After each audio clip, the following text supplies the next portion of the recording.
Faster.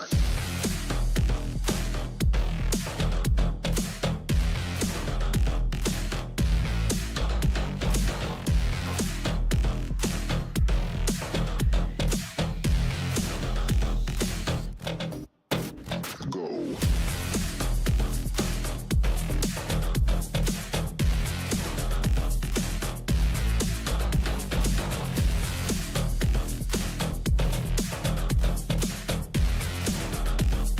Faster, harder, higher, go.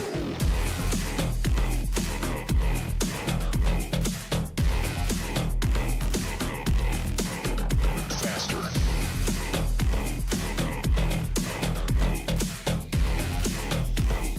Faster, harder, higher, go.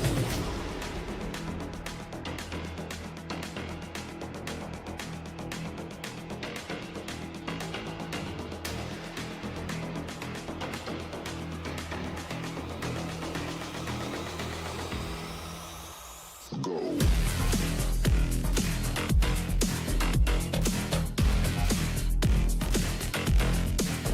Faster.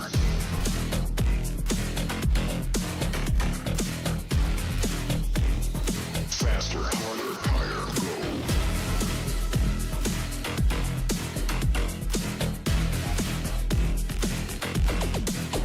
Faster.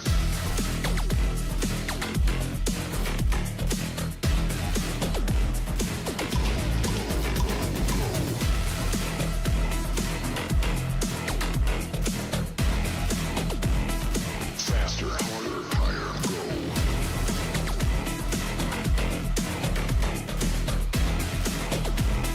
Faster, harder, higher, go.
I just want you to be more efficient because these guys just play contact.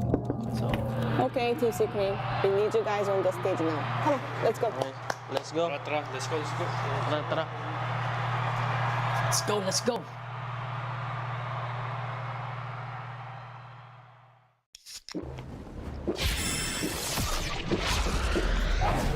Red Bull gives you wings.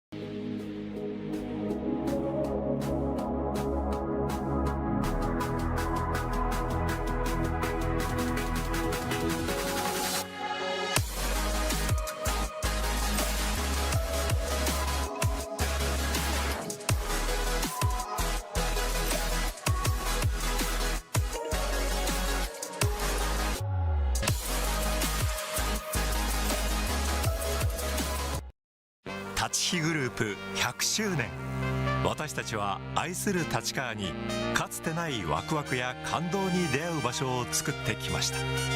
そして今大きな夢の実現に挑戦しています。立川と世界を文化、芸術、スポーツでつなぐ、私たちが愛する立川を世界に愛される都市に、立川と世界をつなぐ立ち日グループ。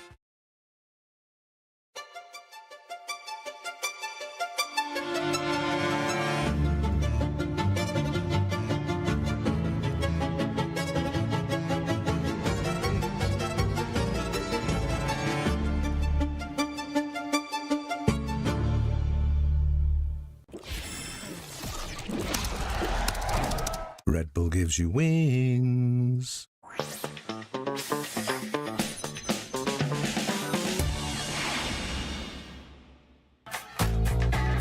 Maybe I'm just gonna say 15.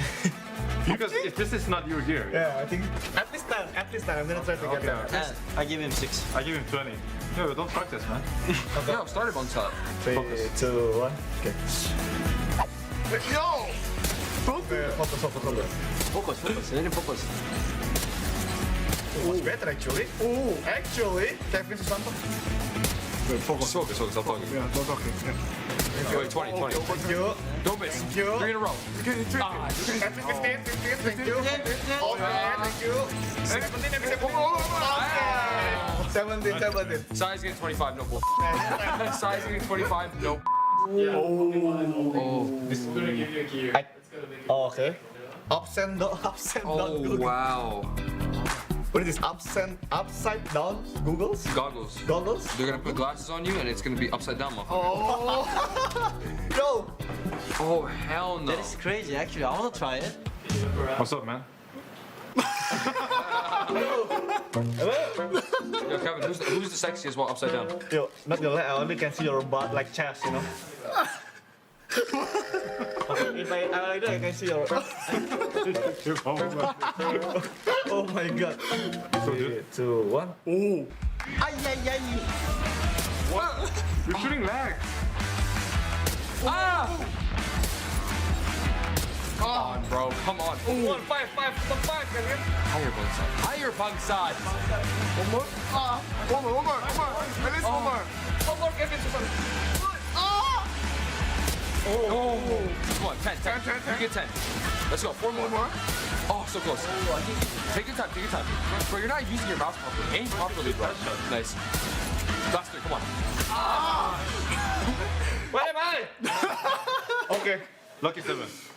I think if someone can get at least 20, best player in the world. Not gonna lie.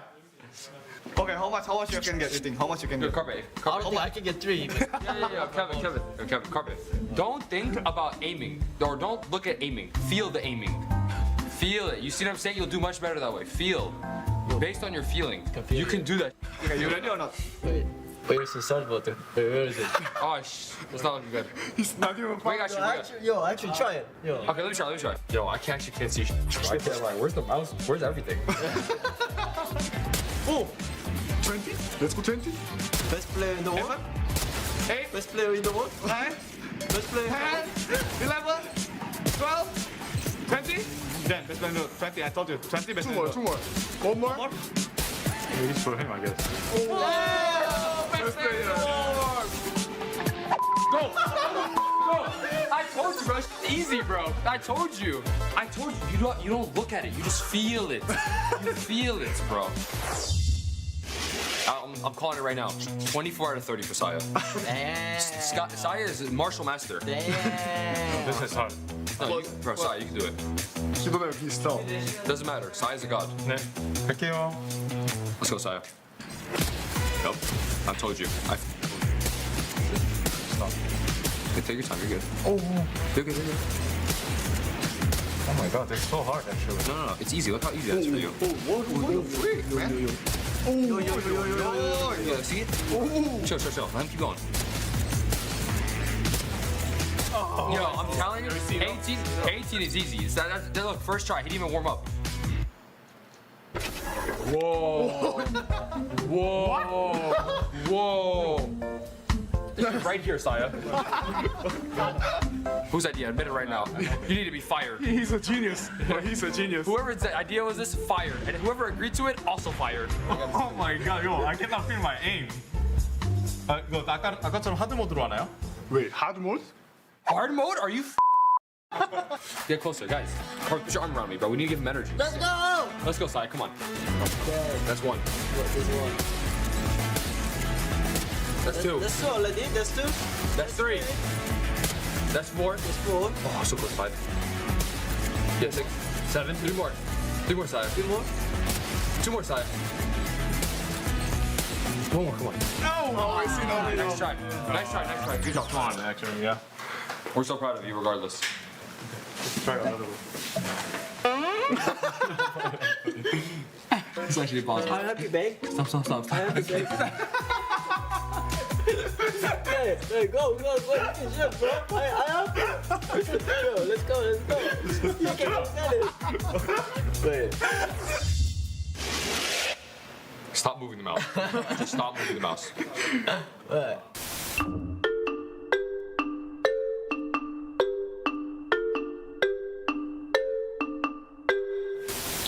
I understand. Okay. Alright, I'm ready. Move your mouse left. Okay. Keep moving left. Now hold W. Hold W. Now press A. W and A at the same time. No. Don't stop holding A now. W. Straight W. 몇 번 움직이는 마. Guys, I'm helping great instructions right now. Keep going. Stop. Let A. Keep tapping it. A. Keep tapping it. Keep going. Funny. Alright, stop. Now swipe left your mouse. Swipe left. Don't touch keyboard. Swipe left. Swipe.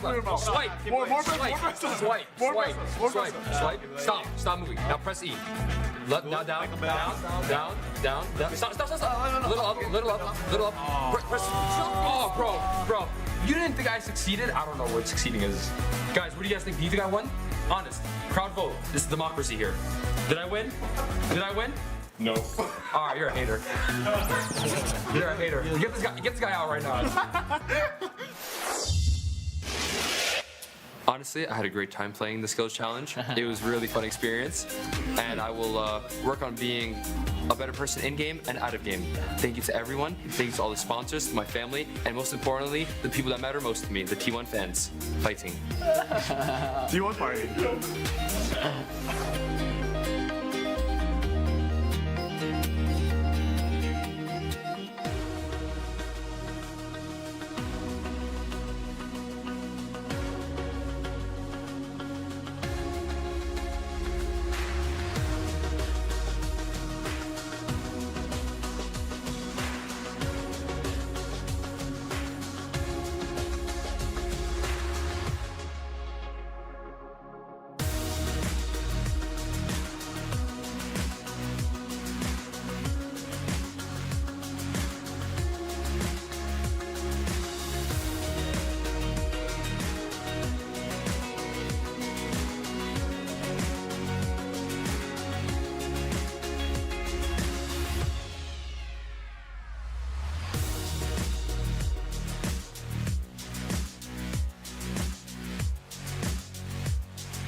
It's Valorant time, ladies and gentlemen. We're here in the COEX Shinhan Card RTM in Gangnam, Seoul, South Korea.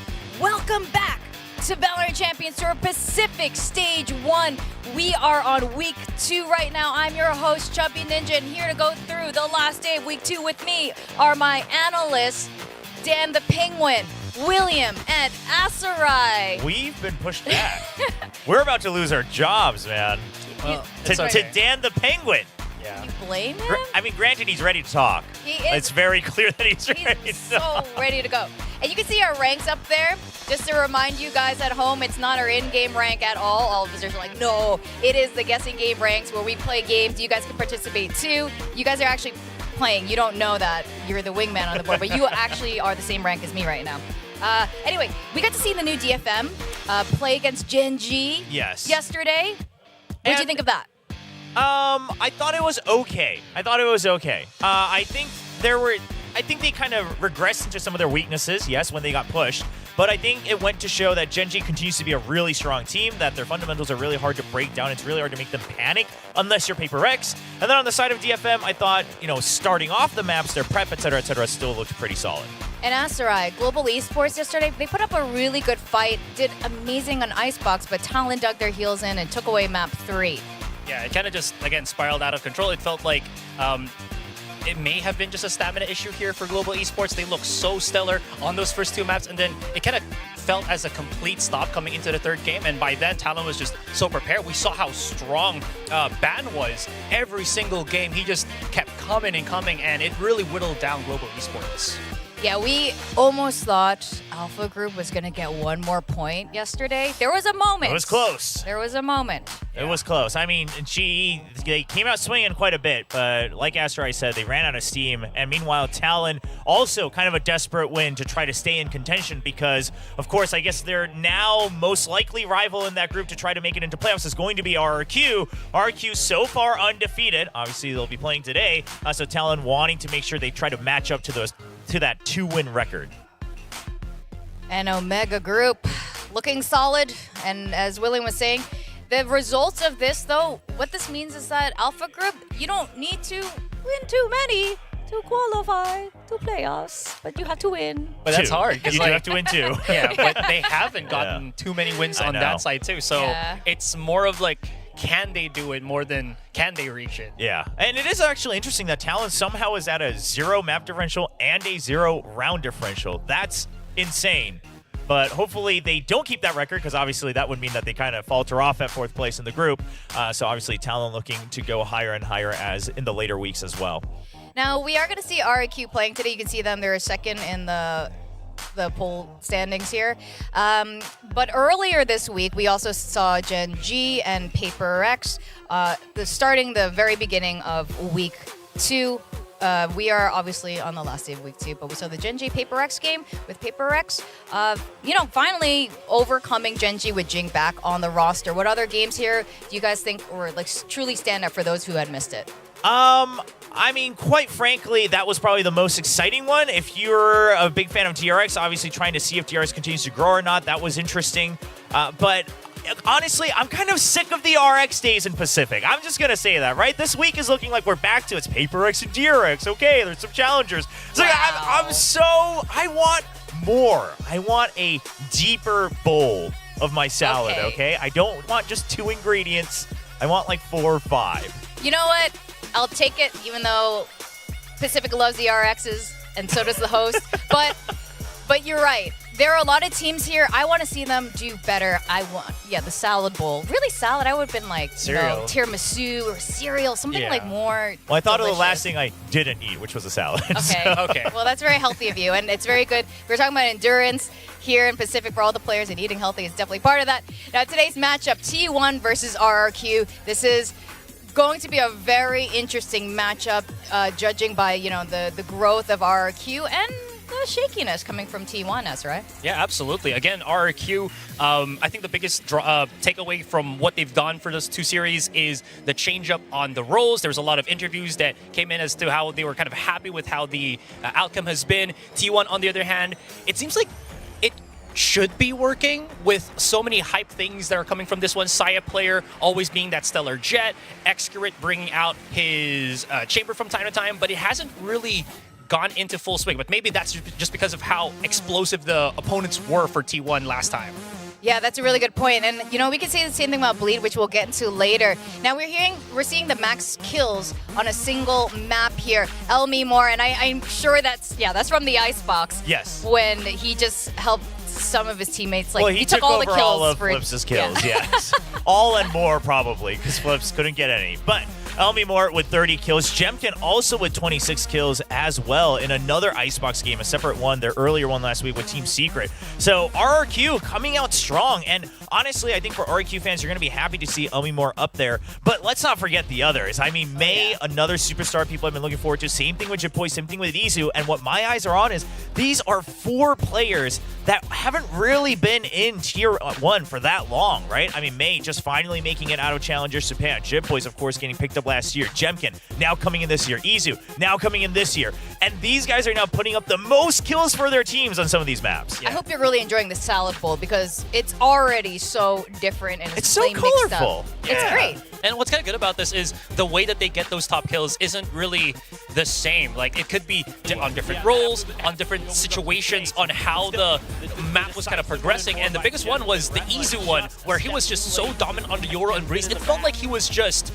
breathing, living in that map, and no one could really stop him in his dominance. Yeah, and like you said, obviously for Elmimore, it's him going back to that old initiator role on that Sova and just being so aware of where everything was going on this map of Icebox, being ready for all these kills as well. And of course, it helps that he's hitting his shots right from the get-go. But it is nice to see that variance. We've had metas where it's like just the controllers that are always top fragging because they're the ones that are getting the trades and the anchors. Or sometimes it's the duelists because we're in like a jet-heavy meta or chambers. But now we've got a nice mix so far here in Pacific. Yep, that's right. And we were mentioning Bleed earlier, very similar to what you were saying about the T1 roster. Bleed's roster is very stacked right now, but we haven't been seeing the best performances coming out from them. We do know these adjustments were made just after kickoff, so maybe they just need a little bit more adjustment period. But going back to T1 now, what are we hoping to see today from them? I mean, I think the biggest thing is I want to see them getting a bit more gelled up with each other, right? A little bit more energized as well. It does seem like some things were plaguing them, like maybe some personal conditions as well, where they weren't really feeling 100%. But I just want to see them back into their old form, really. Yeah, and you know what? They were looking good at the beginning of kickoff, even the end of last year with a different roster. But you know what? Hopefully they've shaken off whatever nerves were not in place. Let's go over to the interview now and see how they're doing.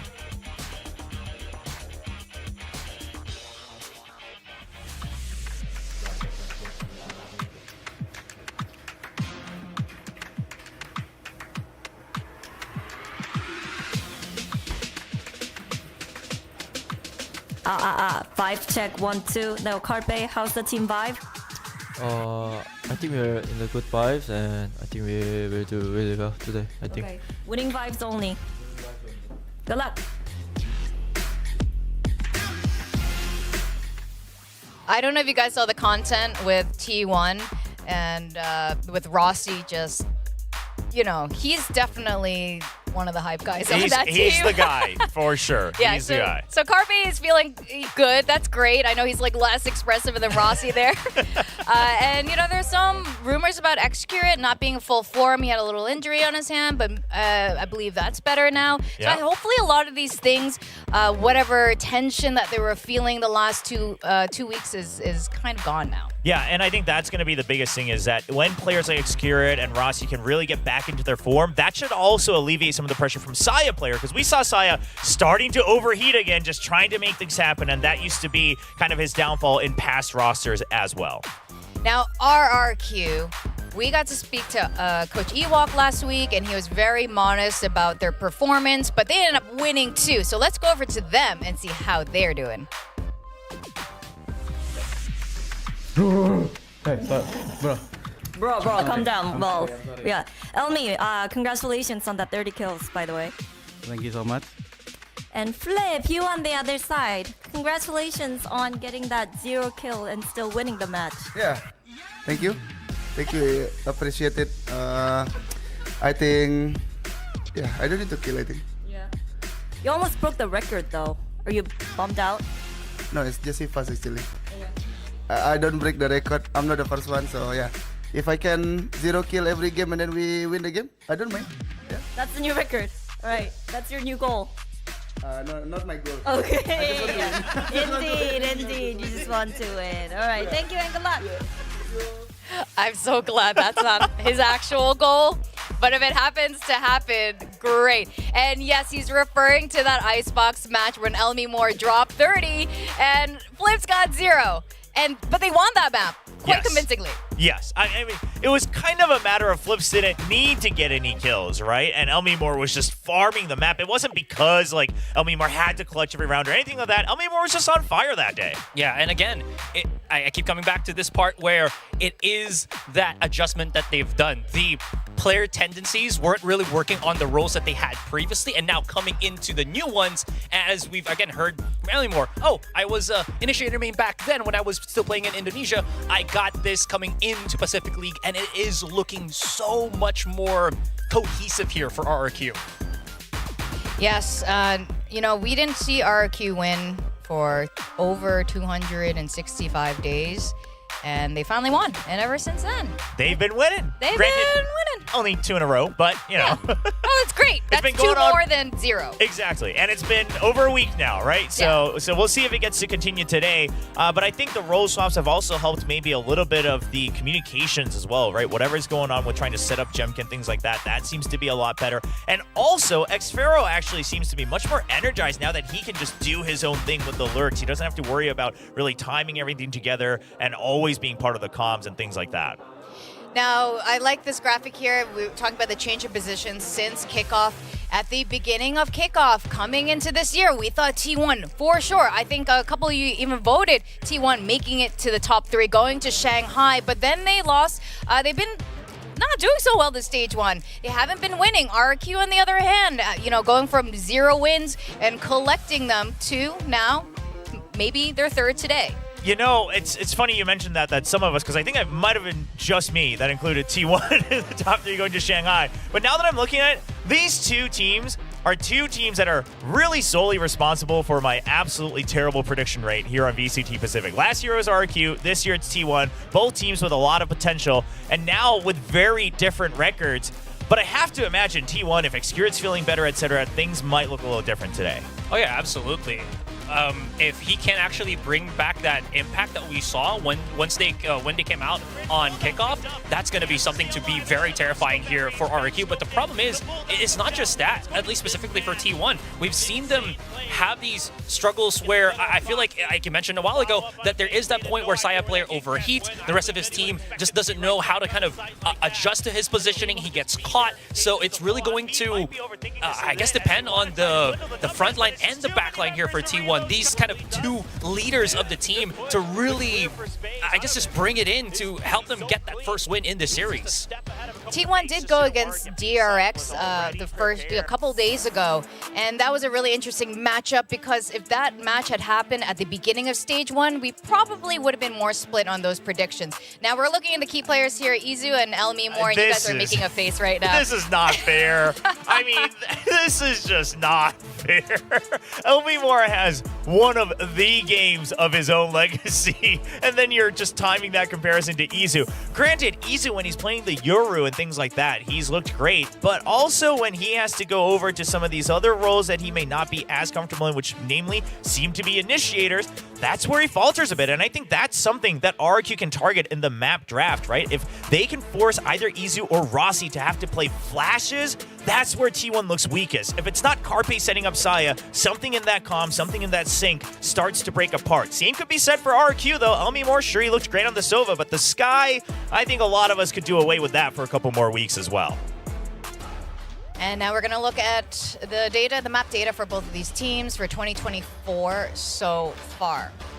Yeah, I mean, a breeze, pretty big one here. Both teams really liking the Yoru, so I'm curious if either team is going to try to just avoid that outright. Maybe very likely to go to a map 3 as well. But there's some clear tendencies, especially T1. Obviously, that Lotus still seeming to be a comfort pick for them. Yeah, absolutely. You've said it already. It's that breeze, it's the Lotus, maybe even on the Ascent, since Saya player still plays hyper-aggressive on that map. And unfortunately for RRQ and Elmi Moore, we're probably not going to see another 30k drop or even 0 kills because T1 does not like Icebox. No, that's their permaban for sure. All right, we got our two coaches, Coach Autumn and Coach Ewok here.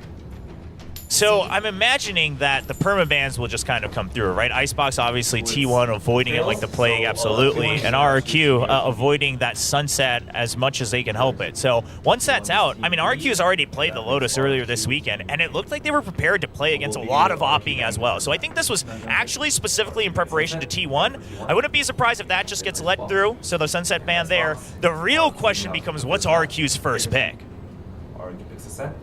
Drum roll to answer Will's question is Ascent. That is I like it. Curious. All I can think of Ascent is RRQ's longest game. Do you remember that last year when it went on so overtime? Oh, yes. The longest that was, overtime. yeah. And that was when Depp actually put down that record as well for the most kills before it got taken over by Aspas. You're right.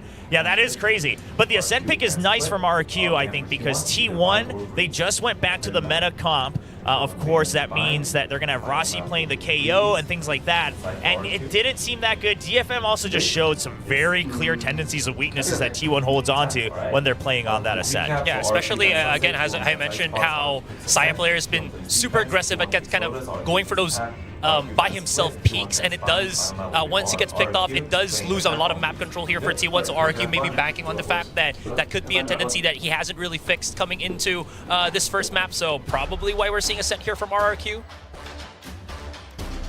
And T1 on Ascent. We do have some data on this.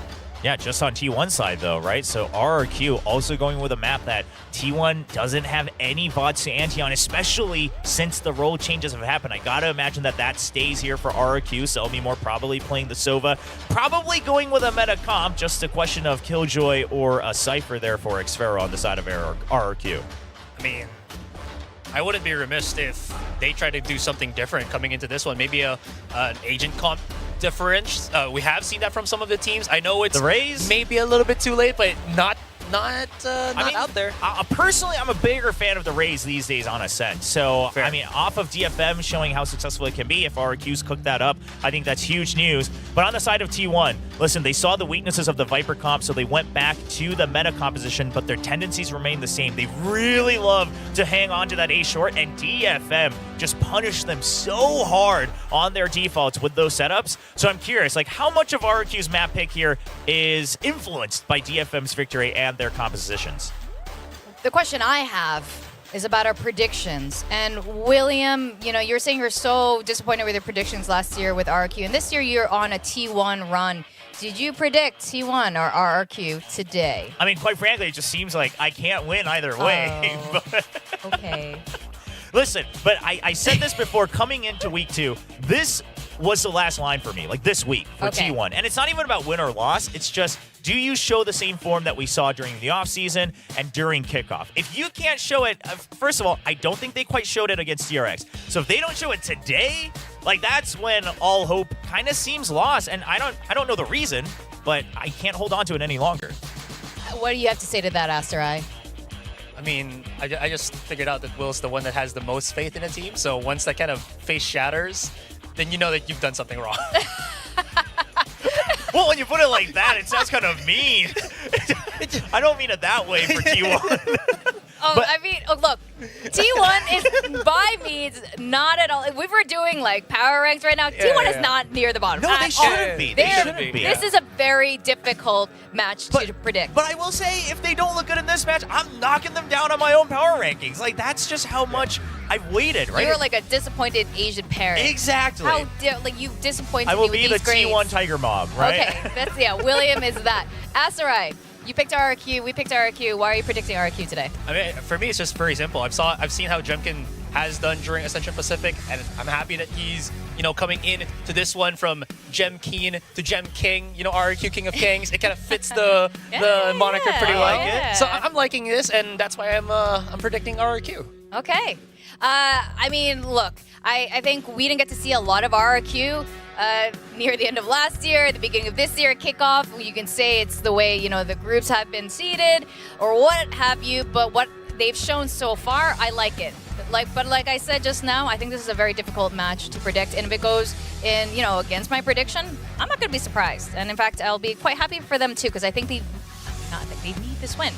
Yo, T1? The Alpha Group need this win. Well, the Alpha Group needs this win, yes. It's not even about T1 anymore. Yeah. It's just about Alpha Yeah. in total. They desperately need this win.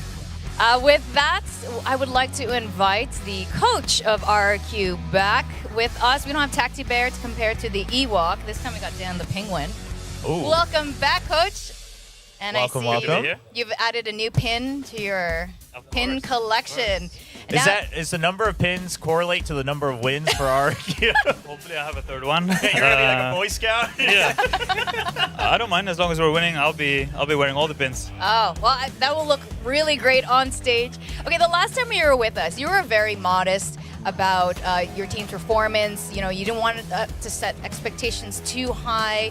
You were very humble. How are you feeling today, now that you have 2 wins under your belt? I don't think anything changes until we qualify for playoffs. We're not in a guaranteed spot at all right now. We need more wins, especially how the Omega Group has been faring so far. So we just know we need more wins.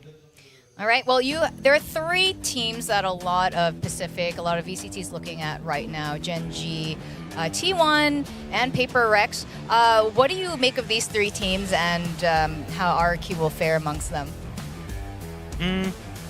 I think the group is strong for sure. So we're not taking anything for granted. We know we want to be at the top. Because if we can get the top seed, then it just means the easier route for us to try and qualify for Master Shanghai. So we know whatever it takes, we'll do that. All right, so we've heard the interview for Elmy Moore where he was saying how the role changes really helped them out. After those 2 wins, was there a need for more preparation to kind of fix that? Was it too quick, or has any of the players been struggling with the role changes that you guys have done, moving forward into the series? So yeah, last time I was here, I couldn't really talk about the role changes because you guys haven't seen it yet. Yeah. So of course that was something that we were working on a lot. It is something that it's not something I'm going to take credit from. It's something that the players asked for themselves, and I warned them, we can try this. I do believe in the roles that you guys want to play, but we need to see how it works in scrims. And then I gave them a certain time slot. They need to be showing what they got on these agents. And then we decided, let's stick to it. It looks good. Everyone's really comfortable on it. So I think it was a no-brainer for me. Okay. Now, we've already seen the map draft come through. So my big question is, as you guys pick Ascent against T1, was this always a very big candidate for you against T1, even maybe in their previous competitions? Or is this heavily influenced by the fact that DFM absolutely showed a masterclass against T1 on that map? I think it was a combo of DFM playing well and T1 maybe not being as strong on the map.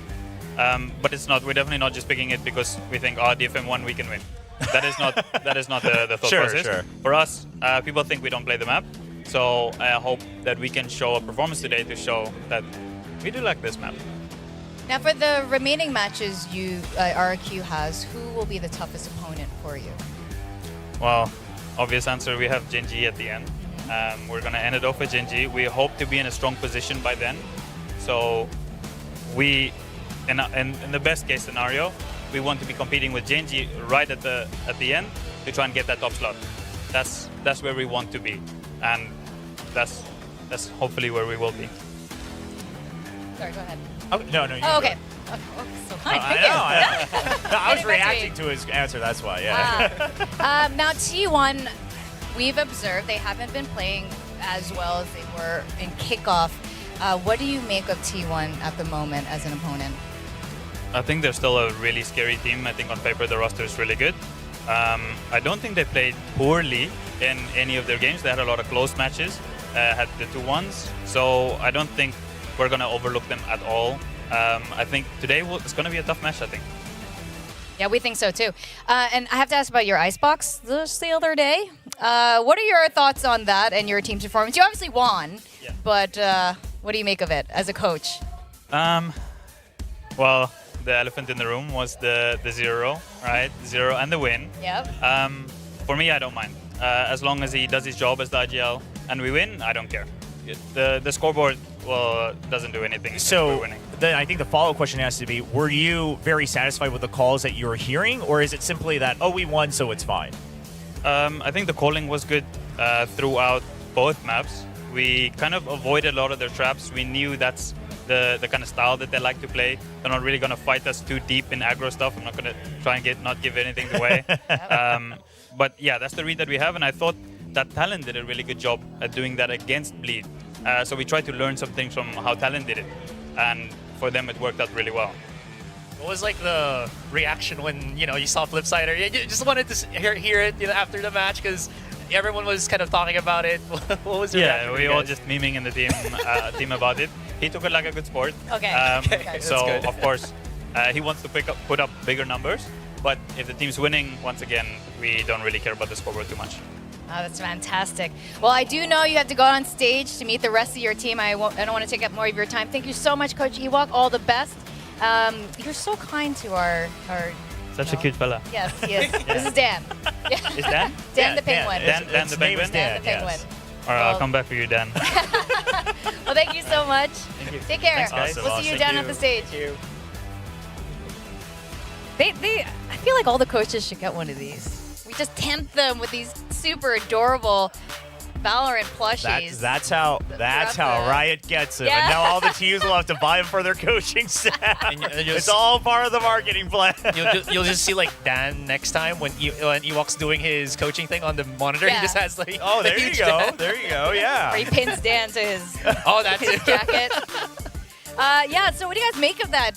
Ewok, he's looking, good in spirits. Trying to stay humble about this. They've been doing well, but it's VALORANT. Things can change just like that. So what do you guys make of this? I think the biggest thing for me was that this change came from the players directly, right? Mm-hmm. And I think when you have a team where the players feel comfortable to voice their opinions, the coach feels comfortable enough to trust it, and then you have the time to work it out, that's perfect. So I think that was a big thing for me. It wasn't anyone suggesting it to the players. They came up with it. They had the time during Masters Madrid. They decided to work on it, and then he was satisfied with what he saw. I mean, I think if you're a fan of that team, that's all the proof you need that this is going in the right direction. Yeah, absolutely. And again, just looking at how the mood was from Ewok, but even though there were some kind of hiccups along the way, it's just like just shrug it off. We'll have fun. We'll enjoy it when we'll kind of mull it over during our free time and just fix it. And it looks like he's looking pretty good coming into this one.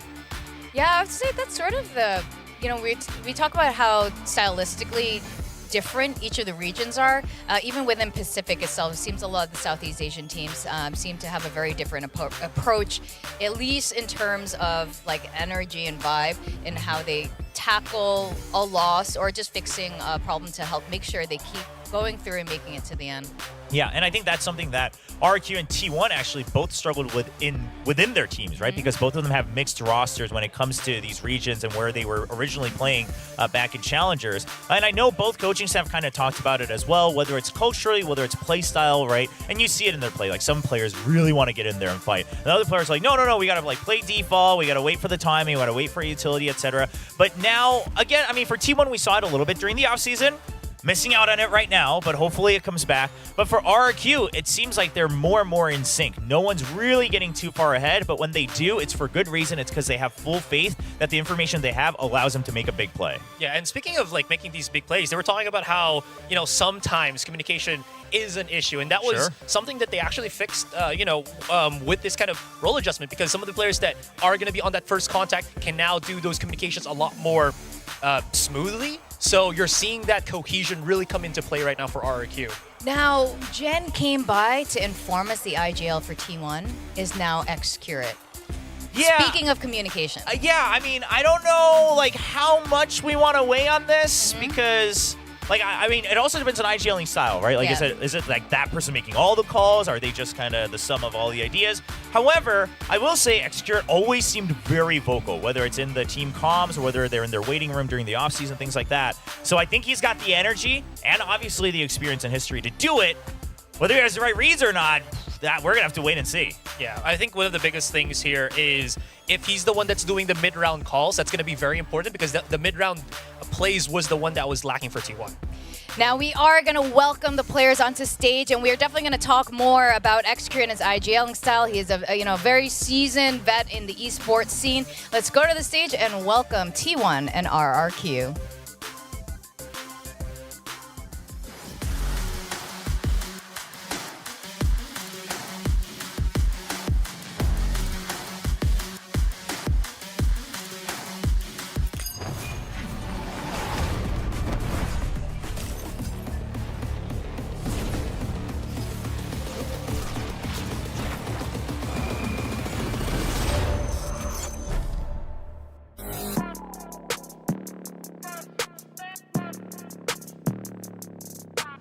T1.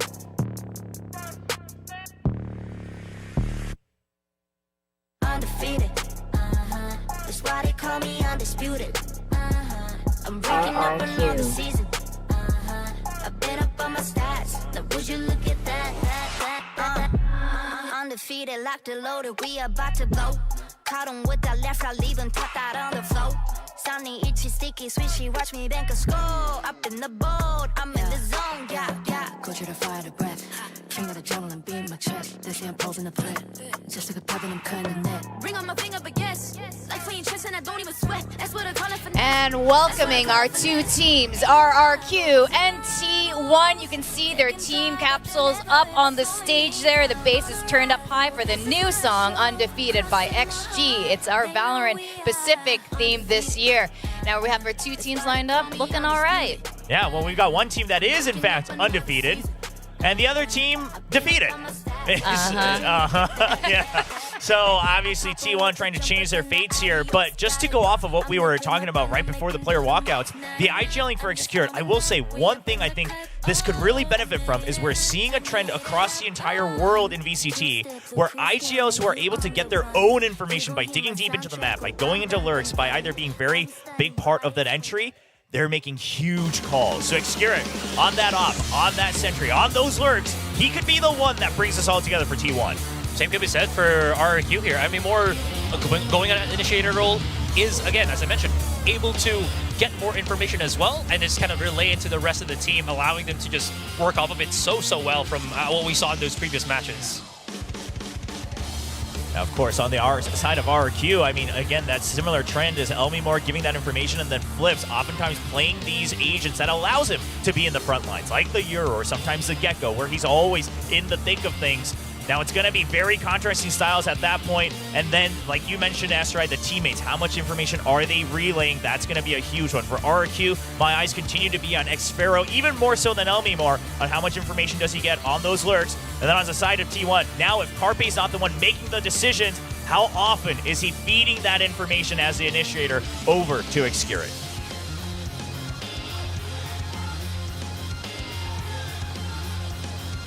The teams are getting ready to go, and I do know, Will, you got to talk to the coaches, asking them what they talk about during these huddle sessions. You know, I don't buy what they gave me in that answer, because they were all like, well, the huddle's like the most, nonsensical thing. We don't really do anything. And this stage, we're seeing them spend a lot of time in these huddles. So it looks serious. I think it's very serious, but one thing a lot of the coaches agreed on is you can actually do some damage during the huddle. So you really want to pick and choose carefully what you say and what you're doing. All right, let's get into the first series of today. Let's go over to casters, Valdez and Achilleos. All right, thank you very much. Yes, it is now time to dive into the action once again. I'm Achilleos, that's Valdez, and we are getting ready to jump into a very exciting match. T1 struggle streak so far here in stage 1, despite all of the expectations for the squad. RRQ slowly building up to the expectations, but a major change for T1. Execure is going to be the IGL here today, not Carpe. Definitely could help them out, I think, making a big change if things aren't working out. I am always a big fan of. I think kind of just swallowing and waiting and seeing if it's going to help itself is not necessarily the right approach. So hoping that they do kind of change things up as we take a look at these agents here. And really, it's not too many changes for the side of RRQ. It's more just about who's going to be playing what. So will be Xpharaoh sticking with the Killjoy. Loved hearing from Ewok there on the desk and the breakdown from William and Asteroid as well, talking about how it's really nice to see that this is a system and a change that's put in place basically by the players, led by them going to the coaching staff and saying, hey, we think that this is going to work better for us. Can we try this out? And then implementing it and getting it to a very workable position. We were scratching our heads when we first saw it, but I think especially after some of the more recent series, you know, even with Flips not picking up a single kill on that icebox, being able to get the wins, everybody's looking damn comfortable. There's a monstrous performance from the likes of Elmuor as well as Xpero. Let's see if they can do that again. Let's also see if T1 can find themselves a match victory as we jump into game 1. We are heading to Ascent.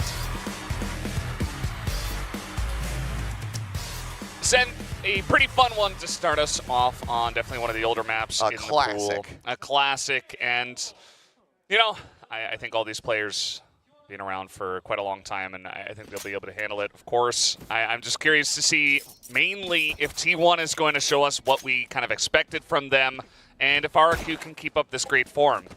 Me and William were the only two to actually vote in the predictions for T1. I just felt like, you know, eventually they're going to make a big change, and maybe it would be this opportunity. I think that RRQ has had some stumbles here and there, especially in their first match, but, you know, I don't know, after the beginning of this week, maybe regretting the pred a little bit, but we'll have to wait and see how it does all pan out, and if some of the changes for both squads can work out as a pretty quick engage through B.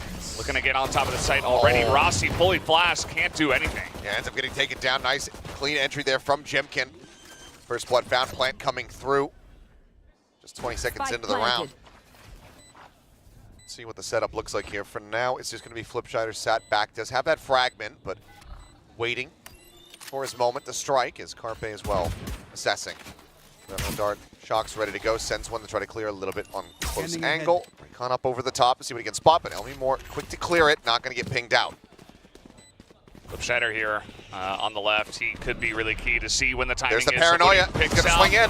And that is going to be huge. He does get the one and distracts, and he picks up a kill for himself. Very important based on recent timing, but it is going to definitely be a RRQ round. I think the fact that they get onto the site basically for free, and Rossi couldn't stop them while Flash. I mean, the entry was just too clean, right? So a very good start here for RRQ. Yeah, very solid setup. I mean, Flip's just dumping both of those flashes within the first 15 seconds of the round. Comes up with an immense amount of value. I love that. Just backward dash up over the top so that he can avoid getting flashed as well. Lands, finds the kill, and then just running guns with the frenzy. We've been seeing players kind of leaning into these super wide swings when you have a frenzy or a stinger in hand. It also allows you to potentially just get the kill itself. So Jemkin off to a roaring start with 3 limbs in that first round. Well, let's see what happens as we go into the anti-eco here for RRQ. See a relatively big stack for T1 over towards the B side of the map. Not too surprising, as you can go for that retake on A. But for now, RRQ taking their time as well. They start off the map with a very quick entry, and now they're just taking their time with it, seeing if T1's going to do anything, a bit risky. Maybe they get caught out trying to do something here in their spot, as it's only Saya player out here in mid, checking for what he can see, but no contact just yet. Very quiet here. Down to 50 seconds. RQ now going to start inching their way a little bit closer to this A site, but T1, given the weaponry, given that they're not spotting or hearing anything at all, basically just have to stay statuesque in their positions. I realize it's going to be a pretty swift strike once it does start, but there you go. Entry coming through, up on top of Jen for Jemkin. 30 seconds left. A little bit of util burned here. Still plenty remaining for the post plant as they now get situated. Side player around the back, gonna have to try to clear out this turret. Looks like they're not gonna set it up. Instead, Xpero just gonna swing back in, takes out side player first, then sets up the turret. He's like, something is fishy. Maybe if I jump out at exactly this time, I'll find a member of T1, and that he did. And this is pretty much not going to happen for T1, just trying to get in position to die to the spike. Yep. We'll see if Elmuor wants to maybe deny some of that, but he does only have a ghost, so he can hang around a little bit longer if he wants to try to get some picks, but no, then he's not spotting anything. Looks like he will just opt to go ahead, keep his life intact. And overall, a flawless anti-eco here for the side of RRQ as they start things off 2-0. Very nicely done. I mean, high pace in the pistol round, gets them a clean entry over onto the B site. Very much just grind things to a halt. not wanting to get picked off, not wanting to have any kind of surprise shots coming through from T1. They take their time, manages to get them the round win. Yeah, RRQ definitely a team that I think really indexes heavily into strategy, you know, round by round, trying to mix things up, really trying to get into the heads of their opponents, and already seeing little tastes of that. It is still very early, but so far, so good for them. Let's see if they can pick up a bonus here as they are looking to go in. And yeah, Carpe is pretty good with that Odin, and he is going to take one down already. Yep, a little bit of a different setup there on the angle. Not just going to be playing straight in front of Lobster in quotations. As the drone to search. Won't quite spot anything there. Yeah. Meanwhile, just rotating out of that one is RRQ. Kind of hamstrung now at this point. Nice little push out here from Saya player and his buddy Izu, just trying to get some information. Gonna see Estrella potentially. It's just around the corner, but as he swings in, yep. Just a bulldog, but also not a fast enough reaction. Taken down by the headshot is thrown there from Elmi Moore. Checking across in towards short. Double stack in Boathouse, one in alley as well. T1 very much have this site stacked up. Hurt there for contact. As the swing gets ready to come in, Xfaro going to be noted, tries to swing in. Rossi this time not getting caught. Gets the catch. Elmi Moore slinking around the back. Has a judge in hand, but also the sheriff. But is he ready for this? No. Rossi able to find that. Pivots back over to switch to take out flips. And just like that, it is a flawless deny on the conversion here as T1 get themselves on board in round 3. Well, it all starts with the pick in B main, and then after that, it's kind of just one by one. You saw RRQ trying to be very sneaky on the map. Just multiple members trying to sneak into spots, and T1 handled it excellently. Saya player started it off here. A little push himself. Rossi handles this very nicely, sensing the pressure, and then picks up his third right there. You guys are trash, bro. Well, it's round 3. Maybe a little bit early, but Rossi feeling it, so you gotta respect the confidence. He has been performing well, you know, despite the misfortunes and the losses for T1. Still has been putting up decent figures, so it looks like he's off to a very solid start. Yeah, I do feel like, honestly, in Valorant, your confidence level can certainly affect how you play. So even if you're just saying it for yourself or also for your teammates, just to get people hyped and say, no, we're better than these guys. You know, he might not absolutely feel like they're trash, but it's good to say it and get your team in the right mindset. As a double peek here, and Saya player's going to take him out. Estrella all alone once again, not going to win that one. And just a hair off. I mean, even with the double swing, he likely would have been traded, but there's potential for him to be able to find that. But Flip's now going to be taken down. Pushes way up through Cat. It's a falling spray across. Xfaro once again, just taking quite a bit of damage. Saw him knocked down to, I think, about 60 in the last round, now down to 50. Carpe will just, again, double stack in here to boats alongside Xcurate. Spraying through. Is Elmi Moore going to be able to displace both of them? And that just goes ahead and equalizes the player count. 3v3 now as that plant comes in. Hey, you can see they were just way in the back there. They did not see that one. Saya's just so clean in this round. I mean, every time it's just one-tapping people down. They're going to need him, though, for this retake as Jemkin and Elmi Moore in a pretty good spot here. Zuti being across. Rossi now going to be noted. Jemkin having a good idea about where two of them are. Saya noted over in B main as well. It's just about whether or not they can actually stave this off. The rush in. Jemkin going to be able to shut that one down, but now the trade comes in. Elmi Moore cleaned up. 3 players lost, but still T1 getting to the defuse and tying up the scoreline at 2-2. Yeah, gonna give that one over to Izu. And very nicely done from the side of T1. Really just starts out with Saya pressuring double peek out of A main. They get that first kill. That's it here. Wasn't even, I mean, it kind of was just Saya by himself. Then he gets this one and picks up a third as well. And eventually he's the first one to go onto the site here, so he does go down, but his teammates easily do clean that up. I love it, you know, because Saya plays with a platform in front of him, so it kind of looks like he's like a kid at the adults table. Yeah. But it actually is just a raised platform that he plays on. Whatever works.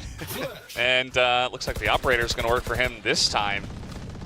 See how many kills he can pick up in this round with this. As T1 certainly getting back in control of this map with the last couple of round wins. Very much out wide. Should that swing come in from Jemkin? This could be brutal. Drone up over the top. He's trying to overstay and see if he can find anything at all, but this ends up costing him dearly. Now Rossi as well, dead. Jemkin swings out, catches him trying to escape back in the market. And this is a big blunder here for T1 off the rip in the round. Yeah, you know, if you guys were watching the desk, the pre-show, there was a bit of talk, at least some mention about some overheating from the side of Saya player. I think extremely aggressive to go ahead and do that. And it almost looked like RRQ were expecting it, right? They had a nice setup, drone over the top, and immediately the second he's spotted, he's just dead. As Excurate. He's in deep. Needs to be able to get out of this position, and he does take 2 down with him. So solid effort from the new IGL, as that is not where you wanted the TP to. Carpe able to get the punish there onto Estrella. They got bogged down, and now things very well can slip out of their hands. Carpe at 71 sends out the dart. 30 seconds left. Moore gets himself across the opposite side, the drone to try to chase. Pulls back into the site itself. Oh, but does Carpe read this? Well, now he hears the tap on the spike, so he knows. Shock dart thrown down. Moore taking a little bit of damage, but challenges around the corner, finds the headshot, and manages to bail RRQ out. So the entry started pretty rough, you know, with Excurate picking up 2, but then just able to push their way on in. This is the start, by the way. They just get the spot onto Saya. They get the pick on a Rossi. And you're thinking it's all over. It eventually was. Got pretty interesting down in the 1v1, and Elmior handles this very well. So I'd have to watch that back again, you know, from the original POV, but I think one of the biggest things that you need, if Saya's going to go on that kind of push, that 0 point from Rossi needs to come out as soon as you hear the initial setup from that drone to go ahead and cancel it. If you're able to do that, Saya can get away with positioning that aggressively. But without that, he just gets tagged and absolutely taken down. Hunter's Fury now out from Moore, just fishing to see if he finds any kind of straight connection here. And widely just keeps them pushing into the site. Switch now going to be hit, spray, through. It's one shot there on the flips in the leg. Is the null command now going to be invested? T1 going to be looking to, yeah, that's the end of that drone.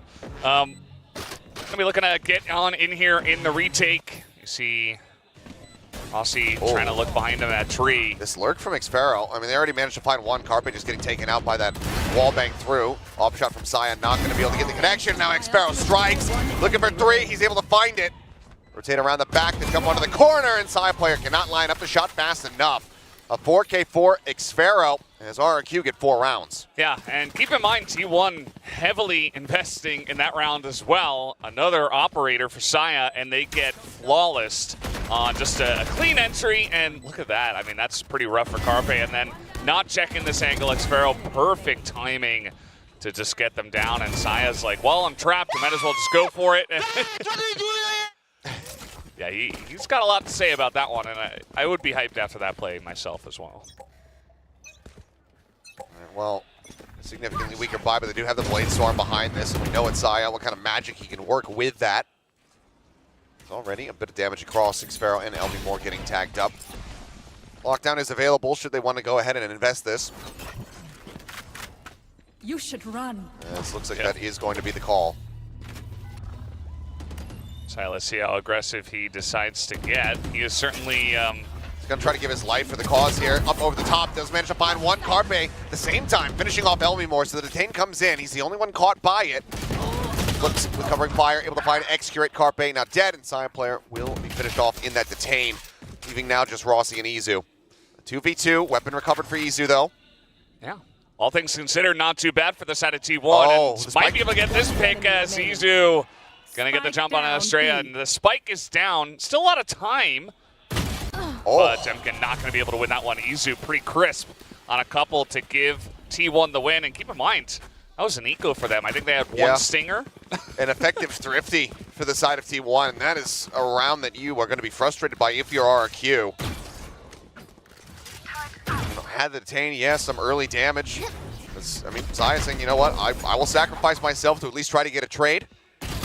Flips, opens things up really nicely, but it's this misunderstanding about where Izu could be. Not respecting that potential flank through B main, and then just stranding the spike. Very nice adjustment there at the end as well from Izu. It's a pretty important kill to get to make sure it doesn't go to a 1v1 scenario with the spike available in a lot of time. Here's Saya once again, this time trying to get aggressive. with the operator. I guess not just this time, but just in general, side of things. And he's going to take out the turret. Clear on the alarm bot. It's just the poking and prodding phase. Both squads trying to take away some of this more stagnant utility from the other side. Make sure they can't be notified. Saya once again going on a bit of a walkabout, playing a fairly narrow angle. Checks over towards the left, nothing spotted. Dash to the ready. Oh, spots one, but Elmimore just continues to swing in. Catches him in the head, right there through the corner. Now flash denied as Rossi does get nullified. Jemkin will be able to go ahead and take him down. Elmimore at the cost of that entry, but RRQ now with 4 members will be able to get the plant, and I think overall T1, Carpe and Excurate left alive are going to have to just call for a save. Yeah, they're just running the opposite way. Just, you know, we did have maybe a little bit of a fight here, actually, as Xfero thinking about maybe trying to take them out. But, yeah, certainly the fact that Saya is just going to be caught out essentially for free, and then the entry is so quick from the side of RRQ. Didn't really leave T1 with many options. As we did, I think it was Rossi not able to throw a flash out either, just gets daggered and does get the 1 kill, but then it was kind of just an easy cleanup for RRQ, leading to a pretty free round here.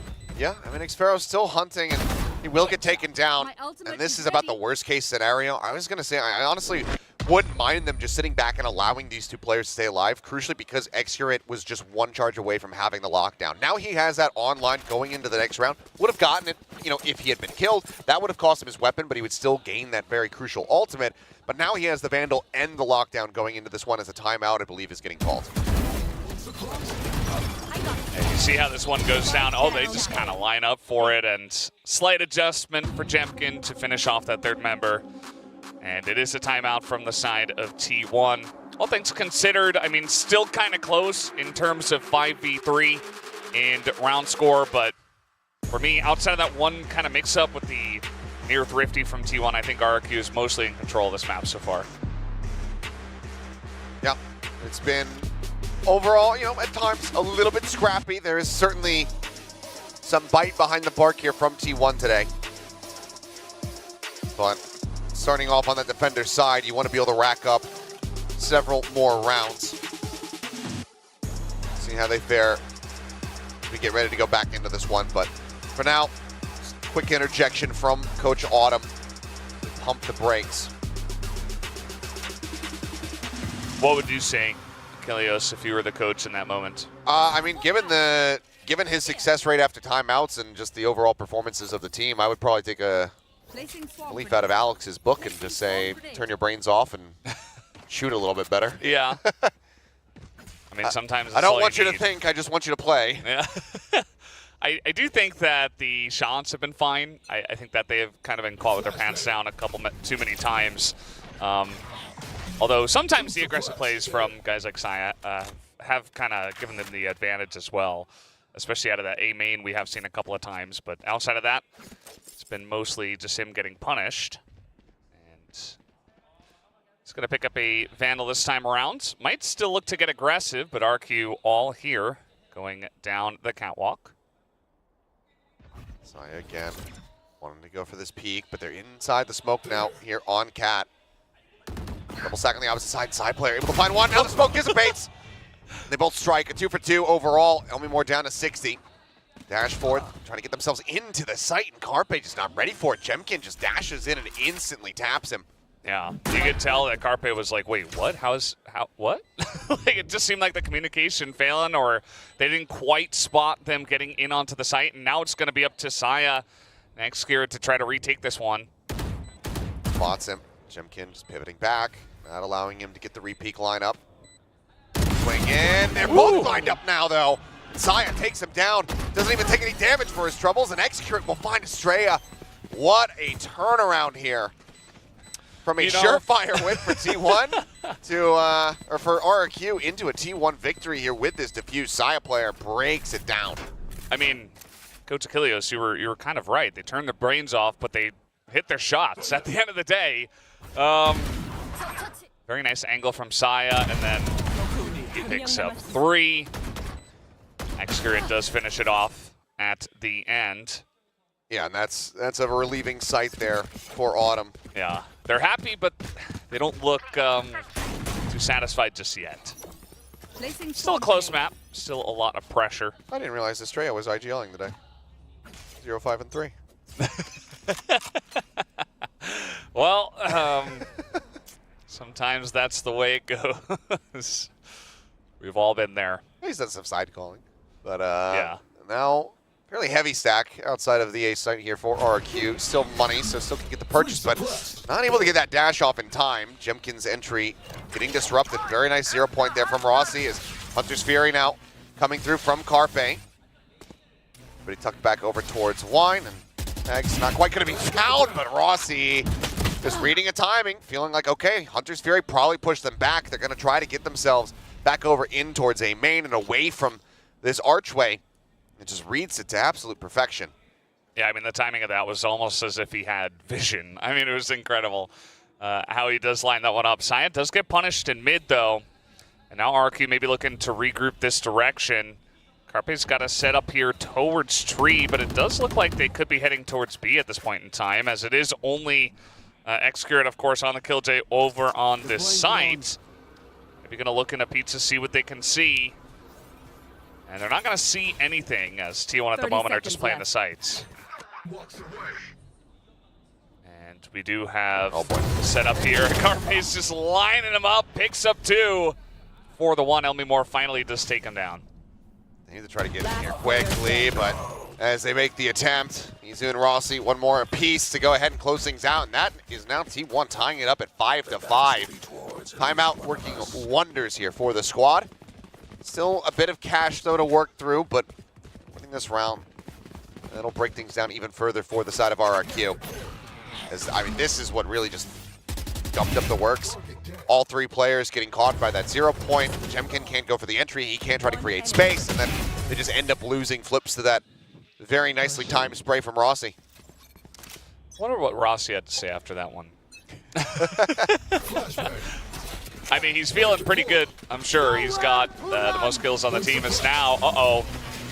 Trying to look for someone here as the quickly getting in on the site, but this entry not quite as clean as the first one, and now the rest of the team is going to follow up. But Rossi, here with a nice flash, kind of flashes himself at the side there, and Elmimore will take him down. Yeah, this one, it's far too chaotic here for Saya Player to try to line up any of those shots with the operator. Drone now up over the top, spots one in market. Xcurate now noted, and now taking down Elmimore, making the best of that Guardian.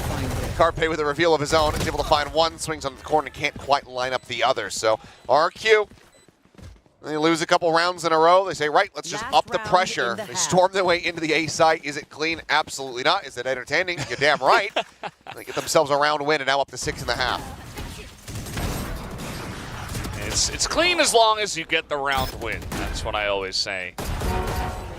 Oh yeah, I mean, we heard it from Ewok himself, you know, in regards to Flips having 0 kills on that last icebox. He's like, I don't care as long as we're winning. Like, his calling is going well. I don't care about individual performance. Scoreboard doesn't matter. Just win the rounds. Jemkin goes and dies, you know, kind of messing up some of the utility from the other members. Doesn't matter. Just get in, win the rounds, get aggressive. It has been working. Get out of my way. I'm kind of surprised they didn't send it again, but maybe trying to peek, maybe trying to find Saya if he were to peek out of A main once again. This time, just peeking out of B main. He might be the first person to contact if RRQ do commit to this push towards B. They open things up with that null command. Be curious to see if Saya actually tries to stand his ground. He won't have the exit. Oh boy. Just around the corner. Do they read this? Oh, the flash. They swing in a little bit too late. Now Rossi here in main, able to put 2 down on the ground. Jemkin dead. Rossi with an effective 3rd. Is that a res? Quick tap on it around the corner, but they need to try to fight their way out of this one. Estrella will be able to find the headshot. Shutting down Rossi here for the moment. Paranoia across, swings out, but will end up falling. And that is 6-6 here on the half. As, yeah, well, he finally used the lockdown after the half was over, but wasn't fully necessary. Might as well, I guess. Yeah, very close map so far, 6-6. Very back and forth. Feels like T1 kind of getting back on the horse, calling the timeout at 5-3 deficit, and picking up 3 out of the last 4 to get it to even. Certainly kind of calming things down, not getting as crazy with the peaks, and just holding some angles, and it worked out. RRQ did get that one aggressive round, but outside of that, feels like we have a pretty close, we've got a pretty cute friend with this stuffed animal there on the desk. But yeah, pretty close map in this one. And I suppose our T1 predictions not too off the wall after all. To be fair, I would consider you as the lone T1 predictor. Williams is not fully because he believes in T1. It's more because every time he predicts for RRQ, he curses them and he loves them more than just about anything. Still counts as a pred. Whatever the reason, he did put it on T1. I'll see if you guys are rewarded for that. As Rossi, a hell of a performance so far, leading in kills here in the lobby at this moment. Now we switch sides, RQ over to the defense. T1 though, heavy stack, full 5 members over in B lobby. Might try to give them a taste of their own medicine. You remember round 1, we saw RRQ coming in, just pressing W, just going right over the top into B. I mean, they look like they're just going to paranoia off the rip, probably a dash up over the top, maybe off the back of this one. See if Estrella is going to be able to try to get away from this one. His paranoia does connect. He's going to be held by that 0 point, but Shock Dart lobbed in, looking for some damage, but Rossi already able to find the opening kill as Jemkin falls. Now Saya getting Elmi more as well. Estrella spotted, noted here in boats, flash straight into his face, still comes away with one while being full flashed, but ultimately it's just Flipshider by himself. Yeah, at the end of the day, going to be a nice entry here from the set of T1 as he can't quite land those shots. He had so many opportunities, and Saya will pick up a third. So T1 right on the board here from the attacker side, and that is going to be fantastic. Trying to get some momentum for yourself in the second half on RRQ's map pick. And once again, just we did have, you know, the one man here on the site surviving for a decent amount of time, but wasn't quite enough as the entry came swiftly in onto B. 7-6, T1 tying up the pistol round count. Decent investment here. Everybody with an off pistol in their hands. So we got 2 Spectres, Bulldog, a Phantom, and then Saya player with the signature Marshall coming through. Only Elmi Moore really investing much of anything as he goes for that Sheriff, something that made him known. Performance with those Sheriffs in hand. Oh yeah. Thrown forward, does manage to tag him up though. And Saya wanting to take a peek in towards Heaven, spots the shoulder, and Estrella not swinging wide enough to identify Saya player, does end up falling down. Yeah, gonna be a pretty tough ask here for the side of RRQ. Let's see how they want to do this. Maybe just straight up through the door, as Execurant is here, just spraying him down. Even Flash did not matter. Izu up top as well. And that's going to be the end of Elmi Moore on top of it. So 8-6, T1 in control at the moment. And yeah, I mean, just pretty straight up stuff. Kind of reminds me of the way that RRQ played it from the attacker side at the beginning of the map. Go B one time really quick, go A a little bit slower, and then eventually just execute onto the site. It's never quite far enough out to be able to spot him. I mean, you know, you have a weapon advantage. You know that you're pretty screwed in that position. You might as well just hold your ground, hold down M1. Execurant rewarded for that. As M1? Mouse 1. You don't call it left click? Left click, whatever. I don't think I've ever heard anyone say M1. Well, you have now. Yeah.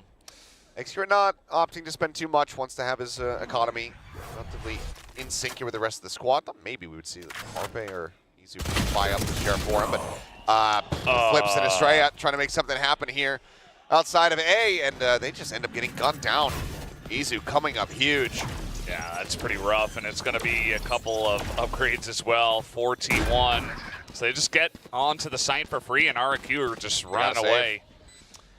That is not the round you want to see if you're RRQ. I wouldn't even be surprised if we see a timeout called either now or on the next round, because that one was, they got kind of mowed down in A main, and now the round is just over. I've already written down on my sheet that they called a timeout because I feel very confident that that is exactly what's going to happen. Yeah, I mean, they have 2 left, so. Having the bonus conversion here for T1 on this attacker side, that is a dangerous spot to be in for RRQ. You can see T1, they're fanning out. They want to be able to take away these weapons. They haven't suffered too many losses in these opening rounds, so no one is particularly close to building up their ultimates. So if they can get rid of some of these weapons, that would be a major boon. And no. boy, Zaya that- spotting Elmimore. The gun barrel giving things away. Xpharaoh will be able to take him out. Keeps his own weapon in his hands, but that is a brutal way to lose out on an additional rifle right at the end of the round. And as we see the clock stopped, timeout confirmed. Oh my goodness.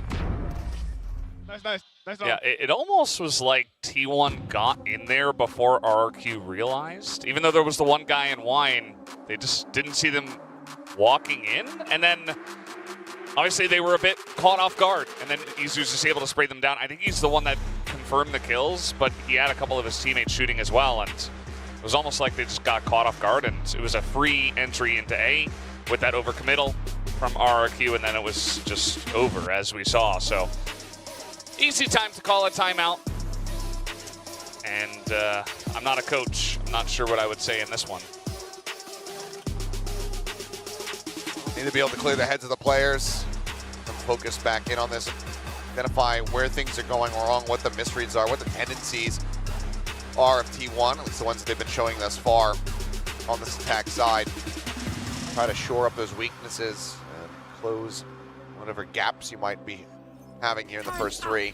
See if Ewok's intervention is going to be good enough for RRQ to stop this now effective 4-round win streak across both halves for T1. Still, I mean, they have a Spectre in hand. It's like, well, I haven't had to really get rid of this, so I'll just keep using it. Saving up that money for the latter half of this second half. Let's see what this is going to look like for the side of RRQ. They have 3 guys in mid and around Pizza at the moment, so that's not the way you want it to go. Rossi also gets Elmimore. Just through the smoke, and I just, whatever could have, okay, whatever is discussed. Might not matter too much anymore as Lips swings in, the paranoia hits him. What an effort for him, though. Be able to find those 2 kills, but. Yeah, he looked angry, and, you know, not going to get the ace. That's almost worse than the round we saw last time. I mean, 3 people in mid, you get scouted, nobody hits the dart, and everybody just gets sprayed down as there was no escape for those 3 members, and it was an easy cleanup for T1, kind of reading the situation very well as well. As you'll see, the dart comes in, and it double bounces, and they just don't, they can't clear it in time. It seems like they just were not prepared for where that one was going to end up. I mean, you know, again, solid effort from Flips to be able to look like maybe that was going to be turnable, but put it on his best fishy chair impersonation with that Guardian in hand. Yeah. I mean, shout out to Carpe, very nice angle, I guess, on the dart, but you got to be ready for those. As now here comes T1. Once again, slow push onto A. Being coming down, expecting that recon at any moment, but they're just holding this, and this means that because they're just creeping forward, they have no idea that they're in the sun. I mean, look at Estrella. He has no idea whatsoever. Chimkin now overwhelmed, swarmed, ends up falling, and T1, what a call. What a read. They say, okay, you know what? Let's just enter with no util. And now the cleanup continues, and T1 are running away with this half. This is domination, and whoever it was, I assume that, you know, it was probably Xcurate. I'll give him the credit, given that this is his first day IGLing for the team, to just not send the recon. Let's just walk into sight. There's nothing set up here to play contact for them. There's no alarm bot. There's no turret. Let's just get into the site, don't send anything, and peek some corners that they're likely hiding behind. Might as well throw another timeout at this point, but, you know, if the last one didn't work and the last 2 rounds looked like that, I don't know if this is going to help, but you got to try. I mean, it's kind of funny, too, because you would imagine the mind games, right? They kind of got screwed by a recon dart in the round right before. So they're like, okay, let's be really ready. Let's be ultra focused to see if a dart comes in. And then you just don't send it, right? You just walk at them. It's total mind game domination from the side of T1. And I don't know what's gotten into them, but they look pretty incredible in the second half, and RRQ have had 0 answers. It's just insane. Just make the call. Let's just donk walk into A site, and everything will go well. It was very now, unexpected, to say the least. Yeah, and I mean, now this is so many things that RRQ need to be cognizant of, and they need to try to, expect and predict which thing T1 is going to try to do. Are they going to play default? Are they going to play contact? Are they going to send out this util and try to find picks through wall bangs? Are they going to just walk in? There's a multitude of options. Yeah. Or are they just going to walk at us? Not something you generally have to be careful for, as same dart comes through, but nobody on the side of RRQ is there, as they're just going to play it a bit more passively this time around.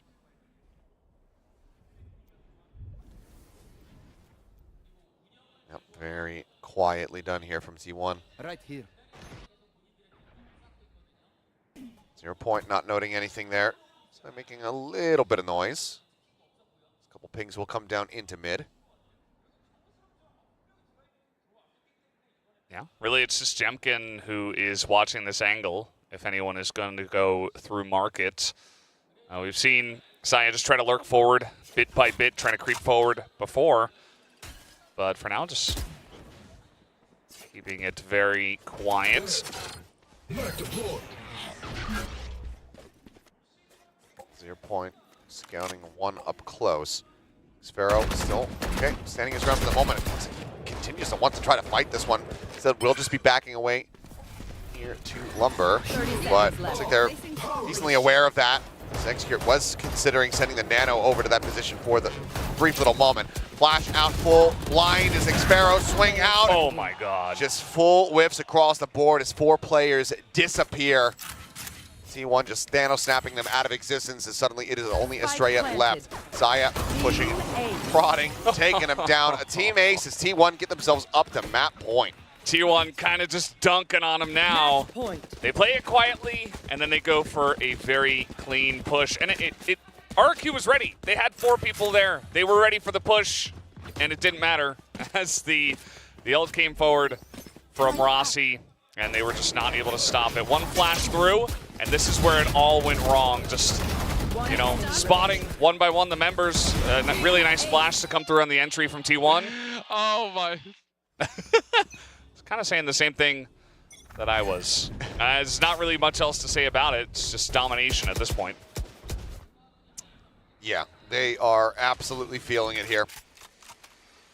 Not dropping a single round here in this half. T1 looking to just get the streak all the way across up to 13 and move on to their own map pick of Lotus, which has been very consistent for them.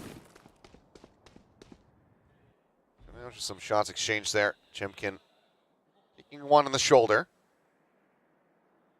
Sparrow trying to maintain control of mid, but it doesn't have the alarm bot here to play off of. Turret still on cooldown. Null Command invested. Going across here's the push now into the B side. Elmore here. Guardian in hands, able to find one. Can't quite get the second. Sparrow trying to get the drag across, but Rossi again! Another 3K. What is it? The third, the fourth one. Chemkin will be able to find Carpe. They now bring it into a 2v3. Rossi down low on HP. A fragment, a flash. All that Flips has to work with. Oh, if he just clicks. Just kind of staring each other down through the smoke. Smoke about to dissipate. They know they're coming from that direction as well. Execute playing this angle very, very nicely. They are blinded. Izu sets it up for him. Swing onto the corner. The kills come through, and T1 have an absolute perfect run in the second half of the map. 13-6. They take down RRQ, and RRQ's map pick of Ascent. Yeah, T1 looking like a different team today. This is kind of what we expected from the beginning of the split. And it looks like finally in the second half of this map, they were able to show up in a big way. RRQ can't quite say the same. They're going to have to come back on Lotus and try to take T1's map pick, but it's not going to be easy. As we are done here on the caster desk, let's go over to the analysts to break that one down.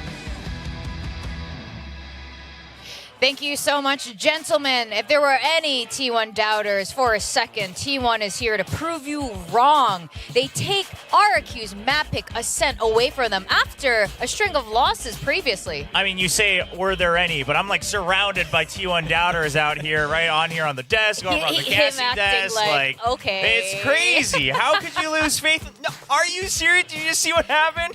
Why are you laughing at me? I don't understand.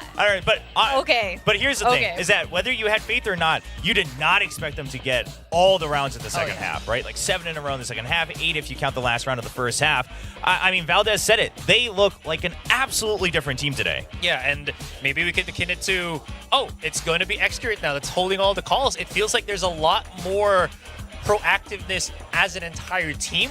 I mentioned how Saya player was one that would love to go for those aggressive peaks, but now he's getting refragged quite quickly here by the rest of T1, which is a different step from what we saw in the previous series. Yeah, I mean, the only times that Saya kind of, I guess, got caught, we should say, is when there was a very deliberate trap set up by RRQ. A lot of the other times, T1 knew exactly what they were going for. There was always someone paired with them when he was pushing out on the defense. And then on the attack, T1, they moved as a unit around that map. No one was really separated from the pack unless there was a very clear intention to do so. So you have to credit Excurate a little bit, right? Obviously, we can't ever read into the IGL link, but you give a little credit. But on top of it, Rossi, I mean, talk whatever you want on those comms, man, because he was fragging out today. I just wanted to add that it did feel that in response, RRQ felt like, I don't know, it just seems like they couldn't really figure out where the push was gonna be coming from, right? It's always, we'll stack on this angle right here. We peek out. There's like 3 players of T1 prepared for us. We're going to stack on mid, see how that goes. And there's like a recon dart, a KO blade that clears us up. And then it kept happening over and over again. The punishes from T1 just felt like RRQ was what's the word here? Just felt like they were drowning in pressure. Sure. Yeah, and I think part of it was that it started off really well on the pistol for RRQ. And then once perhaps what RRQ prepared started to get red a little bit, they couldn't adapt fast enough within the game. And that's what we're seeing here in Pacific, is that the real divider between the top teams that are most likely making it to playoffs and maybe even Master Shanghai, and then the rest is you can all come with great plans, but when that gets broken down, how do you adapt to it? RRQ seemed to still be so focused on what they prepped, their own game plan, that they couldn't adjust to some of these positions that Rossi was taking, that Excurate was taking. And then the fact that Saya always had someone to trade for him. The weaknesses that T1 used to have, they weren't there today, so RRQ had to figure out in the game. 100%. I think that sums it up really nicely. It looks like a completely different T1 playing today than the last 2-3 games. They changed up their tempo. They look more confident. They definitely adjusted something over the past couple of days. And maybe it's, maybe it is the change of the IGL, but whatever it is, even that representative change of the IGL, they're trying to do something different. Yeah. Again, obviously, we don't know the exact comms, but one thing's for sure is that the comms are clear. I think that's what we can all agree on, no matter who's making the final decisions, etc., etc. Like Rossi, setups for Saya are so much better. Izu is not getting caught out as much, and I think that spells a lot of trouble for RRQ, because now you're going onto a map of Lotus that T1's originally already comfortable on. Yeah, and it's not just the comms as well. I think one of the talking points I had for T1 here is there are some agent compositions on certain maps that they play where they look very lost, if not uncomfortable on. But now you're looking at Excurate, who we know is a great chamber player, but he doesn't really do well with the more passive sentinels. He's getting, that good hold. He doesn't have to be explosive, but he's not really faltering when RRQ creates their play wherever he's at. So these kind of nuances right now for T1 really helping out to kind of even out the team that we were hoping to, perform like this at the get-go of stage 1. Yeah, and the big thing here is going to be that chamber, right, for Excurate. What does RRQ have prepared to combat it? Now, when they were playing in their previous matchup, I think what RRQ showed is that they're very prepared to battle against an operator. They know how to take it out, and Xfero seems to be very comfortable picking up his own op as well to go into those duels. But how do you reset from a map like that where it started off so good? You got 6 rounds, on the attack. You're feeling okay going into the half, and then, bam, you don't win a single round to get your morale back up. That's tough. Oh, that is really tough. And especially when you end like that for RRQ going into Lotus, like you guys mentioned, we know that T1 is pretty damn good on Lotus. And if they carry on this sort of energy going back into Lotus, even when they're shaky, they still do well. So if they're like this, you can imagine it might possibly be devastating. With that, I do have a question about Lotus, and it will affect our ranks. Ah, yes. Oh, yes. This is what I prepared for all my life. And he's not even kidding. Will was boasting how he had stayed up all night prepping for this very question. We shouldn't give these questions ahead of time. So it seems like the viewers have voted for T1 here at 76%. Okay. All right, viewers. Who I will see win you. the last round of I see the you. first half? Okay. Oh, interesting. Oh take. no, you can't cheat like that. Taking away my stats. I my only hard got work. one, No, and I I'm didn't sticking see what to he. my original vote. Okay, All okay, right. okay. 1, 2, 3. Ah. Okay. All right. I hope this isn't silver Okay. for me. Well, But you know what? The viewers, you're with me. The viewers, you guys are a wingman on the board. You're always with Victoria. That's crazy. Isn't that crazy? We're together. I know like what? that. That's I'll be actually- True I'll be the wingman. gecko to your Yeah. wingman. Nice. Yeah. So, gentlemen, okay, we're talking about T1 being dominant on Lotus, but you think RRQ will win the last round? Is this because they know they need to get that last push to get the last round, or is there like real logic behind this? I mean, my logic's pretty simple. I just feel like there are so many explosive players right now on RRQ that it could always happen. That's just as simple as that for me. Okay. For me, RRQ has almost always won the last round of the half in all the maps they've played so far here at VCT Pacific. On top of that, they're on attack. So I think they will always have a better chance of having some last, like whether it's ults or util, etc., where they... Are you changing your answer? No, I'm not. Oh, okay. I did yesterday. I think I did the other Yeah, day. I think you did once, yeah. But yeah, that's just Those the thing. analysts were more friendly about sharing their answers. Just saying. But okay, I'll stick to my T1 answer with the audience because I got to stick to Wingman. The thing is when I was watching that Ascent, though, already in my head, I was like, I don't know. I might have to vote T1 on this because they're looking so hot right now. The thing is, RRQ, they've had a match where they got bodied by Team Secret, right? 13-6. So they're not unfamiliar to being bodied by a team. So they can get that bounce back. So, just saying. All right. Can you It's the analysts versus the people, including Victoria. How far back did you actually look into the just data? stage one. Just stage one. Just stage one. Yeah, Okay. No, kickoff was a different team. Just Okay. stage one. Yeah. No. Okay. No, I'm not that crazy. I'm not that crazy. But you are sometimes. So it was well within the realm of reality. He looks back through all their data through individual players. That is fair. All right, we are going to go into Lotus now. How are you guys, aside from T1's dominance on Lotus, how are you feeling about RRQ and how are they going to be approaching it this time? I mean, you look at how they started off that Ascent. I think they're still going to have, something prepped here to kick themselves back into gear. So I think you shouldn't be too worried. And again, the composition, the way they were playing the Lotus the last time earlier this weekend, I think they're prepped for this. It's just a matter of can they also warm up on stage? Because clearly T1 has already gone through all of that. Yeah. Again, there's just so many things where talk about how Lotus can be such a fickly map if you're not prepared for it. One of those is just how you can control, again, those those link rotations. I've been kind of talking about this over and over again, but Elmimore, he's been pretty good at actually creating those openings with how masterful he has been on that Prowler play. Yeah, and on top of that, I also just want to know with the Chamber, what RQ was doing last time as well is that they're very focused on battling for Mound first rather than Rubble. They're happy to retake that with their utility after everything's been spent by their opponents. So I'm curious if T1 has a read on this on the defending side. That's exactly right here. RRQ does need to figure something out to do something about X-Curate's Chamber in particular, who really likes to push the boundaries there and go far out. He's very aggressive, even on the defense. And if they don't have him figure it out, this could be a 2-0. I mean, But do you think it's going to be a 2-0? Asterai, you voted for RRQ as your prediction? Of course it's going to be a reverse sweep.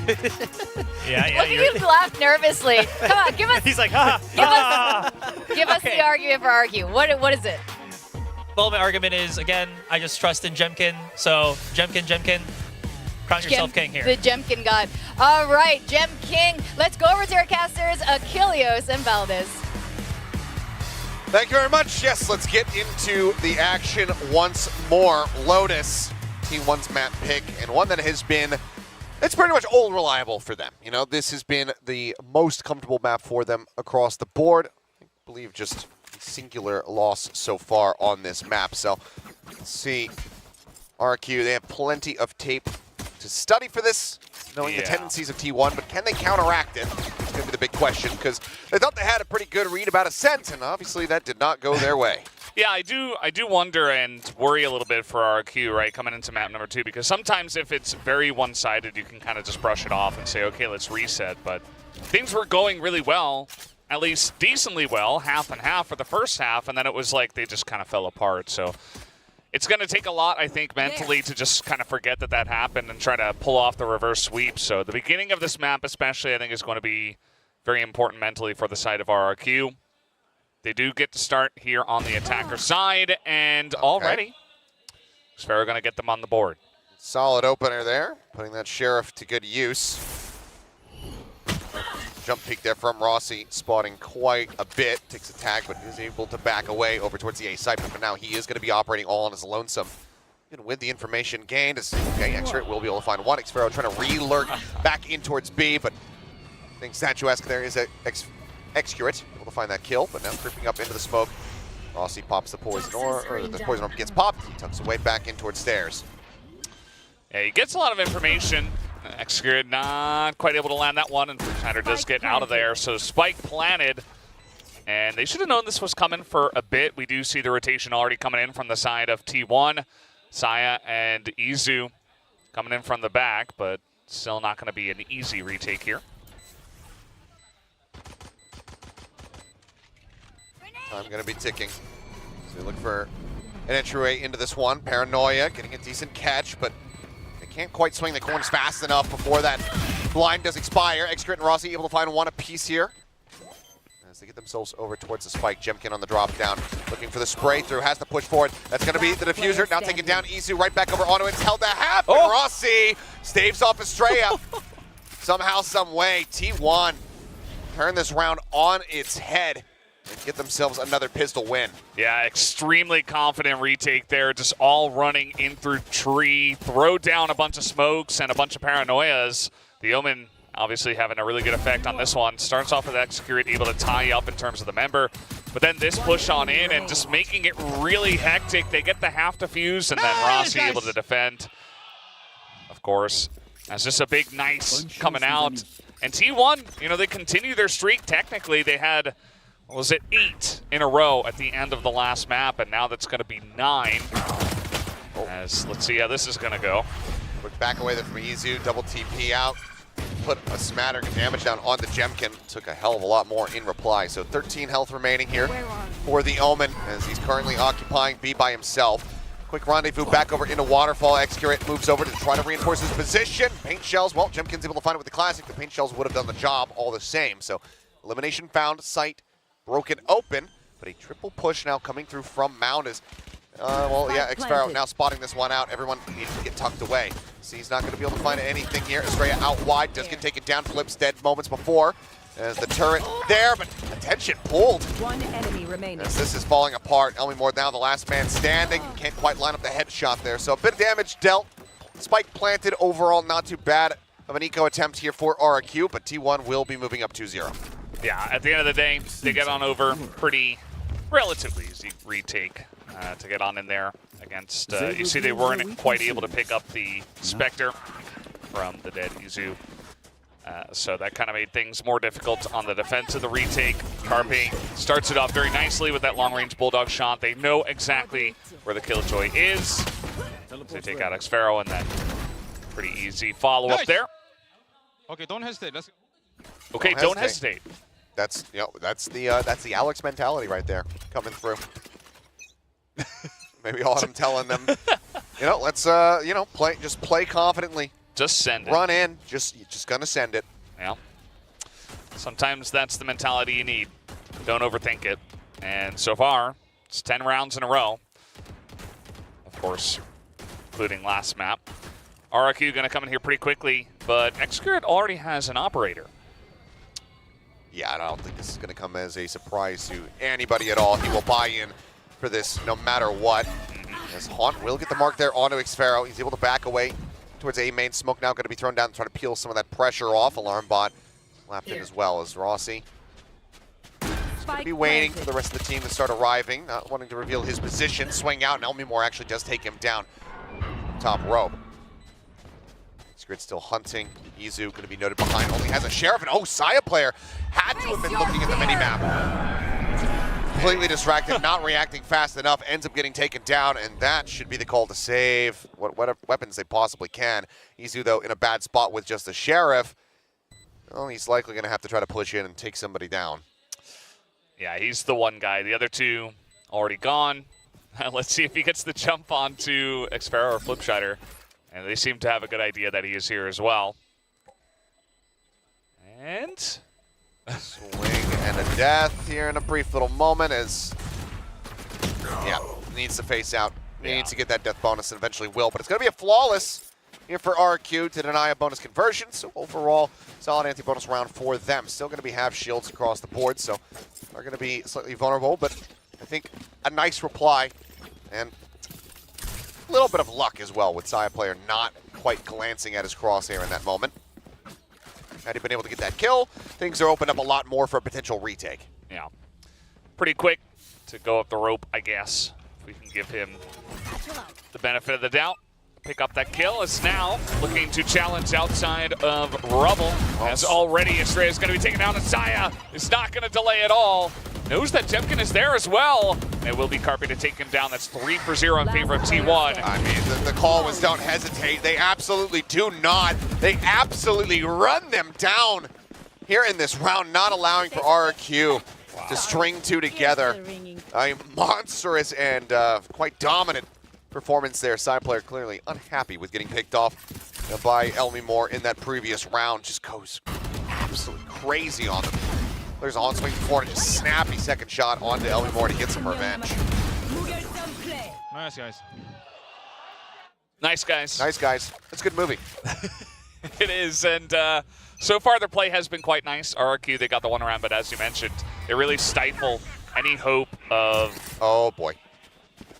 Well, getting any momentum as Izu going to pick up one Execute as well, getting out there, and you know, the showstopper doesn't seem to get any value, but still going to be advantage T1 here as this plant is going to come down onto the A site.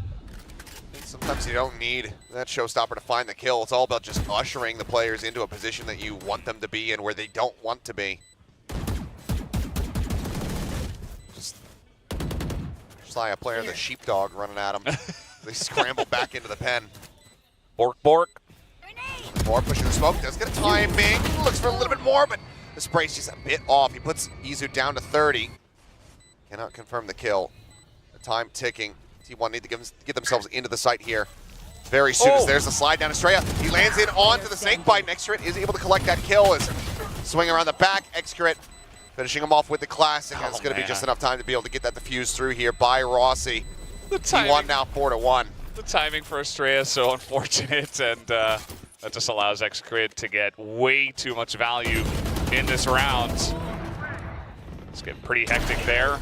Saw Execute as well, very nicely done. This push out from the side of Elmimore was pretty nice, but after that it was all T1. Execute picks up 3 on the round, 2 on the site, 1 with the initial op shot, and that will be a pretty early timeout, but at 4-1 and things continuing to slip away from RRQ, I don't blame them. Not a good feeling though to have to call this. Couple rounds just very much getting away from them, but also not quite being prepared for a lot of the aggression that we're seeing from T1 out of this defender side. And one of the things that we were seeing from, you know, Zeta when they played against Team Secret was just the all-out aggression. It was something that Secret was not ready for. Jesse just, you know, consistently getting caught with util at hands, not being ready for that pace and that timing that was coming in. And right now, RQ suffering a very similar fate from the attacker side. Yeah, they're going to have to figure something out. Maybe just mess with different timings. Maybe they try to get aggressive themselves, and I don't know. They need to change something here because so far it is still 1 round in the last 15 or 13, but still quite a lot. And looks like T1 once again going to look to get aggressive at Rubble. No reason for them to really change up their strategy, right? Just continue being aggressive, getting in their face, and trying to keep the pressure down. As meanwhile, on the opposite side, trying to push into Mountain. This actually worked on their eco round, do you remember? They were able to get in onto C. Didn't win the round, but one of the better looking ones for RRQ. Shells checking bend. Izu just sat here within the smoke. Do they suss this out? Looks like they're certainly cautious of this, but tap onto the spiker, swing out, and oh, too many targets. Izu splits his attention. Spike planted. End up getting taken down as tap onto the door. TP away, Xpharaoh just a second off being able to get the jump there. Flipshot are going to be taken out though as Saya player does take him down. Lockdown coming through it. Carpe finding the pick. Push forward there. I'm trying to lead the charge. Elmi Moore, the great fadeaway shot there on a Saya player. Gets himself a third, and Rossi now needs to back out. Sees a tiny little corner that he can tuck into.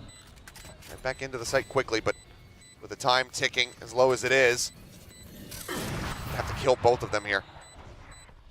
Head down, himself in, going for it, but yeah, Elmi Moore eventually will be able to get the wallbang headshot for a 4K in the round, and RQ. The timeout, it does work a treat for them. Still losing out on multiple members, but they managed to not let T1 stretch the lead even further. I like the decision to go in from Mount into C. It was a way they were able to get a pretty nice setup, and see,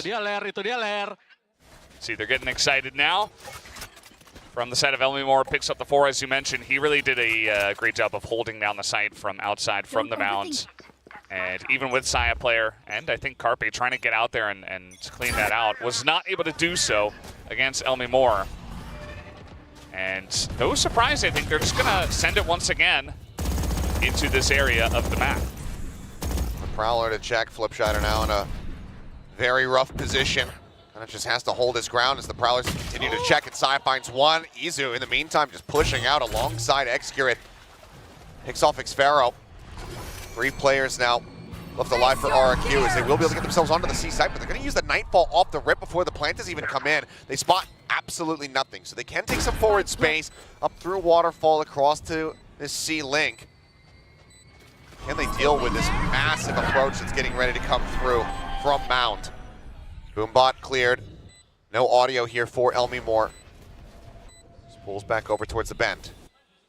Rossi in the meantime, potential to strike as he's creeping his way forward. Right now, backs are turned. Elmi Moore able to come away with 2, but now Showstopper from Jemkin to try to further slow things up.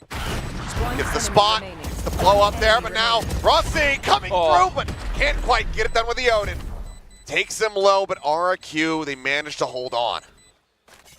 You know, 3v5, they get on the site, they get onto the C site, and I think RRQ have identified a weakness in T1's defense, and T1 essentially trying to get aggressive from the defensive side outside of B and A, and that's working in terms of getting the kills, but in terms of, you know, solidifying the round wins, not so much. And now they're really feeling themselves in a very close round that they did just win there, so RRQ, I like that they're finding answers here. Still a bit behind the 8 ball in terms of, you know, the scoreline and on this map. And now T1 going to look to aggress themselves out onto Mount. Usually going to start off with 1. Saya let's pick up another elsewhere. But that is going to look pretty good for the side of T1. They still do have Carpe here on the site.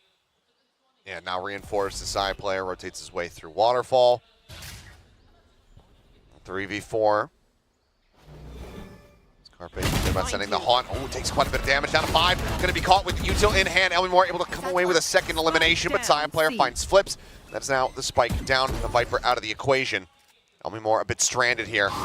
Sends the Prowler, manages to cut across, but Pain Shells into bend. Gonna force him back out into the open where he's able to challenge against Saya. He brings this back into a 2v2, now a 2v1 as Estrella finds Rossi. Low HP. As it's just a one-tap necessary. Elmi Moore back around the corner, swings in, but Xcurit holds his ground. And he is able to find the limbs and the defuse. Wow. Xcurit just barely able to hold on to that round for T1. I thought RRQ had that one in the bag, but the clutch comes forward from Xcurit to pick up 2. As you see, initially this fight outside of Mound, pretty good, honestly, for T1 Saya also got that pick, but Elmi Moore is really just on a tear right now. But Xcurit's handling of this situation also fantastic. To take down the 2 of them in the 1v2, barely a reaction either, just kind of happy to get the job done. A very solid clutch, but I think maybe a little bit too much energy there, a little bit too antsy from the side of Elmi Moore, wanting to go in for the challenge, suspecting like, okay, I probably forced him back with that Nightfall, he's decayed, etc. But Xcurit, he knows how low That player is as he just sees Jemkin bouncing in. Toxins going up. He's gonna have a pretty decent career as a rabbit hunter. Yeah. I loved his setup there. X here just making this map his right now. Saya, the jump, unfortunate for him, but he's got a lot of setup with his teammates right behind him. Izu gonna take down 2. Elmimore is watching this angle, but already 4 against 2. And on the move, he's gonna go down. Yeah. Down A. See Elmimore there, hand off the mouse, just not quite prepared. As Flips just seeing if he can get any kind of damage dealt, does manage to find 1. Now Paranoid. Rossi as well, though, getting caught by his teammates. Paranoia isn't able to swing. Does end up getting taken down, so 3 members lost, but T1 get themselves up to 6 on this defender's half so far. Dreams are a funny thing. Yeah, and you're always going to be happy to hit at least 6 from the defender's side of this. You see the economy as well for RRQ, not exactly great. Xcurate starts off, sees the landing, super quick with it. Oh, man. Yeah. One enemy remains. Izu has been looking much improved today as far as the Omen performances are concerned. Sometimes it's been a little bit wishy-washy, and that is not a good feeling if you're an RRQ fan. Seeing the second timeout now called here in this first half, knowing that on this attack, they have to get themselves up to 6. Yeah. And at the end of the day, the rounds that RRQ are winning, it's pretty close. I mean, T1 did kind of let them in a C, and they were looking for retakes, and RRQ was winning those rounds, but oftentimes with 1 or 2 members left up, and it felt good. They strung 2 in a row together, but at the end of the day, T1 immediately strike back with some more aggression from the defensive side, and they're just not really allowing any time for RRQ to breathe. So they need now to get something going, because if you start to lose more rounds from the attacker side and you have no timeouts, might just be lights out. I mean, it's ulta bound right now here for T1.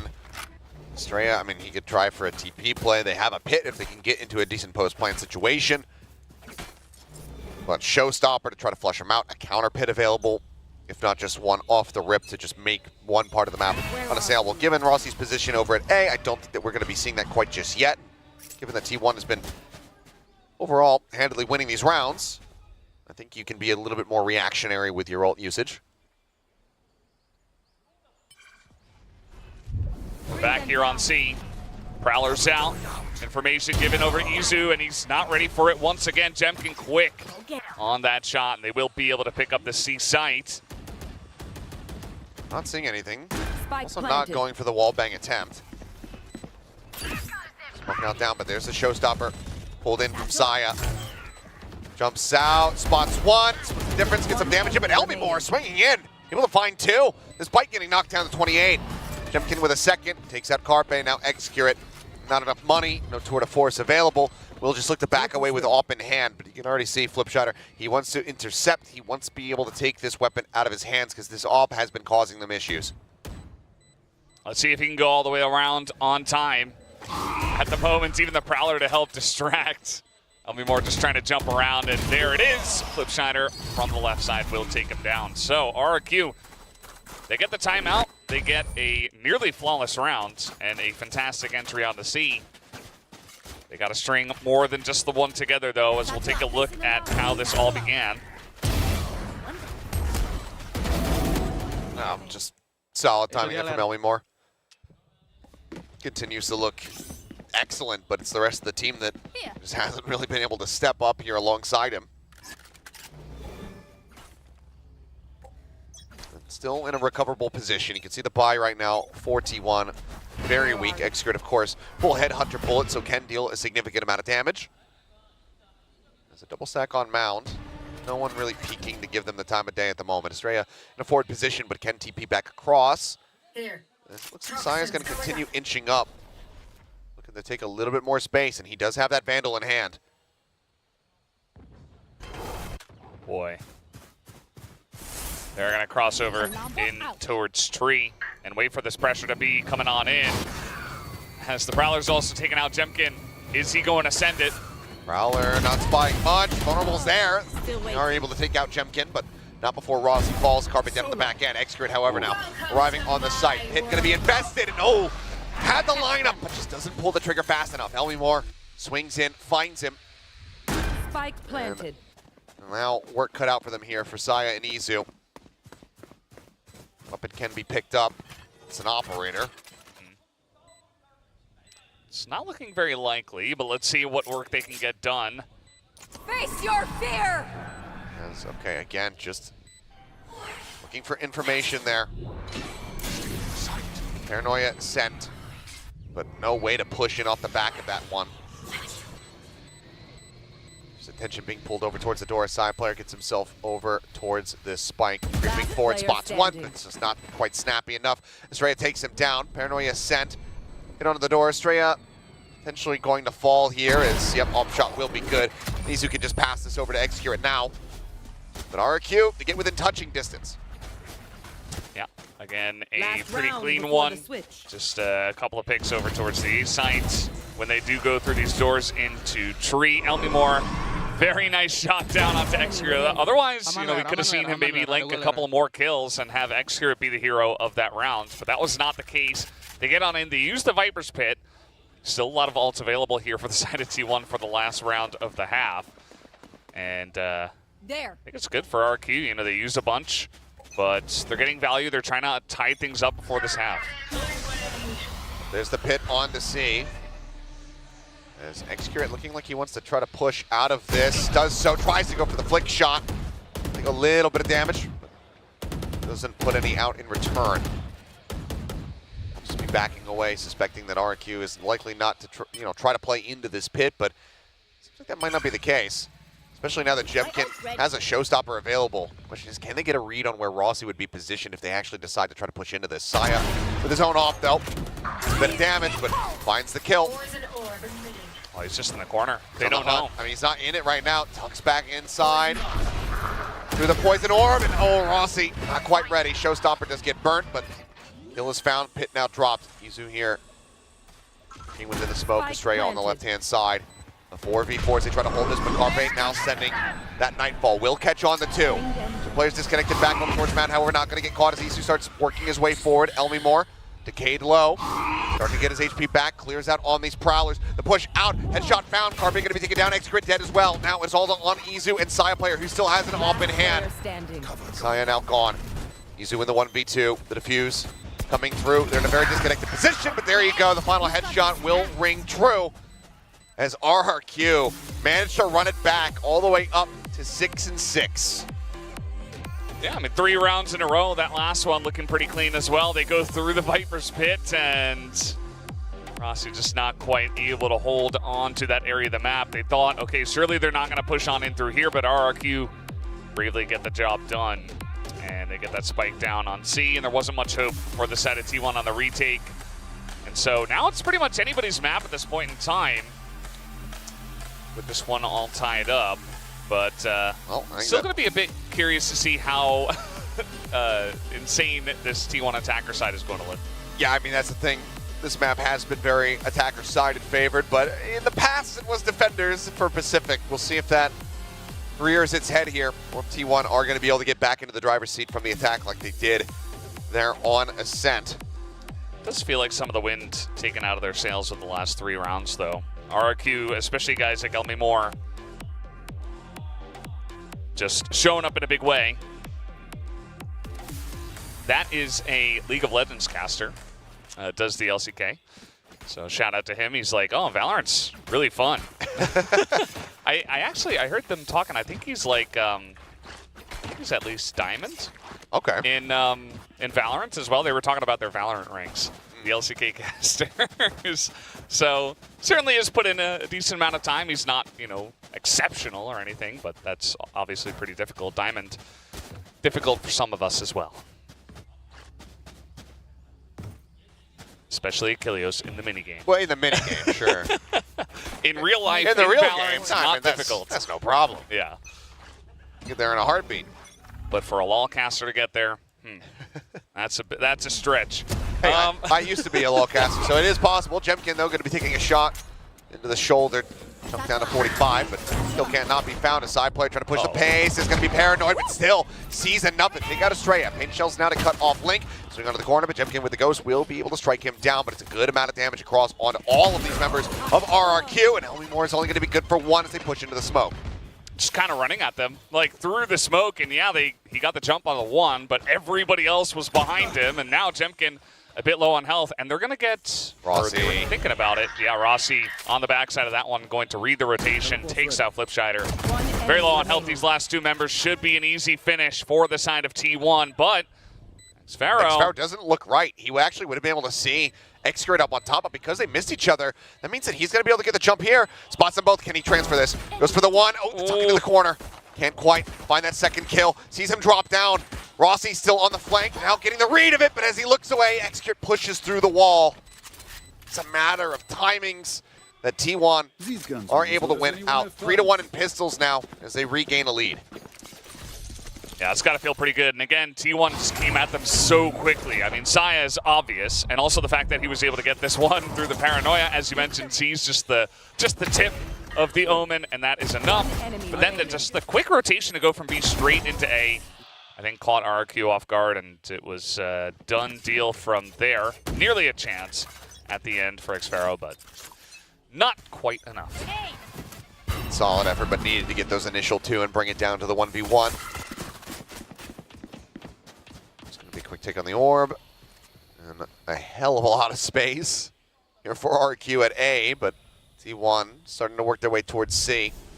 Still puts RRQ in a bit of a rough position. Rossi going to try to hold the line here. Goes in hand, sends out the snake bite. And they are able to get slightly around this, but still a decent amount of damage being taken. Jemkin still able to find one, but now the swing out from Izu. And does get the punish. And looks like the call from T1 is, let's take the fight. Izu says, screw it. I can win this out. Continues to push forward, finds himself a third. Yeah, they don't have to do this, but I think they want to send a message as Estrella does pick up another here on the Saya.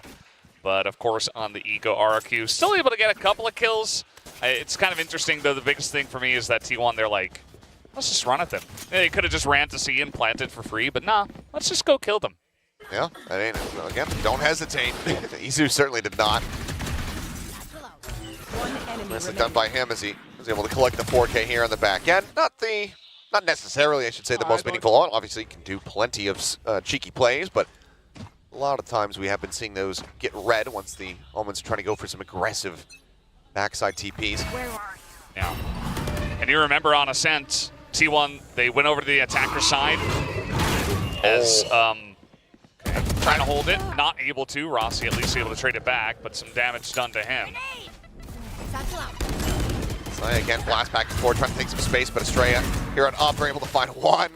It's a headshot onto Carpe. And overall, so far, it's looking clean here for RRQ. Just Elmi Moore as a casualty thus far. If they can close out the round from here, they'll be feeling pretty good about it. And I think ultimately T1, I mean, given that there's the op in play, might just have to call to save the weapons that they have. They'd wish that one of them wasn't a Bulldog, but ultimately they don't have too much of a choice. Yeah. Just wait it out. RRQ going to do the same. But I think this is a big round win for RRQ. Obviously, they stopped the bonus. It's kind of expected, but we expected it on Ascent, and it didn't happen. They got actually rolled on the 9th round win for T1, and then it was a 10th, and then the 11th, and the rest was kind of, as you guys remember in round 1, kind of just a full-on sweep. But this time, RRQ, they put up a good stance, and they don't just get rolled over here in the anti-bonus, as Izu is coming on in, and, you know, I hope I didn't speak too soon.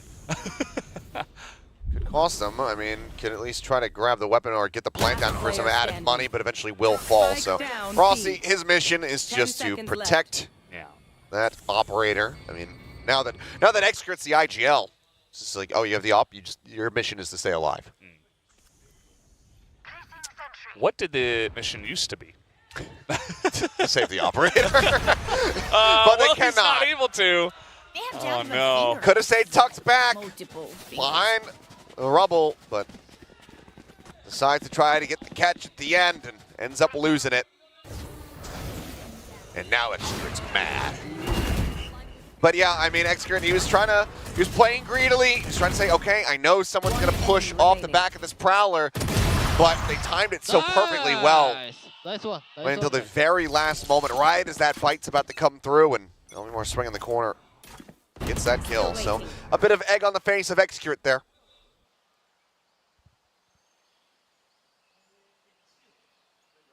Well, now no weapon for him aside from the headhunter. Yeah. 5 bullets and just a bit of poking out of bounds here, but T1 looks like they do want to fight this. Bit of a spread at the moment. 2-1-2. See if they do look to go elsewhere as the rotation is coming back towards A. Decent amount of poking and prodding out here near rubble just to say, okay, well, there's not really much of a defense for now. RRQ's starting to get a good idea of this, though. I haven't seen anything at C. The warning ping down in front of B main just in case there's going to be a deep flank coming through, which Izu is in position for that potentially. 4 players in position to potentially collapse the end onto this side, but Flipshot going to be taken first and foremost. He ends up falling. Sphero can do nothing but just sit here, stay tucked, stay quiet. As Han gets a reveal, and Elmimore is going to be taken down. Sphero now striking, comes up with 1. The site occupied here by T1. Izu now starting to work his way forward on this lurk. Jemkin, looking like he's noting this, but now backs away. Oh, the timing for Izu, it could not be any better. Yeah. Saya looking to challenge. Straight up, about to get caught potentially. Yeah. As there's a swing around, he's not ready for it. This now leaves Xferal in a 1v2. Low HP here on Carpe as he moves up, tries to challenge, gets him through the corner, and they know that Izu was behind. Pulls at the half, doesn't hear the drop. Does he pull off of this one? He's gonna try to stick it! And Izu finds his timing perfectly. Just a moment away. Xferal saying, I think I'm gonna get away with this. And that's when he swings the corner. Yeah, very good timing from the side of Izu, just across the entirety of the way that played out after the plant. But started off Saya play with a couple of big picks here. A couple of headshots. They get onto the site. Izu, this timing was the beginning of it, and then right at the end. I feel like after he had the half, there was like a bit of time where he could have came off and maybe seen it, but he wanted to be the pro that did not fake and did not work out for him. So T1, they get back on the board, 9-7. Still a close one, but still it's very threatening from the side of T1's attack, as we have seen so far.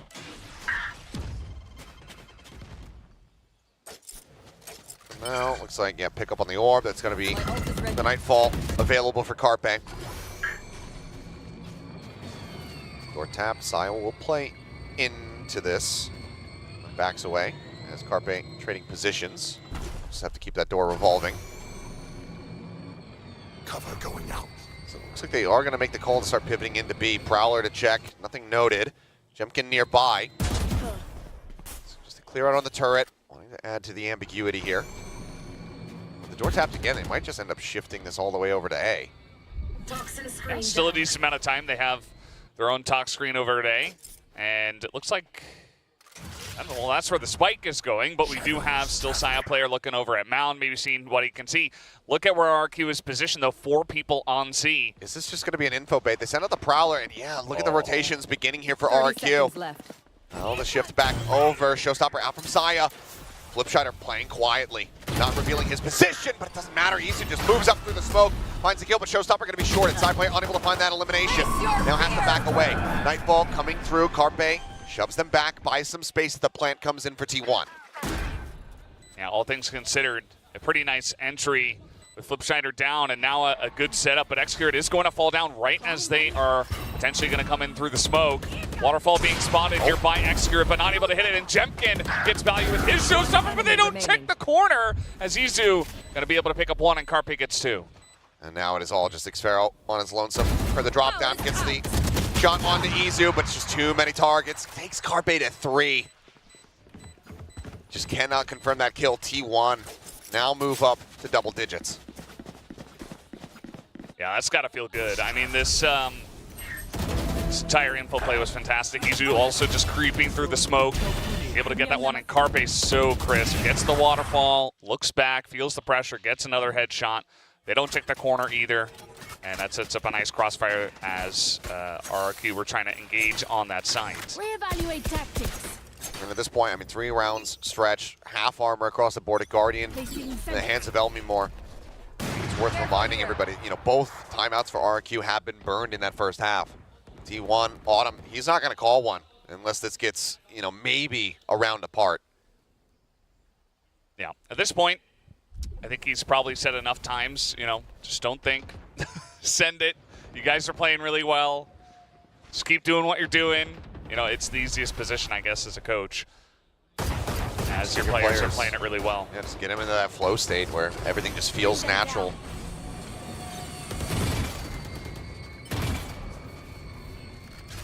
Well, they're going to play with this door again. Certainly worked out in the last round. Just to get RRQ in kind of a confused position. But RRQ, we're also trying to stack the C site and maybe try to catch T1 off guard. Zion's going to stay on a bit of a solo lurk. By Did the this look of last it here. time. Yeah, just wait and see what he can find. Smoke down, pushes up, and he sees enough of Estrella to be able to take him down. Rotations now starting as they move away from the A site, which is where the spike is getting ready to move up to. Flip shot around the corner. 30 seconds left. Still suspicious. Sees the gun barrel, finds it, sees the spike. Now rotations can come back. Up on the wall allows him to get bailed out, and also stands his ground to find one. Rossi will be able to finish him off there. They now go to a 3v3, but as the swing comes in, Jemkin taken down again. Attention a bit split. Izu going to be noted here on B as the spike works its way through. 10 seconds left. Yeah, you see rotation here, and they've got it all clogged up. Every entry into this one. The poison orb. Smoke in their face is Rossi also hugging this angle very close to where they're coming from. A kill for either would give them the ult. There's the C's as Rossi going to be locked into position for the moment, but there's just nothing else on the back end. Big fight now thrown down. Xero pushes up over the top of that one, but eventually it will go down to it. 11-7, T1 is 2 rounds away from closing out this series in 2-0 fashion, finding themselves with the first victory. Yeah, at this point, I mean, RRQ, they got the anti-bonus, I guess, right? That 1 round, and that was it. Like, this is, again, another lurk from Saya player. It was pretty nice from Flipschneider to try to give them a chance, but at the end of the day, it was just clean up here for the side of T1. Right from the get-go, they were in total control of this round, so kind of unfortunate for RRQ. We're not really seeing the same level from their defensive side. As here comes Saya player once again, getting in there pretty quickly, and it's going to be Izu actually to take him down. Jemkin dead. Hit now, invested. Nightfall is available. Saya tucking back around the corner. Does keep himself safe for the moment. Some answering spray damage comes through. Saya picked off. Elmore able to find one Prowler, confirming that there's somebody up close, and for now the spike will not be planted. Lockdown also available here from Xero. Should they be able to get into a winnable position? And that pick on the Izu. It's looking a little bit better for them, but Carpe lurks around the back of sight, finds the catch, takes down one, and manages to avoid that Bulldog spray as Elmimore will get finished off. Lockdown now going to be committed. A 1v3 here from Xero for all the marbles. Turret cleared out, swings, finds 2, but he's not ready for Excurrent. Oh, just no. runs him down. And T1 now get themselves up to match point, 12-7. Yeah, I mean, this is, that was pretty devastating, right? It was like last chance for him. He was going 1v3. He puts down the lockdown. He's sending it in the 1v3, but it just was barely not enough. Izu really clean, and oh man, just not able to feel the pressure from the third guy from the same angle. Maybe not expecting that, and very unfortunate for Xero. I thought he was nearly going to clutch that one out. It was not the case, and now it's 12-7. T1 just nearly unbeatable on these attacker sides.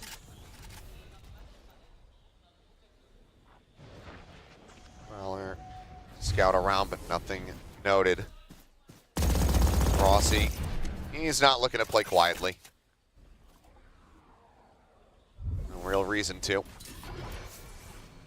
RRQ trusting that that pit is going to dissuade, as it's going to be a very early preventative Nightfall sent in here. Just getting those trails out, spawning multiple players.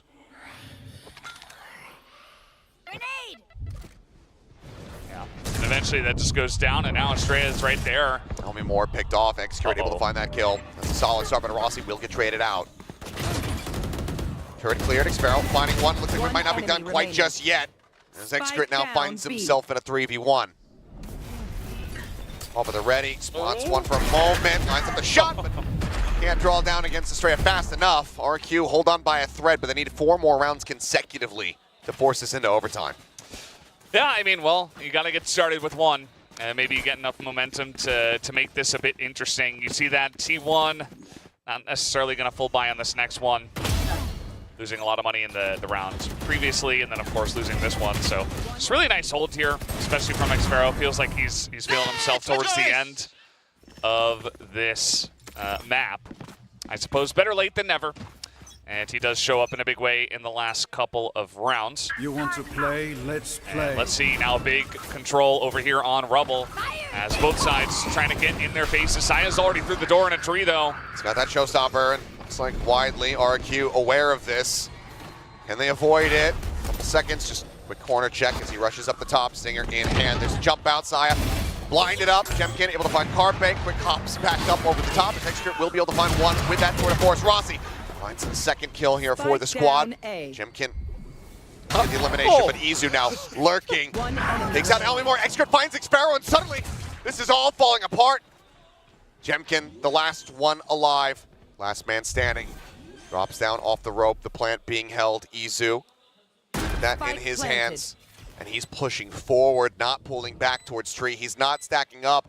And the timing, Jemkin just misses him. Swing onto the corner. He is struck down.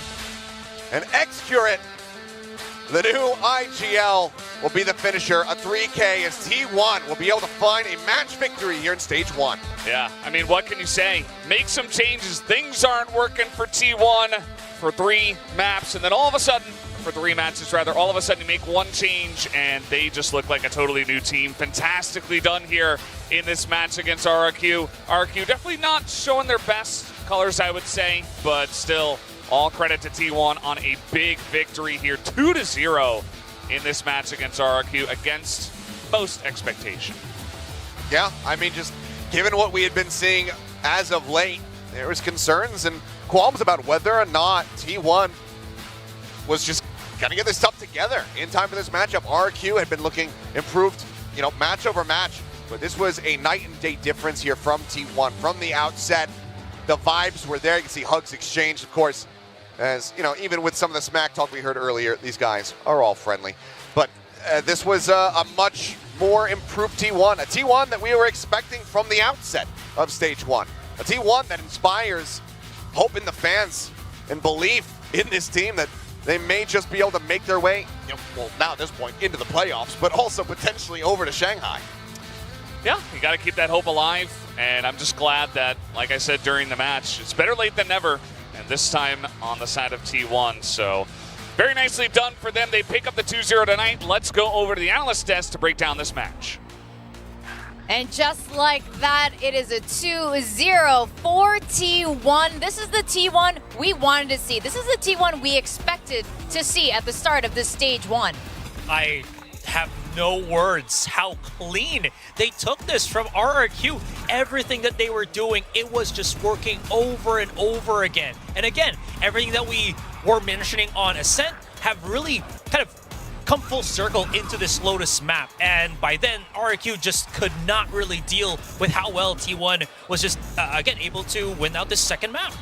Yeah, I think if you go back and watch the VODs of the previous T1 games and today's game, what you're going to notice is every piece of movement that T1 makes today actually finds some form of value. Even if you're dying, you're finding some form of value. You're getting the information you wanted, your teammates gaining space somewhere else, whatever it might be, it's very proactive. Before, it was basically, if we land the shot, then we gain info. But today, you could tell that there was a plan, and sometimes if you were watching the player cams, like Xcrit was just holding a position, looking at his minimap, and just calling for like 15 seconds, getting the team set up for the next set play that they were going to do. This team is absolutely restructured, and who knows what happened, but they are looking right back in action. This is great news for T1. There's a byproduct here where it feels like because T1 was doing this, RRQ was forcing themselves to stop those kind of calls, right? You'd see, I don't remember which player was this from RRQ, but then they were just holding somewhere on Murder Hole, Baby Door, and then the rotation comes in from T1, not really prepared for that. They immediately marched their way onto A side, and then they basically lost that map control because RRQ was trying to stop that tempo, that rotation. Before we go any further into this, what I also noticed, 13 rounds T1 had, and not one of them was the round that really mattered for the Guess a Game game where I picked T1. You know, what the heck? Ranking up just comes by nature for some of us, I gotta say. Sorry, chat. You know, sorry to let you down, but yeah. Maybe you too should spend your night trying to figure out what kind of crazy trivia the production will throw at us. Just like a sage wall, you know, some people gotta be put down and then get back up. What? You should be G-ranked. Yeah. Let's do that. I'm down with that. No. What? We're bringing it back. Will Joe? My mission right? is to It's get immortal crazy. tonight again. Man, I wasn't even on the desk for the first week. What are y'all doing there down there? All right, audience. Again, this is a representative. This is your representative. Sending in my wingman to silver first. Oh. Scope it out. Chat, you can't stand for this. Ouch. You gotta get back in the game. Whatever. I got the best duo right here. Me and you. Wingman Me from and you, the audience. to why. The best duo too. Oh, D-Rank. Am I right? I've been making so much fun of Achilleos here in bronze. I am about to be. Oh boy. He's looking right at rank you as too. him. I know. Yeah. He's giving me that look like that's what you get. That's what you get for mocking me.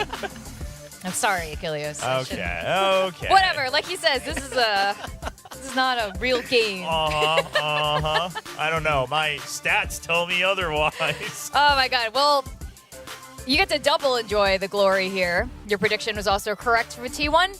You know what? That one was, I feel like that was actually more of a coin toss prediction than even this little game that we had, because T1 did look great at the beginning. Was on kind of a down, but they definitely figured something out. You could just tell by how they were playing, the decisions that they're making, but the quickness, the tempo, all of it was just fantastic. Yes, absolutely. Again, I think you put it perfectly when you brought us back to the desk here, Victoria, is that this is the type of game people were wanting to see from T1 coming into Stage 1, right? We saw glimpses of it at kickoff. We saw plenty of it during the offseason. The firepower was never in question, but they had their own style. They seemed to have their own reads on the tempo they wanted to make. Saya didn't have to kind of feel like he had to take the entire game into his own backpack, and then it faltered, but now they're back. Again, sure, Excurate being the new IGL, that's the headline, but surely there's a bunch of other effects that are happening, because Izu seems a lot more comfortable. You see him smiling on stage again, and Rossi, again, the setups for his teammates, it's just absolutely in sync. And to kind of add to Saya as well, it felt like he didn't really need to adjust anything for his team, right? It's just more of like they improve what was already there, and that's always a good thing because you want Saya player to be in a spot where he can just be so aggressive with those double satchels that we've been seeing here on Lotus. Yeah, and then I also just want to give a shout out to the side of RRQ. Elmimore continuing to prove that as that initiator, he's feeling really comfy, but on the flip side, the other one who also had a big role switch, Xfero, a little quiet today on both maps. And I think that's really been weighing them down a bit. Estrella as well, struggling in both maps, quite frankly. Flips, of course, not having the greatest of times here on Lotus. But again, part of it is, sure, you're losing some aim duels, but a lot of it is what Aster I said earlier. It's the way that T1 started playing. RRQ was not prepared for that. They weren't prepared for that tempo. They weren't prepared for those types of decisions. And RRQ started to feel that they have to basically go through aim duels to get out of this map. Yeah, and Izu there on the top. You could see that he was all smiles when they were just finishing that match, wrapping up. And it was just a different T1 besides gameplay. Even when they wrapped it up, you could see their new IGL, Extra, going around, giving everyone a hug. Izu with the biggest smile as he led the charge, to wrap it up. Anyway, we're going to go down to the stage and have a chat with today's victor, T1. Thank you guys. Now T1 secured their first win for stage 1. I'm standing here with T1 Saya player. Now massive congrats, Saya. Now I just want to start with the question of going 3 games without a win. That could be mentally exhausting, but overall T1's team vibe looked very good. The team synergy was there. So how did you guys try to keep the energy up to make sure that you have that motivation and the team morale to pick up the win? To be honest, we have really, after these 3 losses, like we have a really bad momentum, and then everyone's like exhausted, tired, like they're like really sad. But I know we have a really good result in scrims, So I know we have really good progress, and then we trust each other. So we like bring back our moment. So in order to transfer the good results from the scrim to what's going on stage, what do you think was the most important thing that the team needed to address? I think we have really on our team we have a lot of opinions. So when we play the games, we have a lot of like ideas, like we have what to do, but we didn't figure out what we're gonna do actually, you know. So we just like after the change, we just decide to Kevin like the X-Curate gonna like core everything. So after that, we like good, you know. All right, you mentioned X-Curate taking over the IGL role, and Autumn also mentioned that it was to play more fast tempo. So talk to me about this decision. Whose initial idea was it, and how is Kevin kind of helping out the team with this calling? It was Autumn, the head coach, and then Kevin really wants to call. So I mean, I really trust Kevin too. So we just like decide to calling Kevin. Okay. Now, we saw T1 straight play into their strength. For example, those contact plays to the A sites on Ascent. And also the timing and the pacing was on point. How much would you say was down to Kevin's calling? And how much would you say, how much of that kind of came down to the teamwork and the team effort?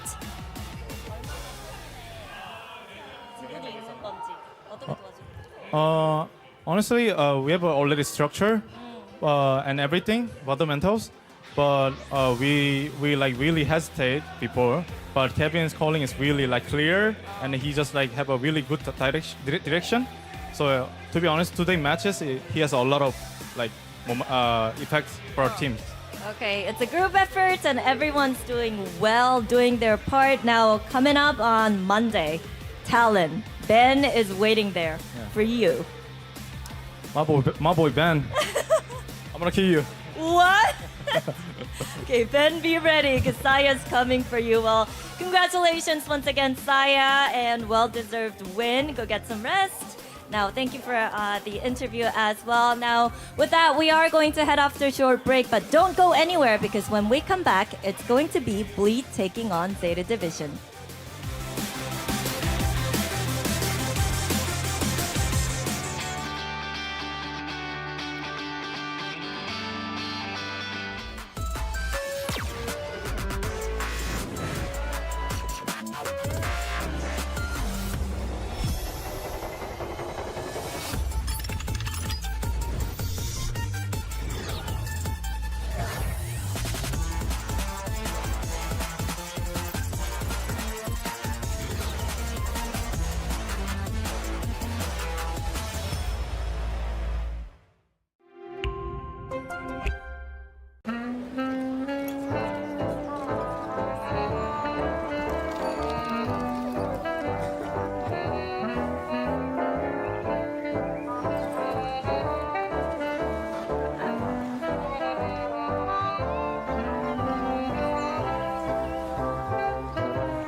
efficient because these guys just play contact.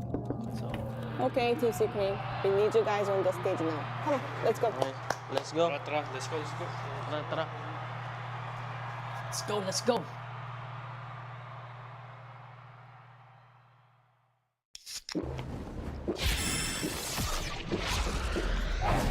Red Bull gives you wings.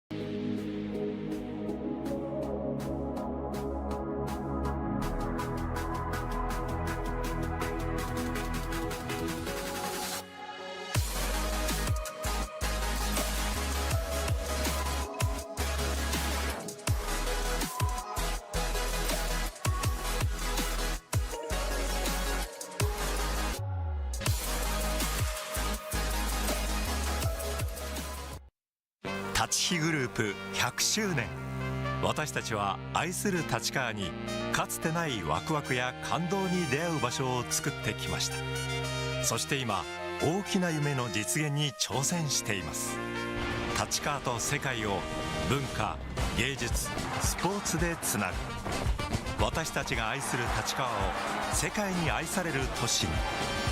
立川と世界をつなぐ立ちグループ。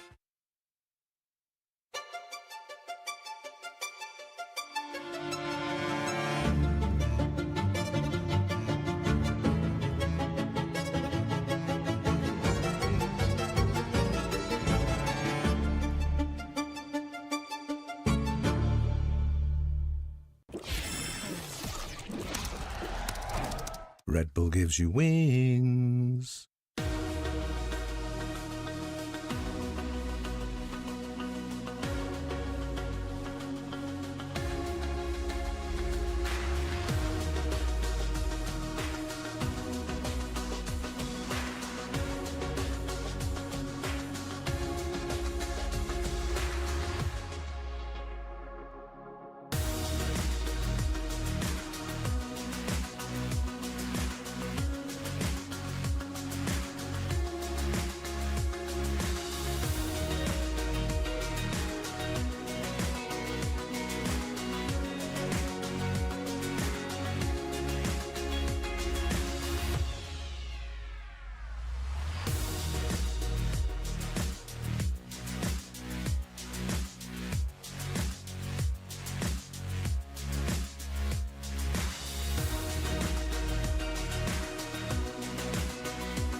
Welcome back to VCT Pacific Stage 1. We just saw T1 versus RRQ, and T1 is back on track, taking their second championship point. But we're going to go into the second series of today and hear a word from Bleed. Hello.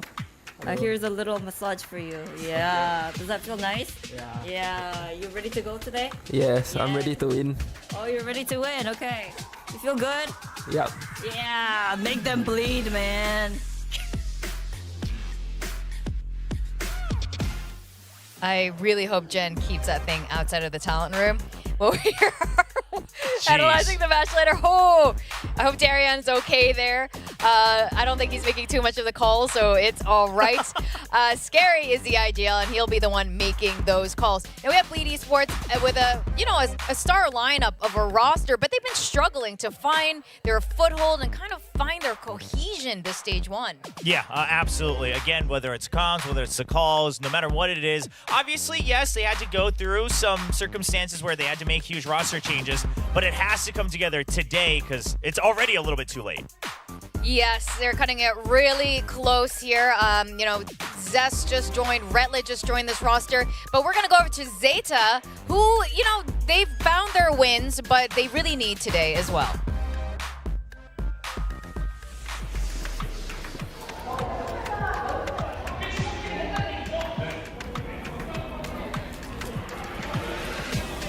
Happy birthday to you, Yuan-san! Happy birthday! Open it. Oh, thank you so much. Oh! Oishou desu. So, Do you like it? yeah, I made it myself. thank you so much. Oh, yeah. What's your teammates getting you? Today's win. Oh, today's win. Okay, they're getting you the win. Better than the K. Don't eat it though. Don't eat it. What is Jen up to with her shenanigans? What are you supposed to do if you don't eat the cake? Is it a lie? I don't know. This cake is a lie. Well, Zeta Division has a birthday buff for Yuren, one of their rookies. Yeah, it's over. That's it. We don't really need to analyze anything anymore because birthday buffs are a real thing, Asterai. Oh yeah, I was just in my head, just keeping. You can have your cake and eat it too. It's just the thing that just kept popping into my head. But yeah, absolutely. Zeta Division, they, at least coming into this series, feel like they have all the pieces set much better than Bleed. We saw how well Depp has shown his diversity or his pool of agents, how effective that can be. Laz still is a very effective chamber player, and the player in question, Hiroron, has been slowly getting better and better into that initiator role. Sure, again, don't forget that when he came into Zeta Division from his previous team, he was a Sentinel main. So him still having to adjust into this one and, you know, being a lot more successful bit by bit, game by game, is really going to help Zeta Division here. Yeah, I mean, it's really the eyes on the rookie, right? The rookies, I should say, because like you said, Depp just hasn't missed a beat. He even brought out the Neon once again on the Lotus, things like that. Laz has shown the Chamber again. Sure, Sugar Zero, maybe not as many hero moments as in the past, but still pretty stable. But of course, he is up against an age-old rival in Scary, as we see in the stats right now. So we'll see if Sugar Zero can at least pull around, you know, a couple of those rounds to really kind of re-inject the motivation back into his team when they need it most. Because if not, I mean, Scary, like, I know we've been talking about it, some fans might be bored of it, but you just never know when he's going to pull a rabbit out of the hat and bring home the win for Bleed. Yeah. Yeah, you never know. And so far, they haven't pulled that win yet. He's done it in the past. He's done it in the past, especially during Ascension. Obviously, Bleed is our Ascending team here joining Pacific, and I think this might be part of it, actually. When you're coming into the franchise for the first time as a team, and then you make not one but two roster shuffles since then, that's a lot of adjusting that you have to do. Meanwhile, Zeta Division has kept most of their core here. And yes, this is a very important match today for both of these teams, Asarai. Yes, Bleed, I'm dubbing them right now the Hemo Goblins, as it is, because... The Hemo Goblins? Yes, because they've been goblin all these losses. Oh, okay. My head was going somewhere else with the Goblins, but I thought we were really towing the line here today. Not so much. and you know what? Look at their next matchups for both of these teams now. Yeah. You're saving the toughest for last on both sides, right? I mean, on the side of Bleed, let alone a DFM that's looking better and better, but a Paper X and a DRX. Then Zeta has to play Shen-Chi, and now a T1 that seems to have fixed all their problems. So if you don't win today, I'm pretty sure you're about to kiss the playoffs goodbye. Yeah, that's exactly right. And here we're looking at some of the highlights of what's been happening so far here in Stage 1. So here's the thing as well, you know, with a lot of these highlights that we're seeing between Bleed and Zeta is, you know, we talk about how Scary was a thing, and that's actually a big fact about these things, because if you look at the first kills, right, overall for Bleed, it's never really up for their duelist, which is Ye. And even though he's somewhere there, he's on the receiving end of a first kill. He's been actually one of the players for Bleed here that has gotten the least amount of that first kill percentage, which translates into he can't really find that quick contact or win that quick contact against other teams, which means that the first contact for Bleed has been less than stellar.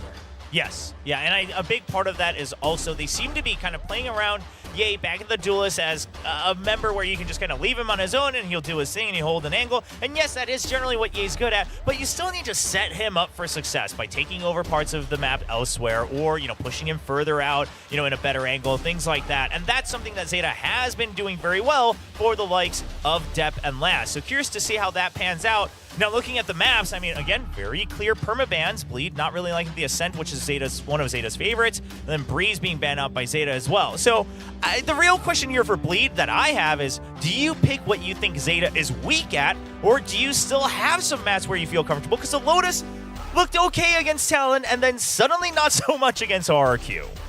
Yeah, that certainly is a question for Bleed because they need to get any advantage they can get right now. While they haven't won any matches, they have have won a map or two, and they're just gonna have to figure out what Zeta division has figured out, because we had a chat with Carlisle not once but twice, and they have definitely been cooking up something as much as possible. This is a very different Zeta division than last year already, and while they lost their match the other day, I still think overall they looked much more improved. We're gonna go to the map ban picks now. Of course, we have our two coaches, Carlisle and Lagia here. I mean, Will was right. What maps can actually Bleed be willing to fight against Zeta Division here when you think about how Zeta feels like they have that more expansive pool? Is the mentality here for Bleed to just try to match Zeta where they're already good at, or just completely try to, you know, go the other direction and just face them where they haven't been really good at? Wow, the Icebox ban. I'm a little surprised. And then the Sunset pick. I'm even more surprised, to be very honest. Though I will say, you know, Zeta, they're bringing out the Phoenix comp, and while they did win very handily against GE, the weaknesses of the composition showed through right away in their previous match. So maybe you've got some anti going on there. Yeah, that's most likely the situation here. I believe we saw a match like that yesterday with Talon being very bold as well. Picking a map against Global Esports that they thought they had figured out. But hopefully this time Bleed has it figured out. Wow, and the Lotus for last as well. I mean, again, on the side of Bleed, no draft is going to feel good given the record. You just have to go off of scrim, so obviously it's kind of hard for us as outsiders to read through this. But I am surprised about leaving Ascent open and banning the Icebox, because I thought Bleed, kind of pivoting back to the Viper, should have an okay chance on Icebox, and Zeta didn't look so good on it. But that's neither here nor there now. We are going on to that Sunset, and Bleed, I don't believe they played it here. They played it earlier in the year by kickoff. So that comp absolutely could have changed here for Bleed. I mean, I wouldn't be remiss to see maybe even a double duelist here, you know? Try to one-up Depp if he's going to be bringing out that Phoenix. Just put Durian and Ye on more aggressive roles where they can maybe dictate the pace of the game. Even though Durian has been, you know, very proficient on the Sentinel, it just feels like Bleed might have to improvise something right now with the lack of time that they have to prepare. Okay, but what if? I know we're all sick of hearing this, but like, but what if? What if it's a chamber duel between you and Labs? I would love that. I would love it, Will. If we Ye? saw it, we haven't seen Ye on a chamber. Yeah. In Pacific. I don't know what's up with that. I mean, you know, can we just put him on the chamber for the love of God? Yeah, play no duelist, you know, just go for it. Just do it. It can be done. Sunset has proven to be doable without a duelist.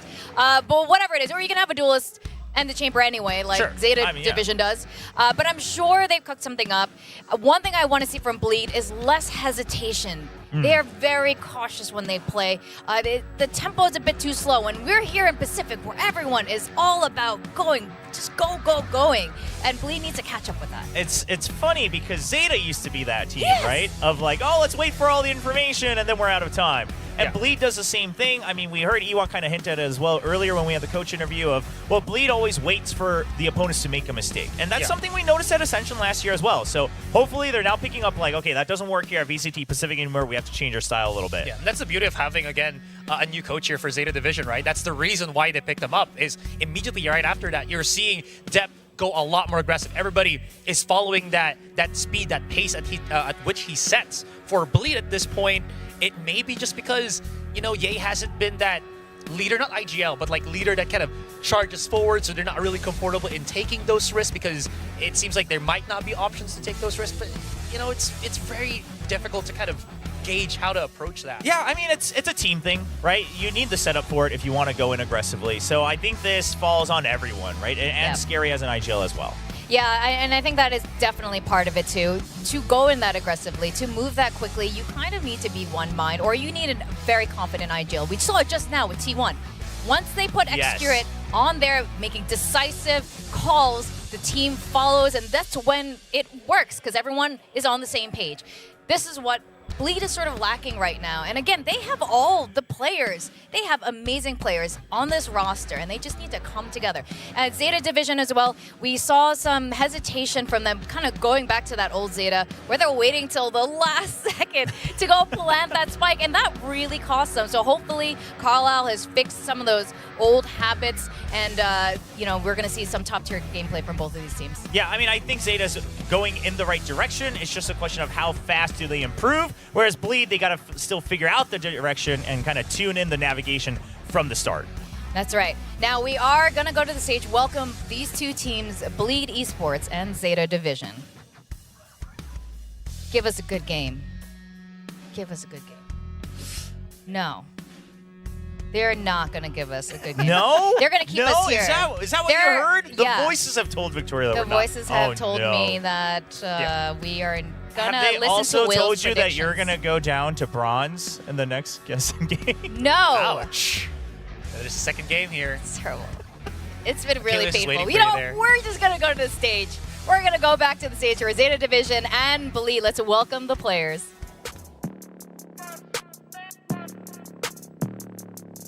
Bleed Esports. Undefeated. That's why they call me undisputed.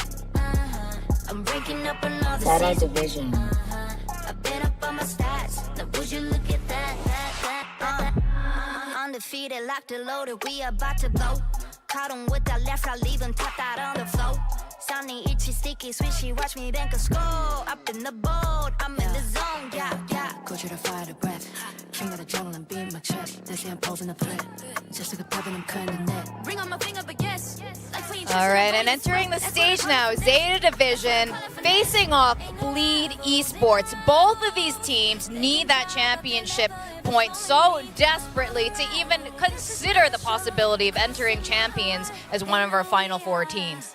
Yeah, I'm glad you mentioned that because, again, it's not just about playoffs and Masters Shanghai, but, of course, looking all the way down the road to champions as well. And for Zeta Division, I mean, DFM is already racking up points as well right alongside you, so you want to make sure you bank those up nice and early. And then for Bleed, okay, champions might be a bit of a stretch, but at least you want to get that first win to really kick things into gear and say, no, we belong here on the stage. We earned this spot. Yeah, I mean, what, it's 2 weeks, 3-4 matches remaining for all of these teams? Really scary to be in that perspective, especially again when we're talking about Bleed that has those struggles. Okay, I mentioned how Ye was the one that was, you know, kind of the first point here for Bleed. Haven't been talking so much about Zest, that even though he does have those cues with, you know, very good initiator abilities, the timing, the pacing hasn't really synced up with how Bleed has been playing. And then Retla has been, I think, not there yet from what they were kind of hoping for, from what we heard from Ligia last time on the interview. Yeah, like Retla, you know, he used to be part of Bleed. He was actually on the original roster for Paper Rex back when VALORANT first started, when VCT first started. And it looks like, you know, he took a little bit of a break before coming back into Bleed, and it looks like he's still kind of shaking off the dust. And he needs to step it up. Today is so important for, what did you call them, Master Eye? The goblins? Goblins? Yeah. Yeah.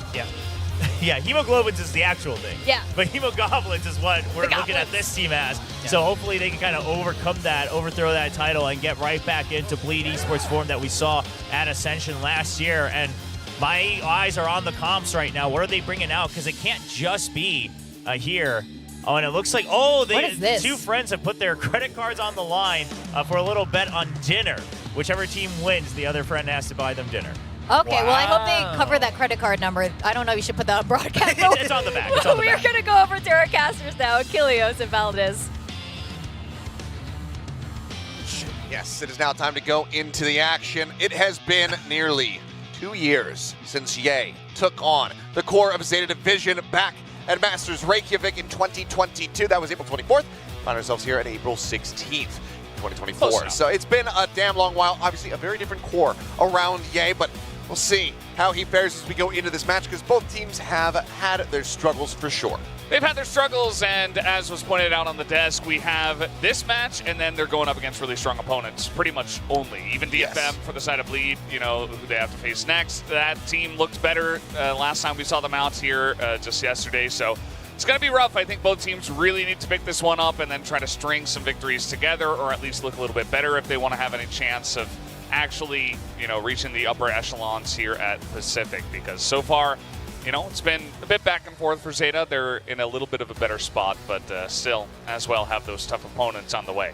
Yeah, it feels like we continue to see a bit of growth out of Zeta, and it's like a couple steps forward, but then some steps back. It hasn't really been super consistent, which is what we want to be seeing from them. I mean, people were enthralled and excited to see that there had been some changes coming through the roster, giving some opportunities to the new young guns. But, well, still, they are capable of stumbling from time to time. It's not going to be the hyped-up matchup that people were hoping for with Ye over on the Chamber. He is going to be sticking on that duelist role. Again, not lying to us on the analyst desk when we had him on for the interview. He said we are just sticking to Ye on duelist. And I think overall, while it is disappointing not seeing him play Chamber, this is still a huge improvement over what we were seeing back at kickoff, where he was playing Sky and Viper, etc., etc. And as he continues to get more reps in on this Raze, expect that the performance is going to get better and better as well. But some changes here as we'll dive into this map and see how Bleed do fare. Zeta, they've looked both strong and have gotten crushed on this map. Bleed typically thinking that they have a very solid read on how to counteract this Phoenix composition, as well as Laz on the Chamber. Let's go ahead and hop into Sunset and see whether or not their confidence is going to pay off. Yeah, that is a big question. Laz, at least, able to play the Chamber. And it's still going to be fun to watch Ye versus Depp. Depp on the Phoenix, of course, back here on Sunset. And just the head-to-head in the Duelist could be a big part of the story between these two teams. Let's see how it is going to go. Zeta have elected to jump onto the attacker side first. And a bit of a discussion on the desk as well, just talking about, how Zeta used to be the really passive team, the one that took, tried to utilize the entirety of the timer. Then they kind of like fell in line with the rest of Pacific. And Bleed now is kind of the slower team. Curious to see if Zeta wants to take a little bit of, I'm sure they were watching the first match as well, where T1 essentially just W-keyed. Maybe they say, okay, well, we can do that too. And maybe they'll bring it to Bleed here real quick. And they have in the past, and it's been really good to see Zeta not really running down the clock as much as they had in previous, metas and matches and whatnot. But that was something that we saw them slipping back into in their last series. It was them just not really feeling confident, not, really running down the clock until they had 20, 15 seconds remaining, and then just getting picked off on the approach to these spike sites. But now it looks like about 40 seconds gone. They will start clustering up over towards A. What this attack does end up looking like here for the squad. For now, just going to be Darion cutting back over, but he's not alone. There's a couple players here, clear out on that 0 point.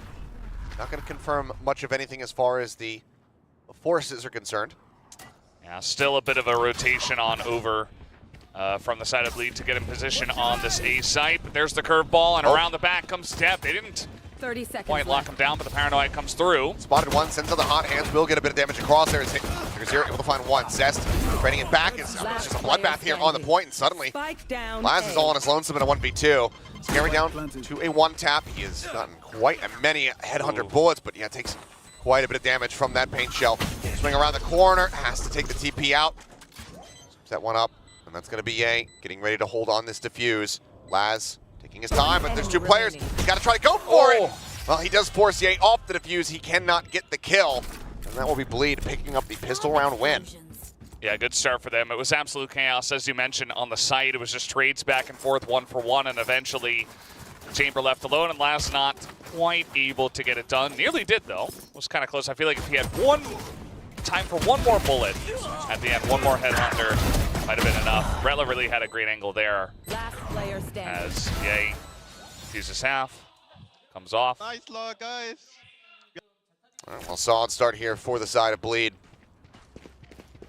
Really, I mean, just that Paranoia onto Depp, really slowing up that entry, forcing him back behind the box, unable to get the instant punish onto Zest. Really unfurls things there for Zeta. Well, quite a many few players going to be suppressed as that 0 point goes out. See what Zeta opt to do. Yeah. To spark a little push from Bleed out of B. Maybe see what they can see. Get some extra information. Zeta, most of them just hanging around tiles, just waiting to see if they do go and commit to anything in mid. But for now, Just seems like maybe another A hit. Headhunter, Sheriff, two biggest weapons that they have here at their disposal. Taking their time. So that's going to be creeping forward. 0 point to check any forward presence in mid. And the push out of B main really should tell Bleed all that they need to know.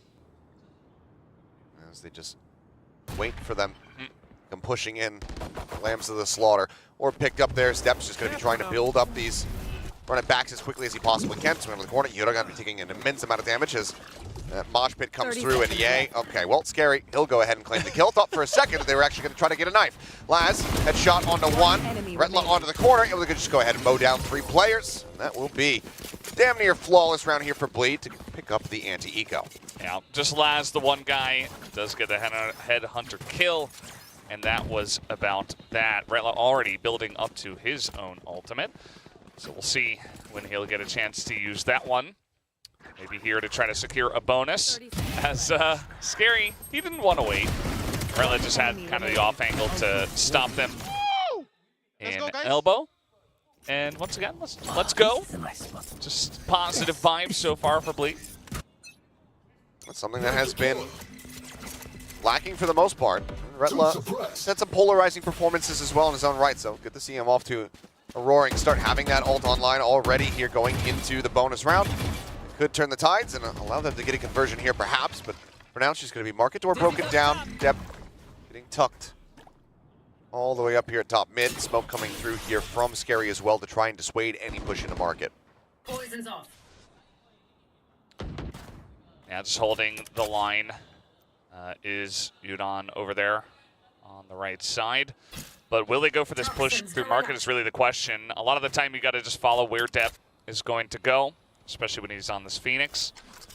For now, he's just going to back out of mid, just not really looking to take an angle here just yet. Yudon trying to get some information and B main. It's not going to see much. And that might spark a little push here from the side of Zeta. One trap wire cleared out, still another one there on the spike side itself. Wall goes up.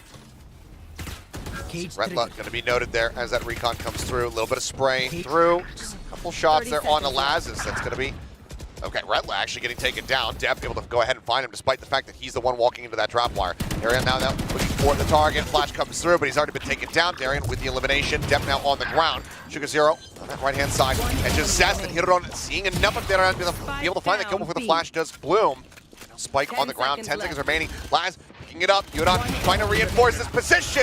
He arrives in time to save the round, but cannot save his teammate's life. Cannot save any additional weapons here. Zeta barely scraped by with a win, and they lose 4.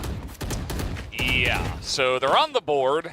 They deny the bonus, but it is not the greatest look, especially this from Dep. I mean, he was just kind of flailing around. He throws a flash. His teammate gets flashed. He goes down, and it can be rough to try to clear out that entire B site, but not the cleanest entry we've ever seen. Definitely already saw a lot better from the first match. So hope that they can kind of clean that one up if they are going to have a chance here to get some good entries. Looking for that cam. There you go, finally find it. Run it back is available.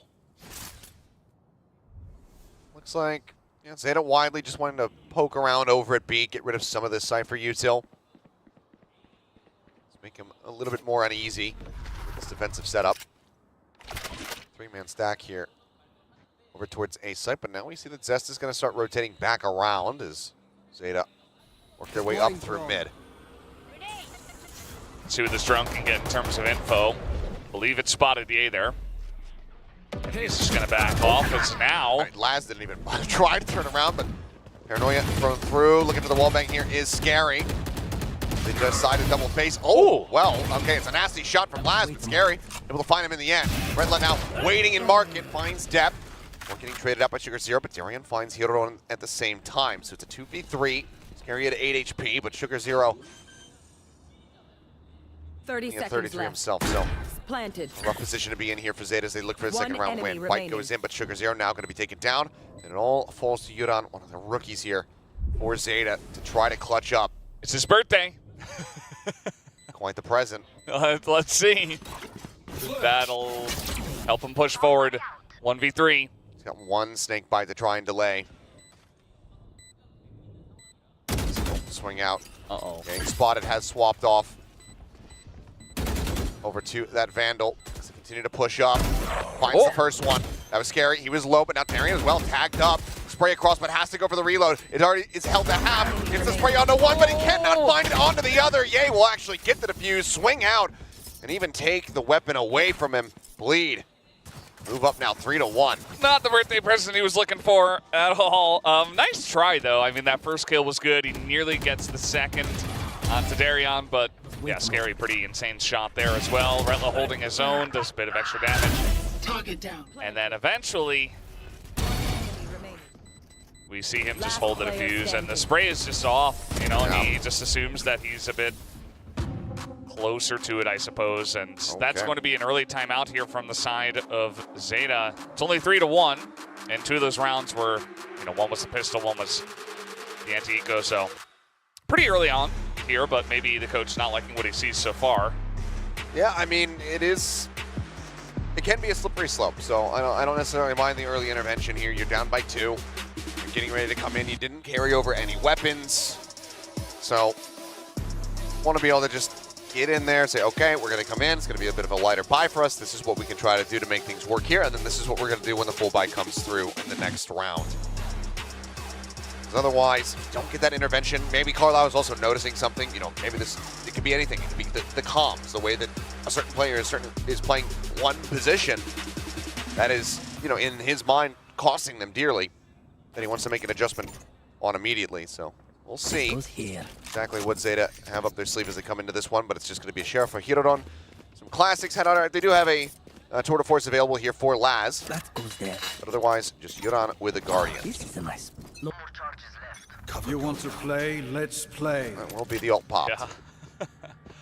It's making it pretty clear what the plan is, I suppose. And some smoke down here already.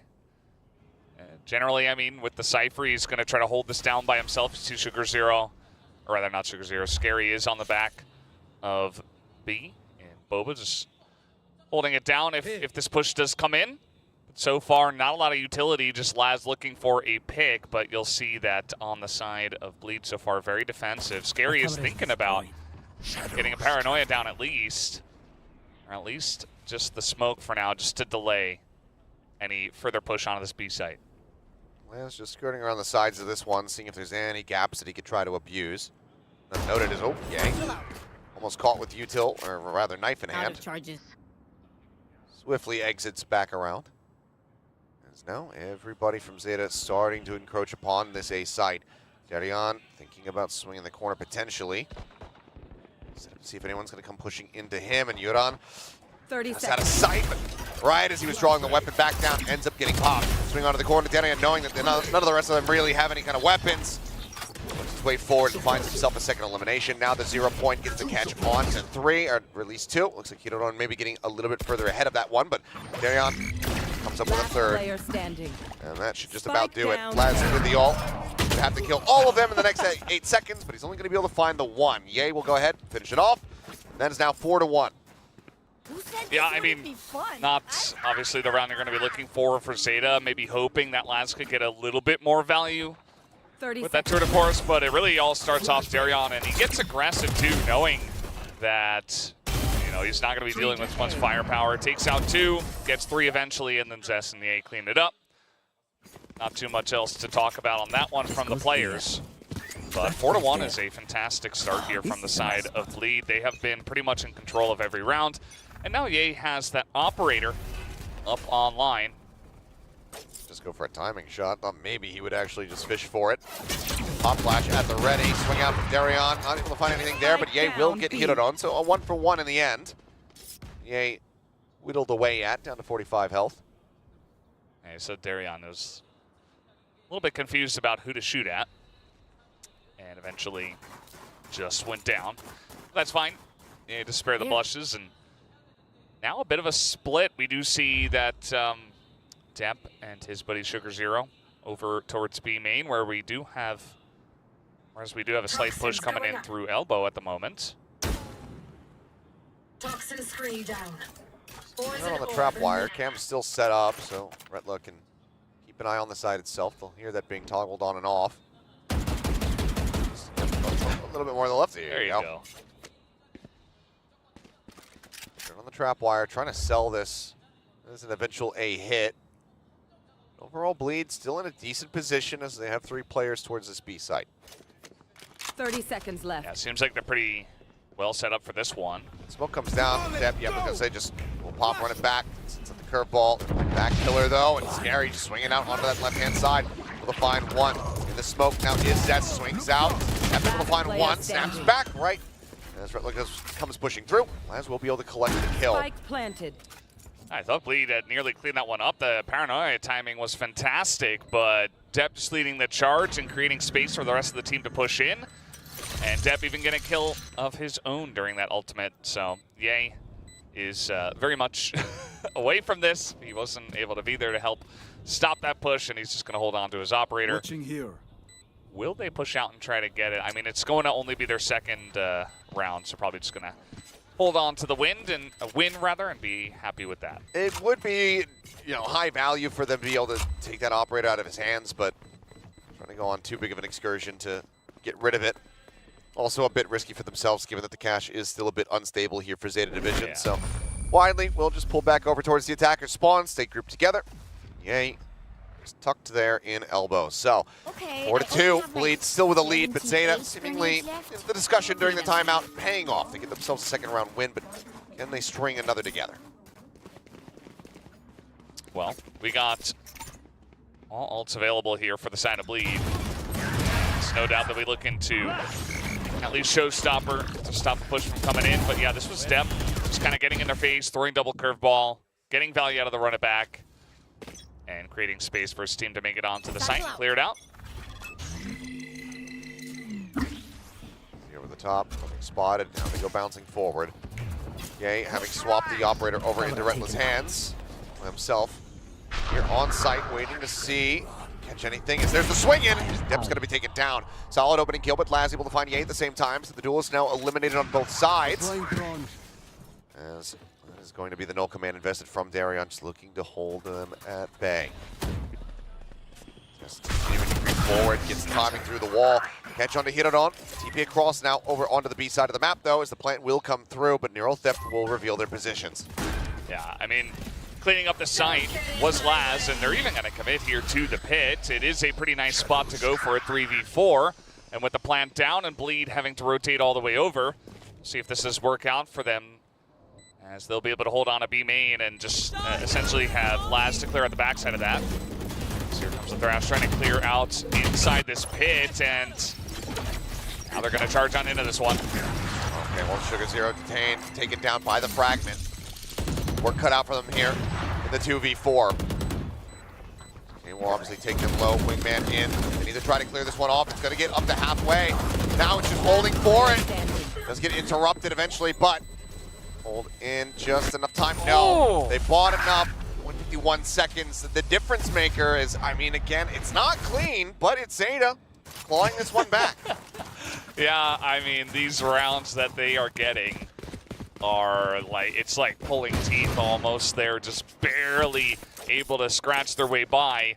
And this one, definitely a nicer setup at least.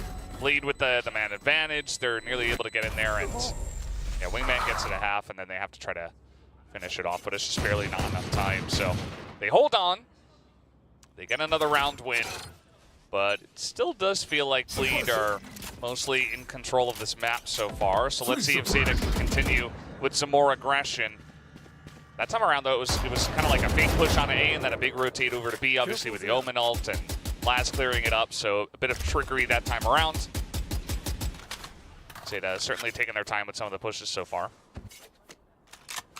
Yeah, just a lot of noise made over in mid. Big mark set up outside of A, just in case that there is an eventual lurk out. Will have to be reclaimed, though, as Laz gets ready to outrange it. Working their way forward here in towards A. Bleed now. Flash. pack hunting mentality would seem. Everybody just shifting together aside from Darion, who's just trying to get some additional information, but 0 point is overall avoided. Fragment sent down to try and delay. Laz, however, can swing out a little bit wider around that, avoids that one way, and also finds a kill, but Zest now, weapon recovered as he takes him down. So Sheriff shot there. Step, trying to swing in, looks for the timing, but he's only able to find one. Shows up from VA, takes down Sugar Zero. Paranoia, a little bit wide though, as Hirodon is able to find one kill, but Zest continues to keep himself and the team overall in this round. 60 HP, Yuran sneaking in from behind. Does Zest get a read on this so far? The answer is going to be no. Wingman sent in, still not quite watching for this one. Yuran getting ready to swing the corner, and there it is. Headshot comes in. Be the last one left standing, but that is tied up. 4-4. Zeta, 3 rounds consecutively, they run this back. Yeah, Bleed not having much, but still able to keep it pretty close. Saw multiple sheriffs. We did see Ye commit to the showstopper as well. And yeah, Euron just winning the game of Ring Around the Rosie at the end of the day. Just come around elbow and takes him down. So now we are going to have a full buy from the side of Bleed, and I'm curious to see if Zeta can, you know, win a clean round against a full buy from them. Not a lot of points available at the moment. That's 0 points. It's a big catch from Darion, though. New players. Still early days since Zeta have been playing the map, so overall it's not going to get you too much information.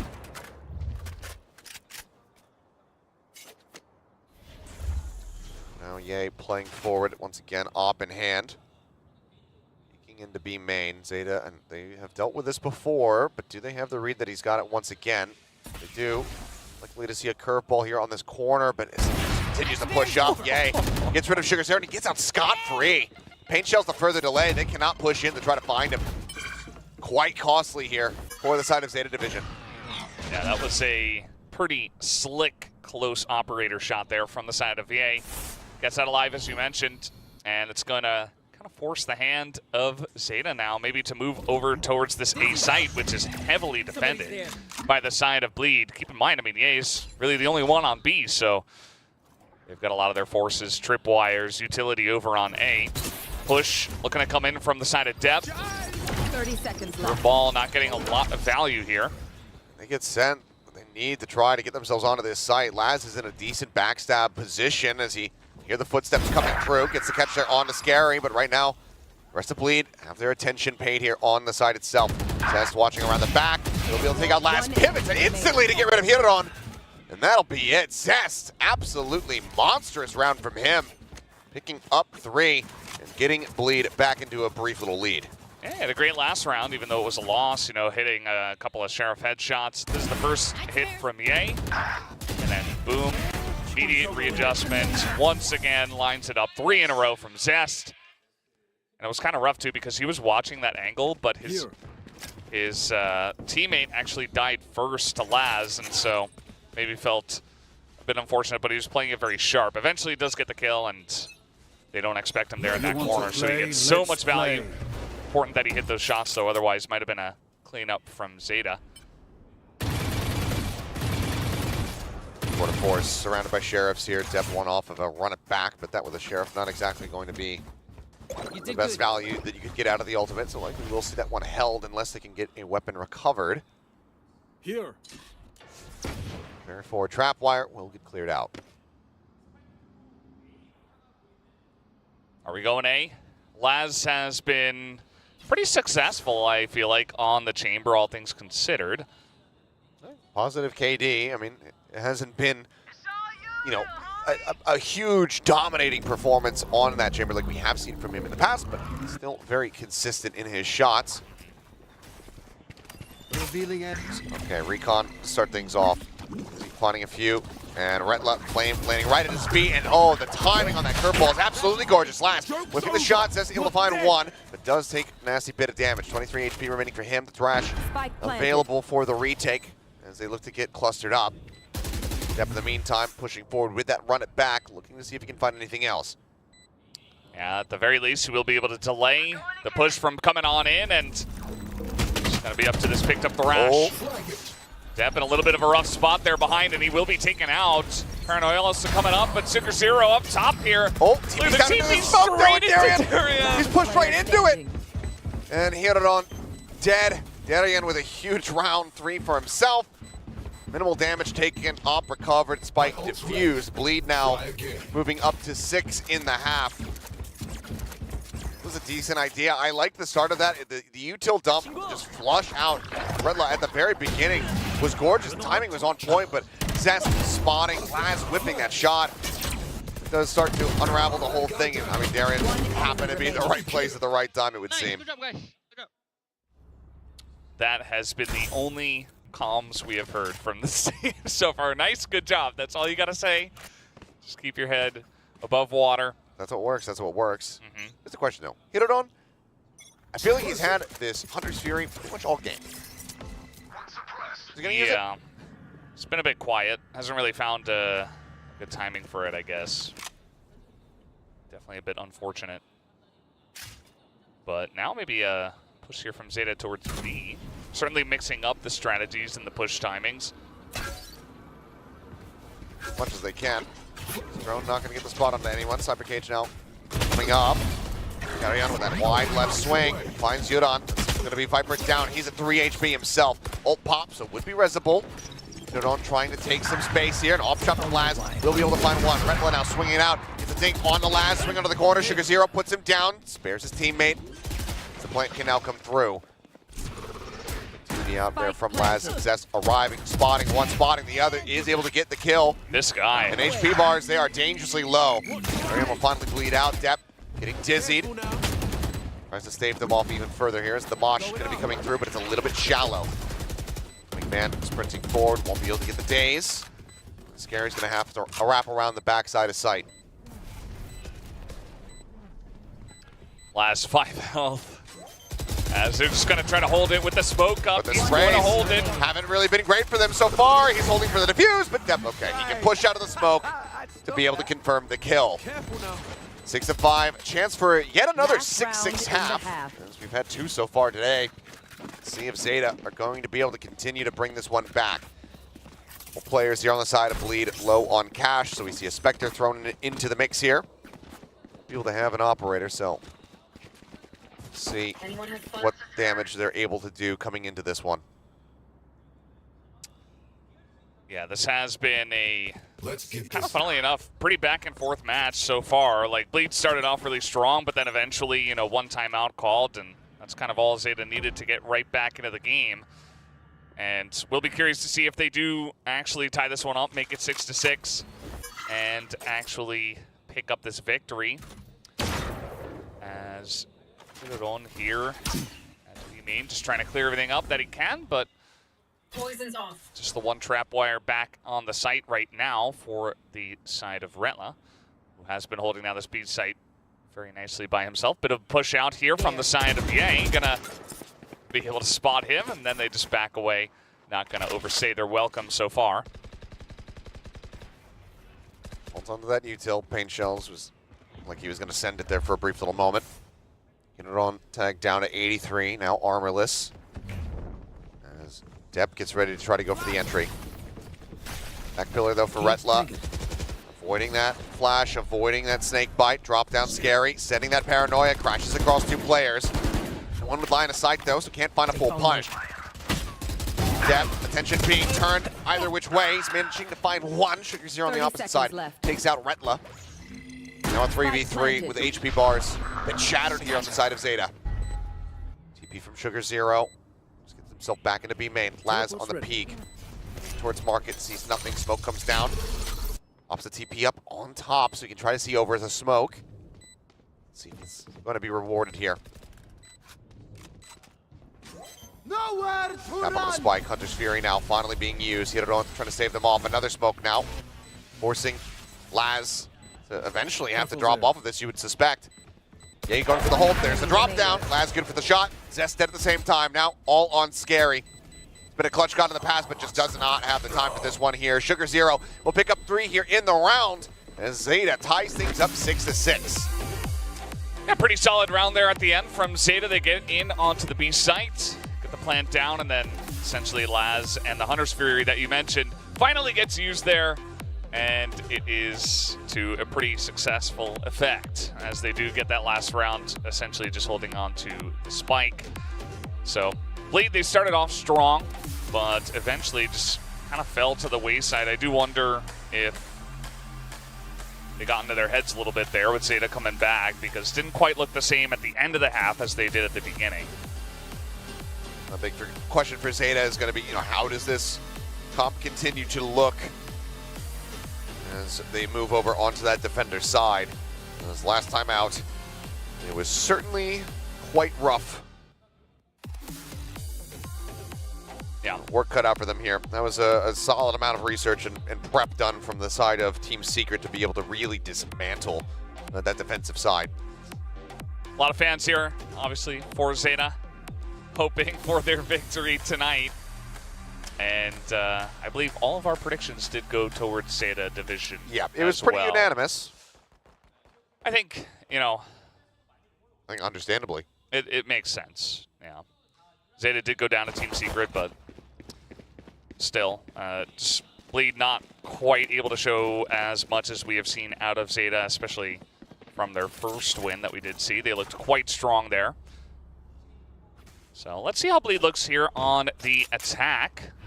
The A so far sitting at the bottom, but maybe able to turn things around here, playing the duelist from the attacker side. Maybe they can get some W key going.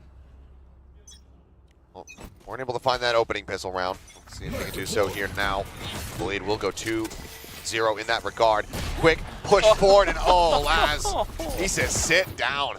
Headshot comes across, Yorodon across the opposite side of the map, able to find Scary as reload has to come in. Yorodon just trying to hold in the corner. Shots across, Darion loses out on the fight. And that leaves now just Zest all on his lonesome. Finds two. Those are low HP members though. It's everything from here to be damn clean. Would have to be perfection. Can't quite make it happen. Zest will take him down. Zeta will take the lead. We tie things up 1-1 in pistols. Yeah, I really feel like Zest is trying so hard to carry this one right now. Like the last 5 or 6 rounds have been him popping off in a huge way, either to wins or, fortunately, mostly defeats. Laz was so crisp on that shot, and then eventually they just get on top of the site on time, and it's enough defense with the manpower to take it down. A big nice there as they will take their pistol round this time. Laz straight in with the Outlaw.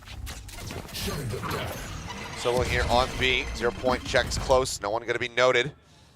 Looked like they were very much expecting a bit of a trap. Is okay. Well, I guess I'm going to grab an orb. Nope. Yeah, that was a bit optimistic.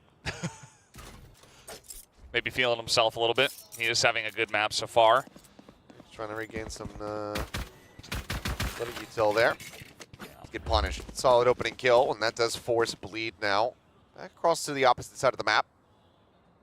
Sugar Zero and Depp are in fairly committed positions.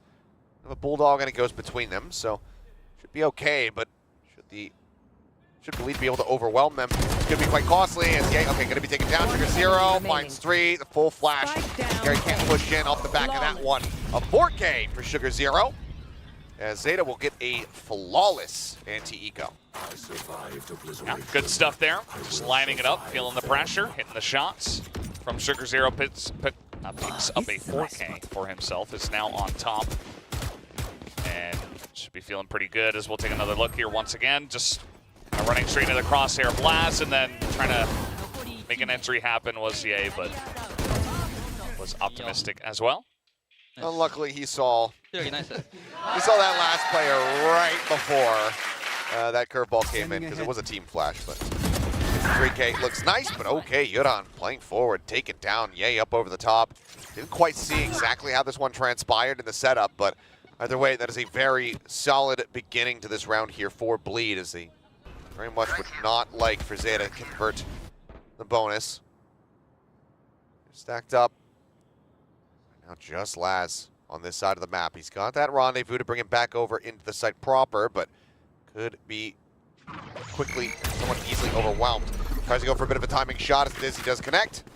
Has to back away. Now rotation starting here for Zeta. And they're coming in quick. I like this, just reading the situation with him so far forward. It's probably going to be the only one here, and that he was the plant coming in from the wingman.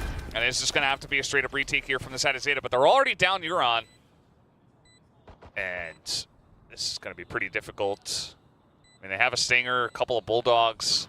4-man push out of backside, though. Look at this. Looks like they will have their attention turned back into the side properly, though, as Paranoia not able to connect onto anybody. Hiroron swinging through, finds one before getting taken down. And Depp will only be able to get Retla there. So 3 members left alive. Overall, not too bad here for the side of Bleed, as they will be able to answer back around. Keep things neck and neck, just about. Yeah, pretty good stuff. Looks like Laz going to go straight for that operator now on the chamber, of course. So let's take another look at how this happened from Ye. Oh, just, yeah, right before the wall even goes up. Good on trying to find the timing, but just not ready for, just go blast packing in. Let's go. Very solid catch. That hurts them very much in the follow-up of that round. But now, full rifle v rifle operator in the hands of Laz, but a thrash built up for Zest. That was just going to be taking this orb, trying to get that run it back online. So Sugar Zero will hang back to watch main. Sets up another smoke there. Wait for now, just assessing where they want to go, but ultimately they are drifting back over towards this A site. Yeah, this time not just the chamber. Mixing up with the position, but Depp is pretty far forward here. Perhaps an unexpected angle. Dizzy out, does get the blind. Purple at the ready, looks for the catch, is able to find one. Hot hands now thrown in to try to slow him up. Sugar Zero eventually is able to find one, but now Depp going to be taken down. Had built up that run it back, but does not opt to use it. And ends up getting taken out.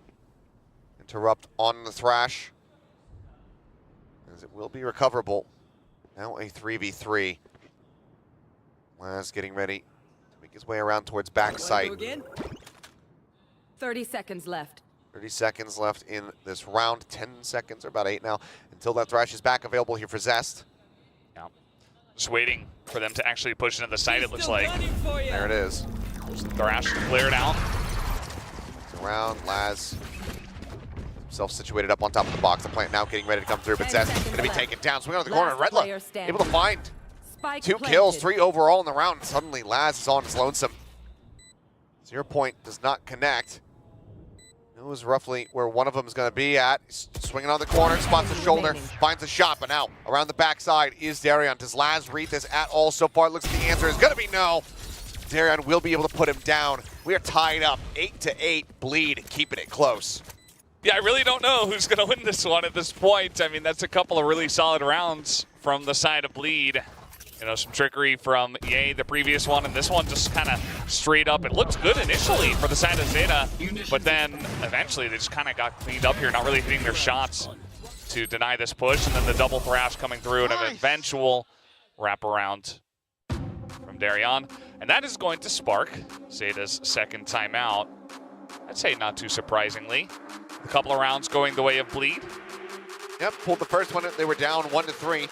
Now they find themselves tied up after a decent start here in the second half. They just want to reaffirm what the game plan is going to be here for this defender side. So far, things getting away from them. You can tell the players not really thinking about all the possibilities, these rotations, Darion just being able to swing all the way out around through backside to be able to get that final kill. Things like that need to be reinforced in the players' minds. See if it works though. Yeah, so they're not going to have any more timeouts. Bleed, if they ever lose control from here, they could always take a timeout or two to just try to reconsider their options. But so far, their attacking side has looked pretty good. I wouldn't say it's overwhelmingly dominant like we saw out of T1 earlier today. But so far, a pretty close match between these two squads. As now, perhaps a bit more aggressive from the side of Bleed, as they're going to set a bomb buddy and everybody into B main.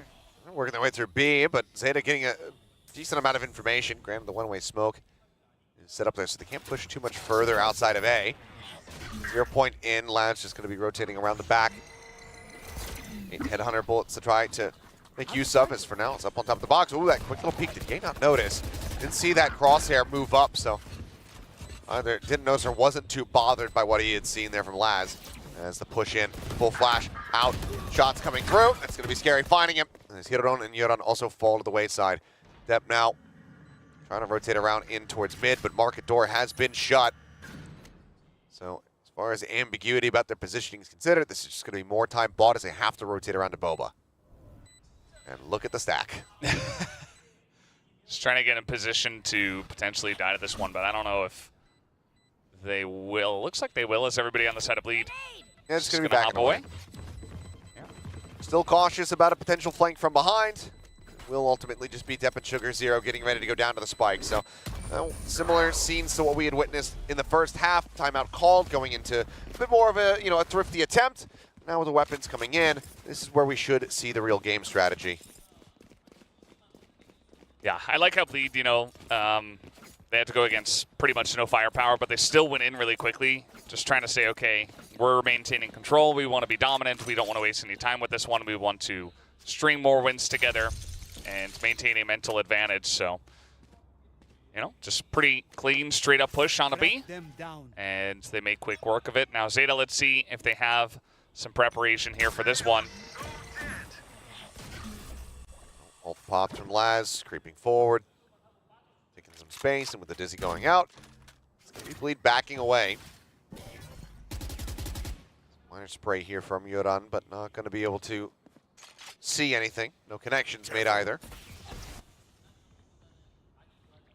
Depp is here pretty close to this B main, and he's seeing a lot of things being thrown in, so might be getting a good read that this is happening. Now we're going to push on through a poison orb. This would be very bold without the run it back, but does decide to send it, but it's only going to be good for one. Yoran, however, collapsing through, finds two as the Sugar Zero. A triple swing in the end, and that is going to be Zeta winning out, and I'd say probably the cleanest round victory that they've had so far here on the map to retie it at 9-9. Yeah, I mean, at the end of the day, it was a very similar setup to the last round. Depp was there alongside of his teammates, just ready, feeling the pressure, and reading the situation very nicely. Nobody really was able to avoid that one curveball that just flashed pretty much everybody. I think, maybe A looked away, picked up one kill. But, yeah, with 5 people stacked, and the majority of them mostly flashed, you're not really going to win if 2 or 3 people are able to peek that corner immediately. Oh. As now, Laz. Not watching that left-hand side, but okay, just make his exit. Yeah, not going to swing. Had he done so when he was scoped in, it would have just been the freest kill of his life. Looks like they're just going to be trading some places here. Just hit it on, or at least going to be joining in to maybe reinforce that top mid position for them. Bot out onto the B site. Yoran thinking about sending the bite, but see anything else. As Bleed just going to be ushering that spike back across over towards A. Footsteps being heard. Cover going out. Dizzy up over the top. You managed to clear it out. Flashbang. And they'll clear it out for a flash on in as well, but they are not committing to this push at all. We do see Laz still hanging around in mid, trying to see what he can see. Not going to see much, as everybody from the side of Bleed is rotating over towards B. And so is Zeta. So everybody kind of reading the play at this point in time, but I feel like Bleed might not expect this many members. Good timing on the smoke there from Sugar Zero. Another bite at the ready. Sees the Cyber Cage thrown in.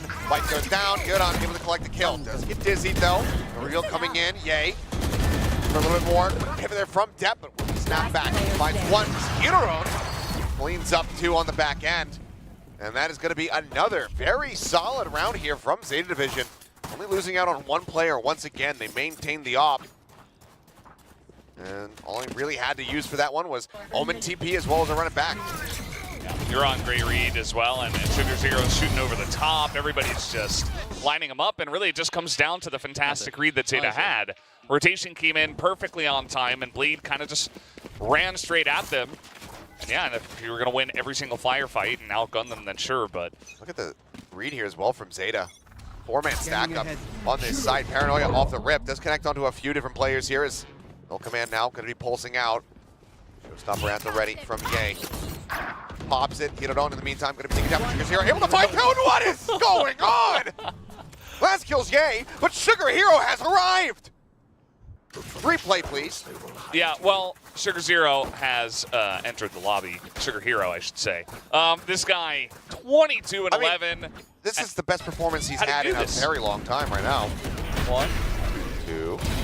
Okay. They just all peeked right into him. And just don't miss. Unreal.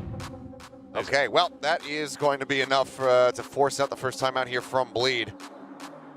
And Zeta in a nice advantageous position, just one round away from taking this up to map point. See how they fare coming out of this one. Yeah, I mean, Zeta getting the reads on them in the last couple of rounds, and it feels like everybody's truly warmed up, especially Sugar Zero, and just able to line them all up. And yeah, I feel like Bleed maybe just rushing things a little bit. I think this is a good time to take a timeout and say, okay, well, you're going for these set plays. They're reading you like a book. You just need to do something different. I mean, they also just, you know, they invested ultimates on that one. The null command was sent. The showstopper was pulled out. You know, several things were invested there from the side of Bleed, and it was just shut down in the blink of an eye. Absolutely fantastic there from Sugar Zero, who's just been having a whale of a time. 22, 11, and 9. Huge performance from him so far, but still, 3 other ults available for Bleed. Neural Theft as well as that Thrash ready to go, but Hunter's Fury and Pit could give them a bit of a hard time.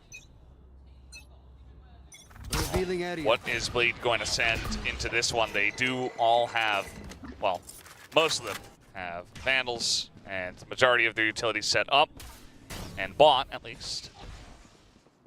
And now just kind of hanging around mid. Tiles. Do have Laz looking in this direction. Quick jiggle peek from Ye, but otherwise not playing too far forward. Step watching on the corner here. Sugar Zero ready for the crossfire. Oh yeah! Sets up the one-way, but there's the Thrash out. Flash over the top, and already that Thrash has been cleaned up. Dizzy will get the blind onto one, but for the most part, they've been held at bay, and the Thrash is not in a super recoverable position for Zest.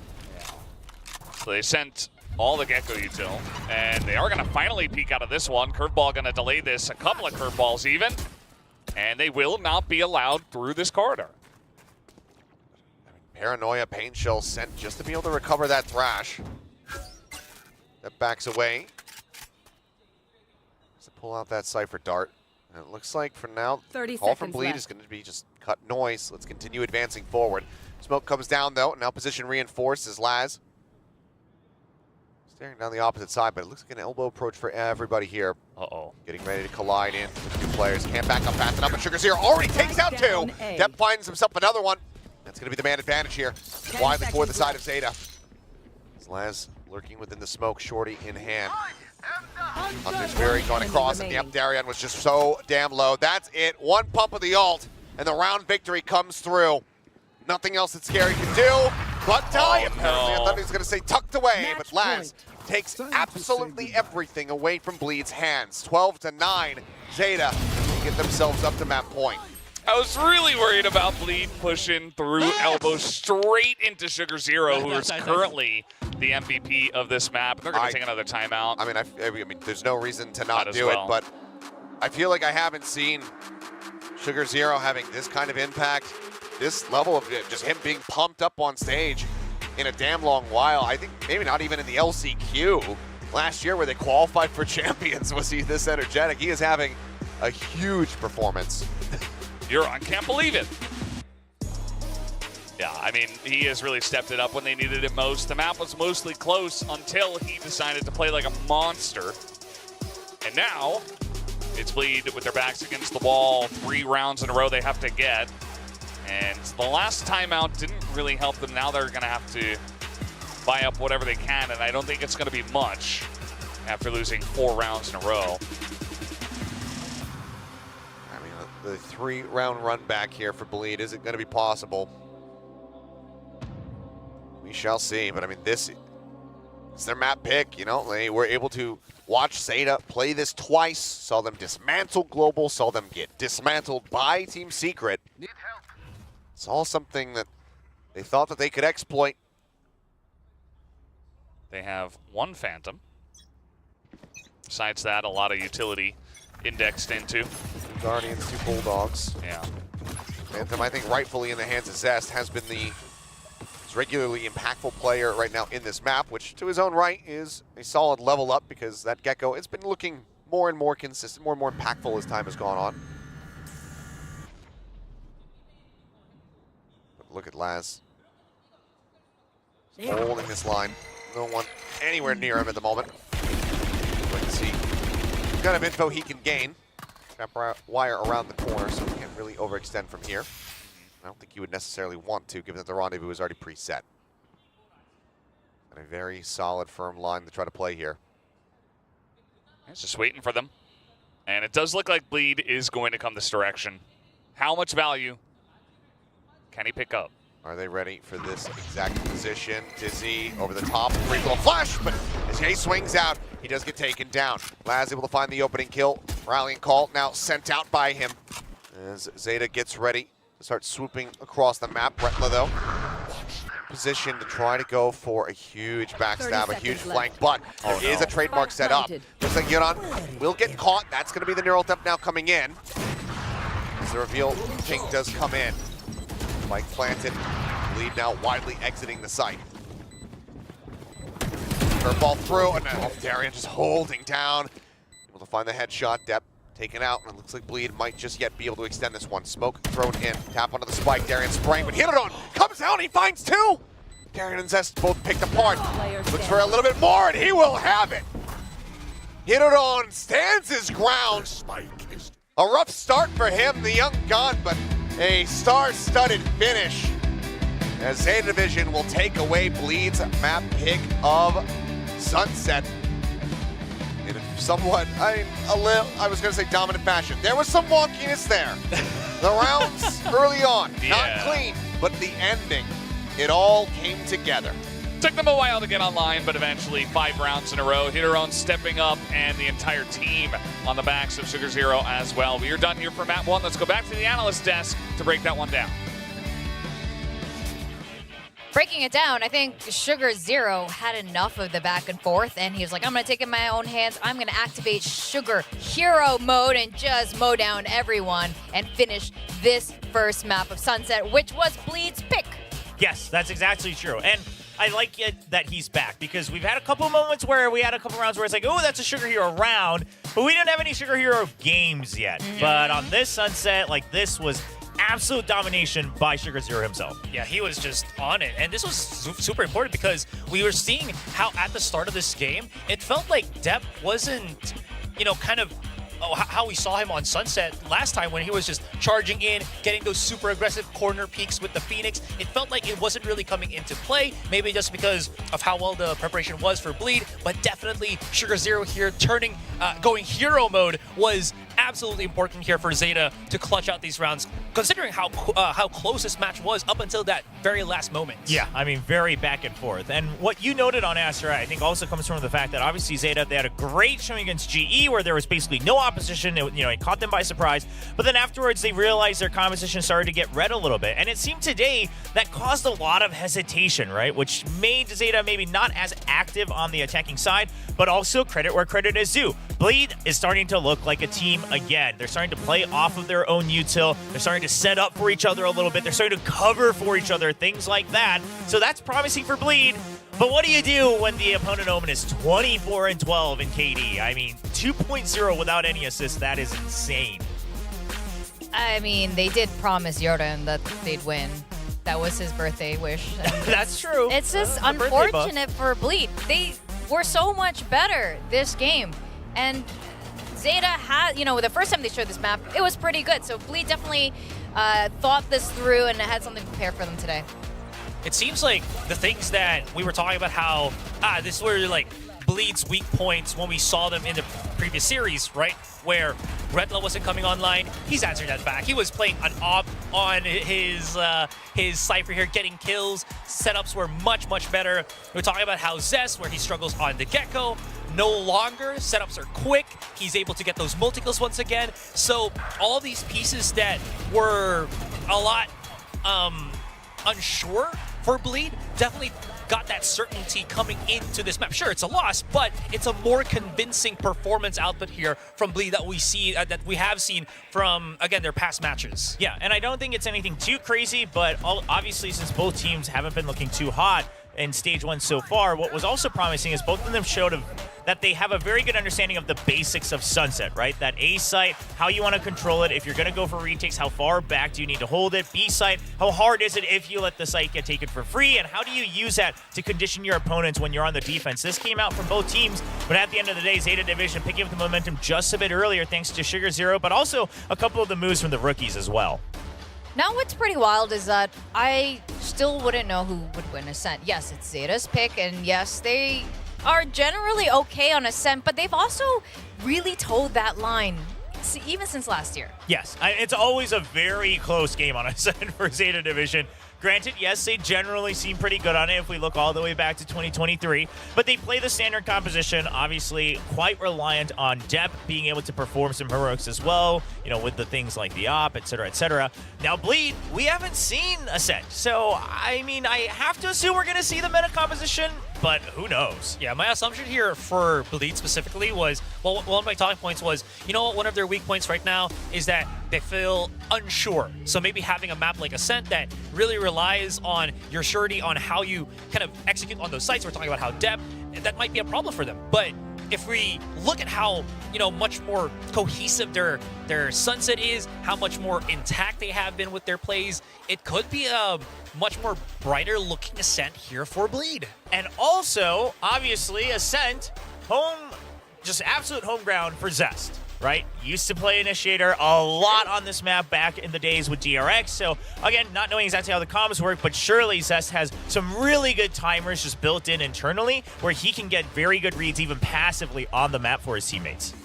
Yeah, I think this is going to be set up to be a very exciting map too. It could definitely go into a full series today in map 3. I know our predictions all said Zeta Division, but even so, I mean, you guys wouldn't be surprised, right? Going into map 3. I mean, you know, this could be a map where Ye might bring out the chat. No. Operator. I on that. Okay. That should be our guessing game question. I am going to say, I would be surprised. I mean, I'll just own it. I would be surprised. Bleed looked absolutely lost, right, up until this match. But now, okay, having seen map 1, yes, I agree. It could very well go to a map 3. Now, what I am also unsure about is this next guess and game question. Did you research this one, Will? Yes. Well, we actually had the research somewhat done for us yesterday, right? Because yesterday we took a look at post-timeout round win rates from all the teams. But basically, this question, I believe, is asking whoever calls the timeout, like, who's winning the round after that here in this map? I don't know. It's like I'm really wanting to get into Immortals, so there's so much tension in me right now. I just want everyone to know. I don't know. want to lose. Both these teams have a pretty bad round win rate after timeouts on their own. Is that on their own timeout? Yeah, so the real question might be, who's calling the first timeout? Because maybe their opponents are winning after that one. Exactly. All right, so most of the audience has chosen Zeta. No. Actually, I'm curious. Will, why don't you go first? Ooh, okay. I'm going to make you go first this time. Okay. All right. Show us what you got. All right. Okay. It's Bleed. Interesting. Okay. It's Bleed. No! Oh, make your case. Why? I was actually going to pick Zeta with the audience. What is this? No matter what, I want to separate. Okay, here's my case. Zeta obviously played a lot more with their current core, with their team on Ascent. It's home ground for them. So I think what's going to happen is Bleed is going to push them at some point, and Zeta's going to be forced to take a timeout, and then Bleed's still going to win the round right after. That's my case. I think Zeta's calling the first timeout, but Bleed's going to win the round right after. Okay. Yeah. And Asterai, why? It's kind of something similar to that. I feel like the first kill is going to go towards Zeta, but then they can't really find a follow-up advantage over that, so Bleed kind of recompose themselves, win that round after the timeout. So that's kind of what's going in my thought process here, considering what we've seen from Sunset. That's an interesting case. I don't like how we're the same answer. Like, no, literally, I really don't. I didn't even see that you picked it up, and I was like already getting my... I really don't. But I'm not convinced of your rationale. What's even crazier is you're also still with the viewers. That's also insane. I wasn't convinced. We just all Clearly can't be neither separated. are the viewers. So, all right, wingman, my little wingman. This is our time to shine, to up rank. You know what? This is a tough one. This is a tough one. After this one, there's 3 days of me not being able, or 4 days of me not being able to get back on that board. Me too. It'll be a while, so this isn't really going to matter. The viewers get to play every day, so they are the lucky ones here. We are going to go to the Asian picks now. We are definitely curious what Bleed's got up their sleeve, and I've just heard Clove is finally going to be coming into the mix very soon as well. So, stay tuned for that. We were trying to. That should be the next guessing game. Which team will play Clove first? Oh yeah. And here we go. We got mirror matchups. Yeah, no big surprise here. I figured Bleed would go with the stock standard. Obviously, that allows several of these members, the core members, to play on comfort roles. My eyes are going to be on Darion, right? A lot of Ascent nowadays has become how well does Sakeo set up for the Jet, right? You have so many clever ways you can throw those flash drives to really set up for the retakes, for the executes. So is that combo there? Is the timing locked down for them? And obviously, the Killjoys always, they have a kind of their work cut out for them in terms of the anchoring. Well, my eyes real quickly are on Ye. If he brings out the Operator, how effective can he really be on that starting defending side? I am all about the Sovas, and you're right, William. Seeing Zest back in on Ascent on the Sova, it's just, I don't know, it just brings back memories. I expect a good showing here from both of these teams. We're going to go into the second map for today. Alrighty, thank you guys for breaking down the action from that opening map. Now, we go into Ascent, Zeta's old and consistent stomping ground. See if they are going to be able to close this out with a 2-0, or if Bleed can get themselves a map win and extend this over towards Lotus. Well, Zeta are going to have to start here on the attacker side, so maybe an opportunity for the side of Bleed Esports to get some kind of advantage, but it is going to take a lot, I'd say, especially with this being huge comfort for the side of Zeta. As already, Ye trying to hit those long-range sheriff shots, not going to work out, but now through the smoke, Redla picks up 3, just like that. Well, that's just astounding there as Hirodon does get paranoid, but not necessarily noted, but also can't find the shot. Hirodon now on his lonesome will get taken down. Quick headshot there from Retla to get the 4K, as Bleed will pick up their second pistol of the series. So how exactly did he line this one up? I want to see very carefully how he did that. Because I swear I only heard 2 bullets, but he had 3 kills, right? So looks like you're. Oh, okay, never mind. I was gonna say you're not gonna find out, but we will. Oh, yeah, 1-2. Nice little collat there on a Sugar Zero. Very clean from Retla. And similar, we saw his impact at the beginning there on Sunset as well.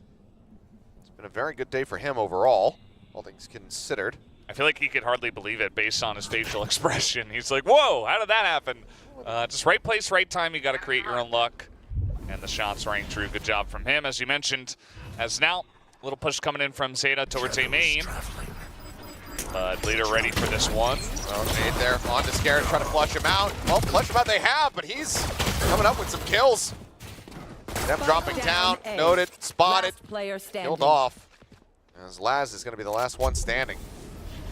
No one peeking for him. He'll make noises, drops down. And Zest is ADS'd in. Go ahead and get the last one. Flawless anti-eco here from the side of Bleed. Off on the right foot. Yeah, good stuff. Cleaning that one up very easily. Only 2 kills so far going the way of Zeta Division. As we'll take another look here at how it happened. Scary just throws the paranoia forward. Once he's in a little bit of a dangerous spot, sets it up for the team. And then Zest with the cap on top. Laughter and smiles there out of him.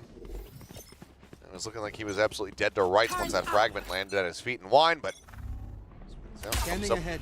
Quite a few eliminations there. Okay, here's a rush for it. Yay, trying to get a bit of a tiles crunch going, but Laz does manage to shut it down while backpedaling.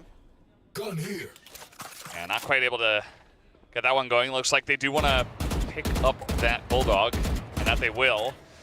So they'll have that for themselves at least, but it's still going to be 5-4. But Sugar Zero gonna hit that shot. Saw the second, takes him out as well. He knew. Like, you're not gonna just come swinging out of A main by yourself. I know that there's somebody else there.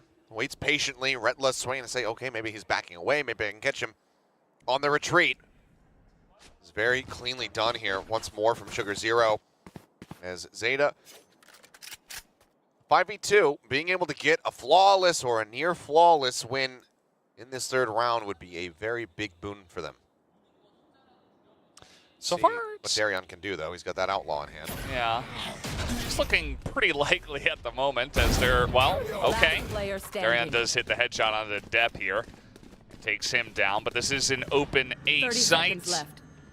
And Scary is going to be looking to go on in and try to pull off a miracle because he's not going to be backing off of this one with a Bulldog. So let's see what he can do as he is pushing up here in the rafters. About to be cornered into about a bajillion people approximately. And he does get taken out. Sugar Zero, 3 kills on the round. Got the 2 outside of A. And then just cap it off with that one. All right, well, now we go into the proper rifle v rifle round. And this was just very nicely done from Sugar Zero. 3 adjusts. Basically just knew exactly how far Retla was even going to swing out. He had the crosshair perfectly aligned. Got himself a third there at the very end of the round. So, now move forward into this one. Operator in the hands of Ye, but it's going to be glass cannon, so potential for punishment. See what kind of value you can get. It's for now just going to be a smoke down. Maybe a delayed peek in towards mid. This drone will escort forward, and okay, Ye peeking out. Nice timing, catches depth. Yeah, he's just going to run out of there. After getting that value, they have very nice setup already on B and some pushing out of tree from the side of Bleed. Let's see if Darion is actually going to throw this flash. He's got it in hand, and there are a couple of members right now who are about to peek around this corner. Scary here with him as well. There is the pop flash. That is going to delay this push, but very low right now is Darion. Only 2 health. Comes out. I mean, the man was just fully paranoid, but still comes up with the kill there onto Darion. Scary now down to 1 HP. A ton of damage exchanged as Laz trying to get the lurk, but Retlet stabilizing that spray a little bit faster. Does find the kill. Good on now, spike in hand. You're in market. With Zest getting tucked back in boats with the Odin. Very dire position to be in here for Zeta. 30 seconds left. Gonna try to creep around, but get forced back there. As Nano's getting popped. And get it on, gonna be spotted. Last player standing. Swing out towards Alley. There's the cleanup. Retla will go ahead and get the final shot across. As Bleed. Very similar scene. So what we had in the first map. Is there a timeout call? Will be the question. But for now, it's 3-1. As Bleeder out in front. Yeah, I think it's fine to just not go over the timeout just yet, especially because it started like this. I mean, you get Ye picking up, I believe, his first kill as well with the operator. And by the point that Retlo was cleaning them all up, it was essentially a done deal. Because a lot of people were low, a lot of people were being caught off guard. And yeah, just a nice showing from Bleed so far on this map. 2 Vandal triple stinger purchase here. Sugar Zero going also glass cannon. I mean, well, one suppressed. Glass water cannon. Cover going out. Glass water cannon. As pop flash out, Yudon and Sugar Zero able to find the shots. Stingers get value, weapons get upgraded. As that is going to be the spike getting planted. This is a huge swing for the side of Zeta Division. You can tell Bleed, they're already done with this round. Nothing more to be done. Good call from the coach, I guess, not to call a timeout this time. He's like, yeah, I guess, no, they've got it. They understand. They know what they're doing. And, no, jokes aside, I think that, you know, just getting set up in that little alleyway in A main with a couple of stingers, and then you have a couple of members of Bleed to just run straight at you, you're always going to have a good time, I'd say.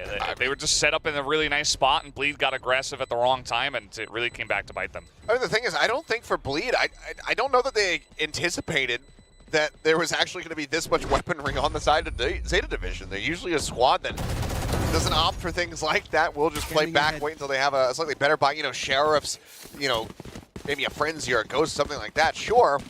But you know, basically stingers across the board plus 2 Vandals. I don't know that they were necessarily ready for that. So a really nice round pickup there from the side of Zeta Division, and it's going to be Bleed. Actually have to pump the brakes first. Yeah, pretty interesting. I mean, they are currently in the lead, and they called a timeout. I think they've got the economy as well. You know, we could sit here and think about, you know, what are they going to say during the timeout? You know, maybe that round was a little bit iffy. As you mentioned, they got caught off guard, so maybe they want to try to slow it down, keep the mental at a good spot. But for me, I'm curious to see if Bleed is going to get the victory after this timeout, because that's all that matters for our Deskers and their mini game.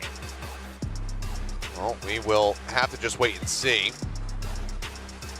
I missed the minigame. Is it just them predicting which team, if they call the timeout, who wins after the timeout? William and Asra, yeah, they voted for Bleed.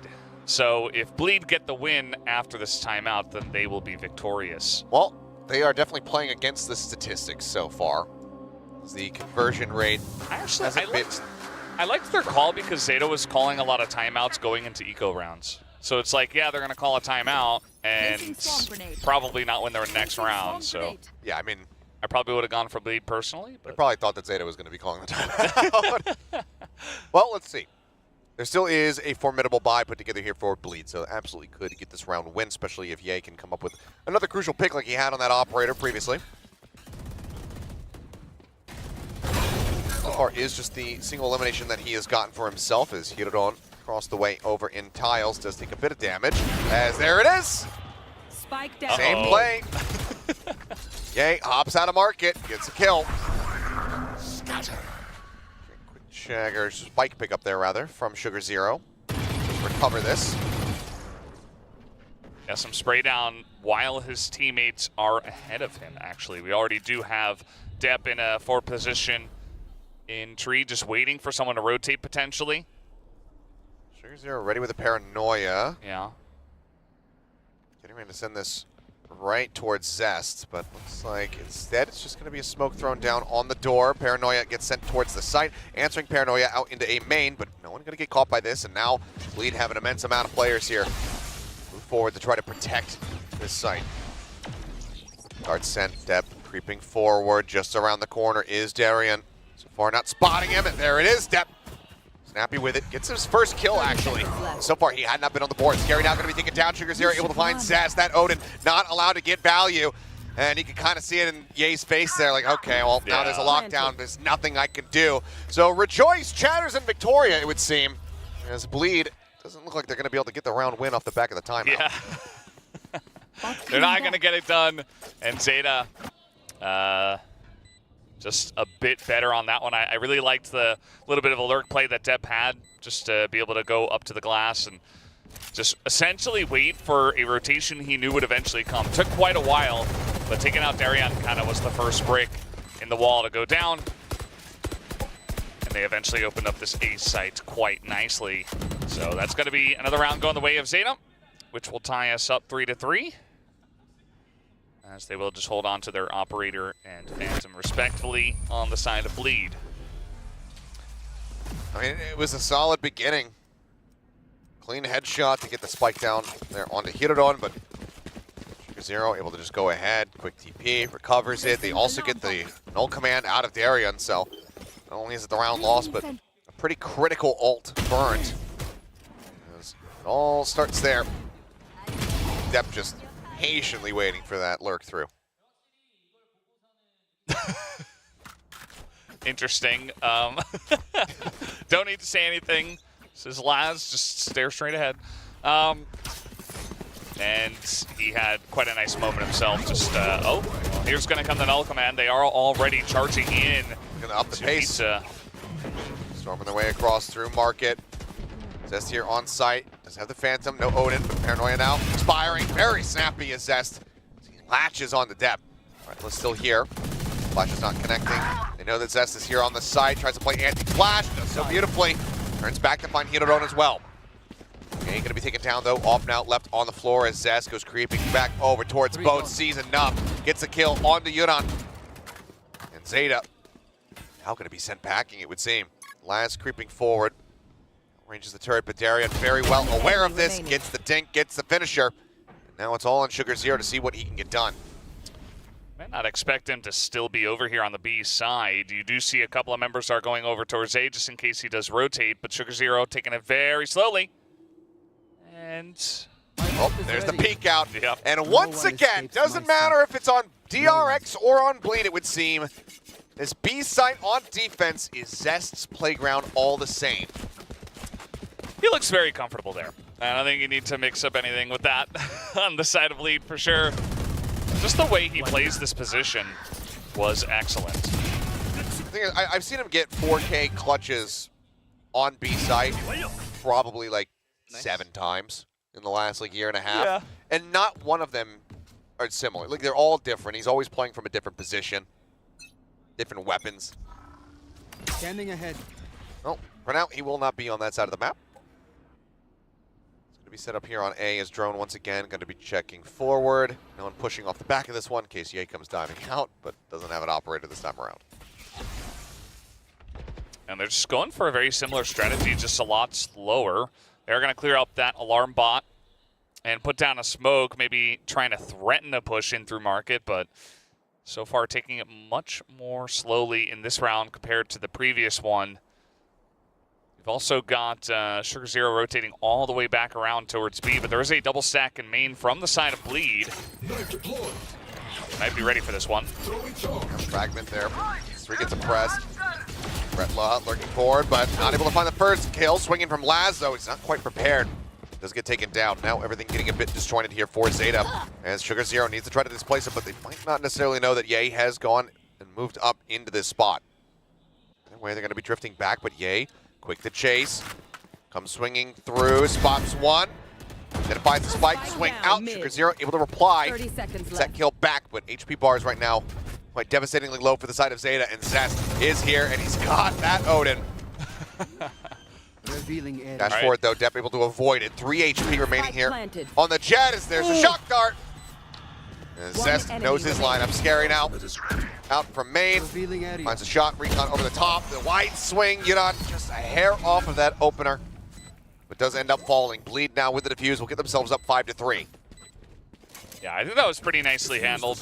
I like that Bleed had the double stack and B main and just were ready for any kind of B push. I do think that Zeta is a bit too slow, perhaps. Just allowing Bleed to really set themselves up into prime positions. And obviously, Zest, he's got the lineups as you mentioned. He's always in position, scary as well, hanging out in main and just coming at you from way too many angles because you took just a bit too long. So pretty difficult for Zeta, and that is going to be the call for a timeout. Down by 2. Zeta will go ahead and invest one of their own. Let's see what the game plan is going to be. Right now, kind of surprising to see. Depp back over onto this Jet, really finding the impact that we're used to seeing from him.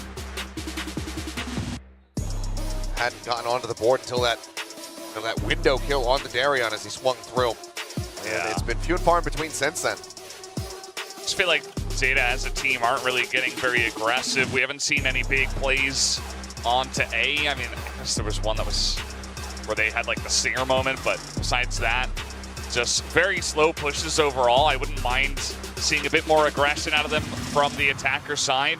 Just trying to catch Bleed off guard. Bleed have been stacking a little bit, it feels like, so maybe trying to take advantage of that could work out for them. Let's see what they do on round 9. As we got 4 members over towards A for Zeta, but also a little bit of a stack for Bleed. Heads down, guns up, get deadly. Operator in play once again. Get out of my way. Some knives pulled here for Depp. Does have that shorty to go alongside it. He's going to be storming his way all the way down mid. And he's just the singular kill thus far. Dash at the ready, goes in, but oh, eats the flash. Darion in the meantime, I don't think he's realized, but now he turns back and really has figured it out. Depp dead, and things disjointed. Zeta Division only able to find 1, but lose out on 2. Yeah, definitely a bit whiffy and messy on that engage. And now Zest, he's holding down mid. You see Laz trying to lurk on in, and he's even going to be spotted. Oh, just slightly off there. Yeah. As Zest just takes away every single bit of util that he can. And he's eventually found. Wow. Oh. Oh. Bit wide there on the shot. Scary, however, looking to hold the door. Will fall down as Sugar Zero continues to deliver. Vandal now picked up here for Yudan, sends out that recon. Lockdown invested, but Hunter's Fury is available. But can he actually decide to use it? Looks like the answer is going to be yes. Holding here on Heaven is Sugar Zero, finds one, teleports across. Zest in the meantime, though, finishes off Yudan, but his job has been done. The Hunter's Fury taken care of. Zest in the recon, not spotting him. The Odin would be critical to try to flush him out of hell. Goes for the spray now, Sugar Zero, considering the reposition. Here's the drop down. Shot through the wall and the headshot, the one tap, the 4K. Sugar Hero, he's still here. This guy is just insane today. I mean, he's just able to get it all done, and it was a bit of help from his teammates as well. Some of the jiggle peeks to get him in position, but he is just not missing his shots. And that is really what is critical. Like this is very nice play from the team, and then getting aggressive, knows the lockdown's going to be taken out, and then crispy at the end. Nice. Not an overreaction either. He's just like, no, I'm just online today. Unbelievable. Still down, but clearly not out.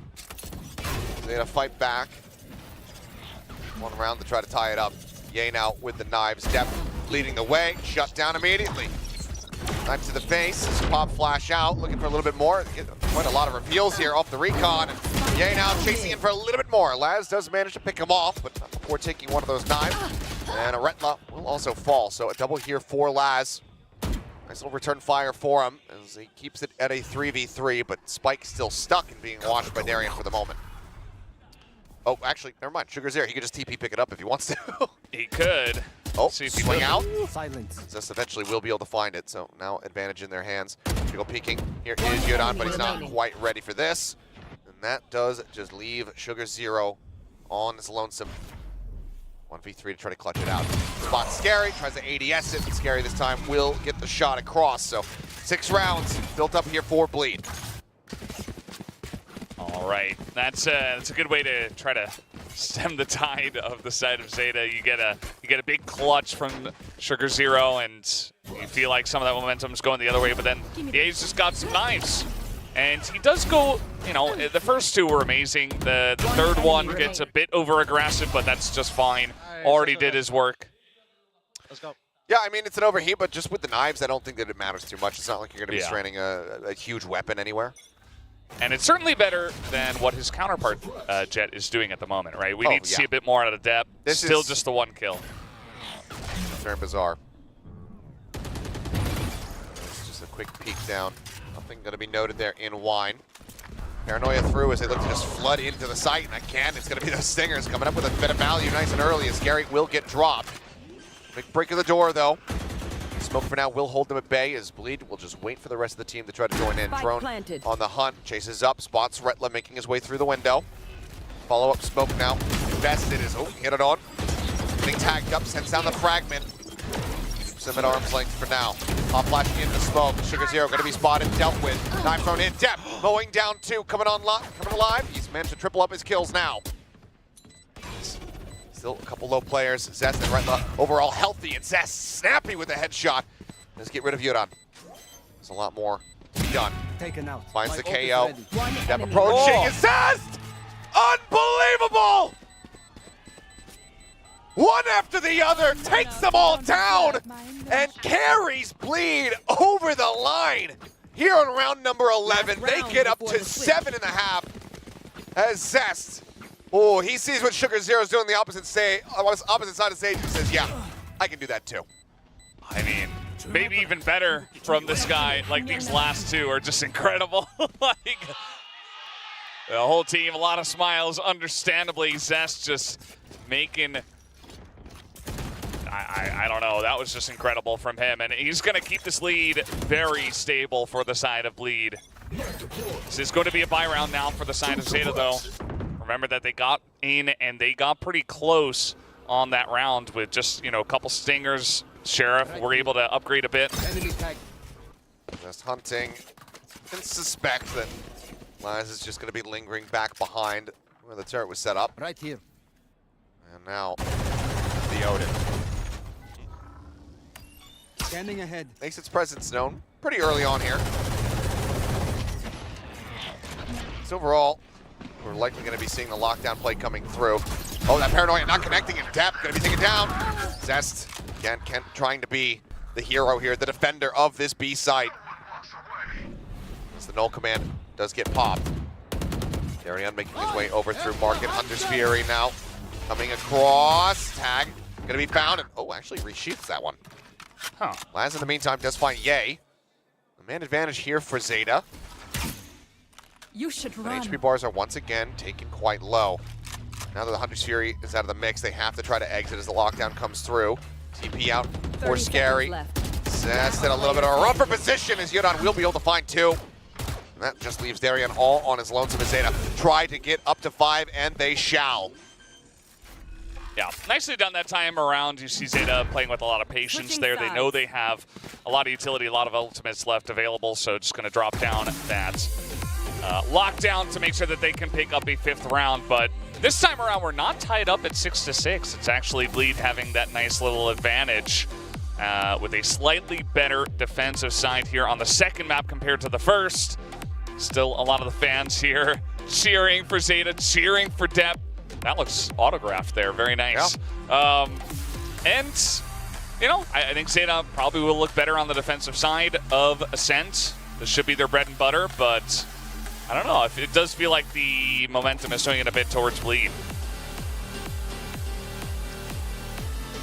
Well, now, Zeta still down, but not quite yet out. Bleed in the lead as far as pistols are concerned. They rack up a 3rd one here, move themselves up to 8, or can Zeta try to tie things up from there? We're going to be moving over onto that defender side, so should be in a fairly favorable position, unless you can see Bleed kind of replicate some of the successes that we saw, you know, from T1 on Ascent after they swapped sides. Started off with that 6-6 and then just didn't drop a single round in the second half. Yeah, T1's attacking side today was just pretty special. And did see that Bleed did kind of falter when they moved over to the attacker side on Sunset, at least for the most part. Did have a little bit of a streak after the 3rd round, but still was mostly Zetas. So certainly looking for Bleed to kind of up their game here on the second map if they want to have a chance. In the lead now, though, must be feeling a bit better. As for now, this first aggression is going to be coming through mid. Across. Fishing, let's see if they can clear out the expected alarm bot placement, but shots go a little bit wide, so we'll still be there.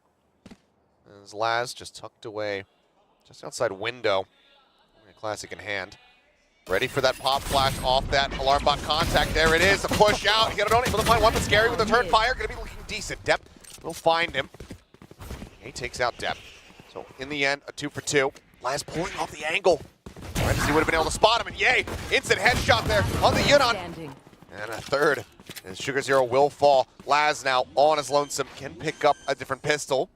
One with Inspectors, yay, tries to find it. Laz will be able to put him down, but it's only 15 HP here for him. Retla on the opposite side, Sheriff in hand. The slow creep up, it has to be effectively a 1-tap here from Laz if he wants to win it out, and he will not be able to do so.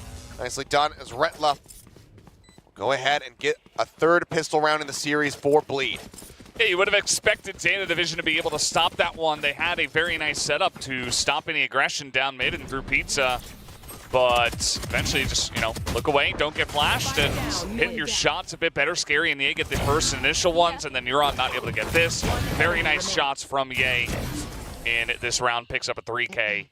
And he is essentially the reason why they do win out in that pistol round in the end. Just able to hit the shots a bit better with the pistol. So now Zeta really behind the 8-ball, and Bleed beginning to ramp up. Yeah, and expected to make 9 here, barring some kind of catastrophe. I mean, Depp, sure, he does have a sheriff, but right now things have been very rough around the edges for him on Ascent. Sometimes it's just not your map. And it's definitely a bit unfortunate. I mean, he wasn't really the main character on the first one either. That was all Sugar Zero, who has also been playing pretty well on this map himself. He's the main character of both maps so far. Yeah. Zest is trying to challenge, though. For sure. Retla just going to be setting up the turret here, and I mean, this is everybody, absolutely everyone from Zeta on this side of the map. Retla on his lonesome. If they can't pick him off, then this could be quite devastating. Flash in, does get the catch, and oh, he gets bogged on the wall. That's about as perfectly as it could go for Zeta, and about as poorly as it could for Retla. His turret blocked him. He tried to jump over it. Oh, very sad state of affairs. But at the end of the day, it is just the one kill, and it is a free plant for Bleed onto the A site. Does give them a bulldog. It's handed over here to Laz. Let's see what kind of use he can get out of it. As for now, Yuran coming around the back. We'll have to try to deal with Darian, but cannot, just with that classic in hand. Flash comes in. Dart cleared out. As drop down coming through. Yay, able to mow down one after the other. Sugar Zero will be able to take him down eventually as Laz finds one with the bulldog, but 43 HP. At this point, it's really about dealing whatever additional damage he possibly can. Smoke gone, jumps up over the top, but Scary, watching from hell, is going to be able to take him down. So decent damage here for Zeta, but Bleed not going to be dropping the round quite just yet. Yeah, pretty cheeky stuff from Laz. Nearly got away with it to get the drop on his opponent, but not quite able to do so. So 9-5 for the side of Bleed. We take a look at the replay and how this one went down. Very clean from Darian. And then a Phantom versus Classics. Let's go, let's go. And we'll see if they can actually close this one out. I think they've got a much better performance so far on this map compared to what we saw on Sunset. But can they actually do it against Zeta's defensive side now that they have these rifles? Thrown up over the top. Always obviously heard. They're on Cat. But ultimately nothing really going to be spotted here. At some point, not going to be finding any forward presence. Approach gets ready to come through in main. Dash forward. Yay, able to get in front of it as Darian eats quite a bit of damage. Just rotating over top of that fragment. Check into hell. Nothing spotted. They know that the site is cleared. Deep lurk, though, from Zest. Phantom in hand could certainly do some damage as the smoke dissipates. And there it is. Snappy as ever. Takes out Depp. Yeah. I mean, that matchup is not fair at the moment. Zest is just having a much better map right now, and he makes quick work of that. Look at this aggression. The recon could be caught as the util goes in. Swing into the corner, and it's 1-2-3 from Yuran. Never mind. It's Odin Gaming. It's unfair. It's dishonest. Cleans them all up, but Zest, will be noted and taken down there by Sugar Zero. As the hold on the defuse can come through. 2 players going to be lost, but the most expensive weapon going to be picked up there, or carried over, I should say, as Yuran will be able to retain the Odin. Zeta not allowing for a bonus conversion. Solid anti-bonus work from them, but now full Righteous Purchase gets ready to come in for Bleed. This is where Zeta really need to find their footing if they want to try to close this out. Otherwise, Bleed going to be in a very good spot to try to extend this all the way over to Lotus. Yeah, for sure. And great paranoia and fantastic follow-up peek there from the side of Zeta to clean that one up. Sugar Zero and Yuran together getting it done. So now, Bleed, do you have what it takes to actually push this one forward and give us a real match? I do not want to see 2 2-0s today. That would just be not so fun as a viewer. But it depends on which camp you're cheering from. So, but if you're just a non-biased viewer, you just want to see the maximum Valorant, then would like to have a 5th map. Especially because I think, you know, a lot of people cheering to see Bleed kind of reach their potential. But so far haven't really been able to see that so far. So maybe a 3rd map would give them a chance. Depp now has a judge here at 3. So if the rifles aren't doing it for you, just go to the judge. Yeah. Shut down on the drone. Turn away from the flash. Depp be able to find another elimination there, just putting that judge to good use. He ain't not quite ready for that one. Rush forward now through market. Laz very well aware of this one. Just looking to try to slow up the approach. Pops a swarm. And the nano swarm instantly. 30 seconds left. Oh, flash connects into his face Pandoria as well. Stuck here in boats. Here's the approach. Starts pre-firing as they try to swing into him, but eventually they will be able to do so. Area only whittled down to 80 HP as step up over the top. They'll find much. 2v3, headshot there from Hirodon, gonna be decent, finds Scary, Dep, gets Zest, but now standing. it's all down to him. 15 health versus Retless, spike planted. Any ounce of damage will be good enough, but Dep maybe starting to heat up a bit. A 3K in the round to save Zeta. Get them up now to 7. Yeah, that was looking a little bit dicey for Zeta as well. I mean, they got onto the B side, they got this plant down. The utility usage was fantastic, and they isolate Euron. They take him out eventually, regardless of dishonest gun or not. But then Dep, just really patient, waits for the peak. He's crouched, so the lineup isn't exact, and he is the one that hits the crisp shot. And that's all you need. Doesn't matter what your health is at if you can win in that 1v1. So keeps the hopes alive for Zeta to come back in this one. Only 2 rounds separating. Cash. Get out of my A little bit all over the place. It's going to be knives for knives on both sides. Weaponry still very much favored here for the side of Bleed. Hirodon ready to send that nade out, cut off this access point. Here's anything else coming his way. Said though, we'll be paranoid up, but Dep is up on top. Confirm that no one's worked their way forward here into the site quite just yet, but now the lockdown is going to be coming through. Hirodon 1 away, crucially, from that Hunter's Fury, so they have no way of clearing this out.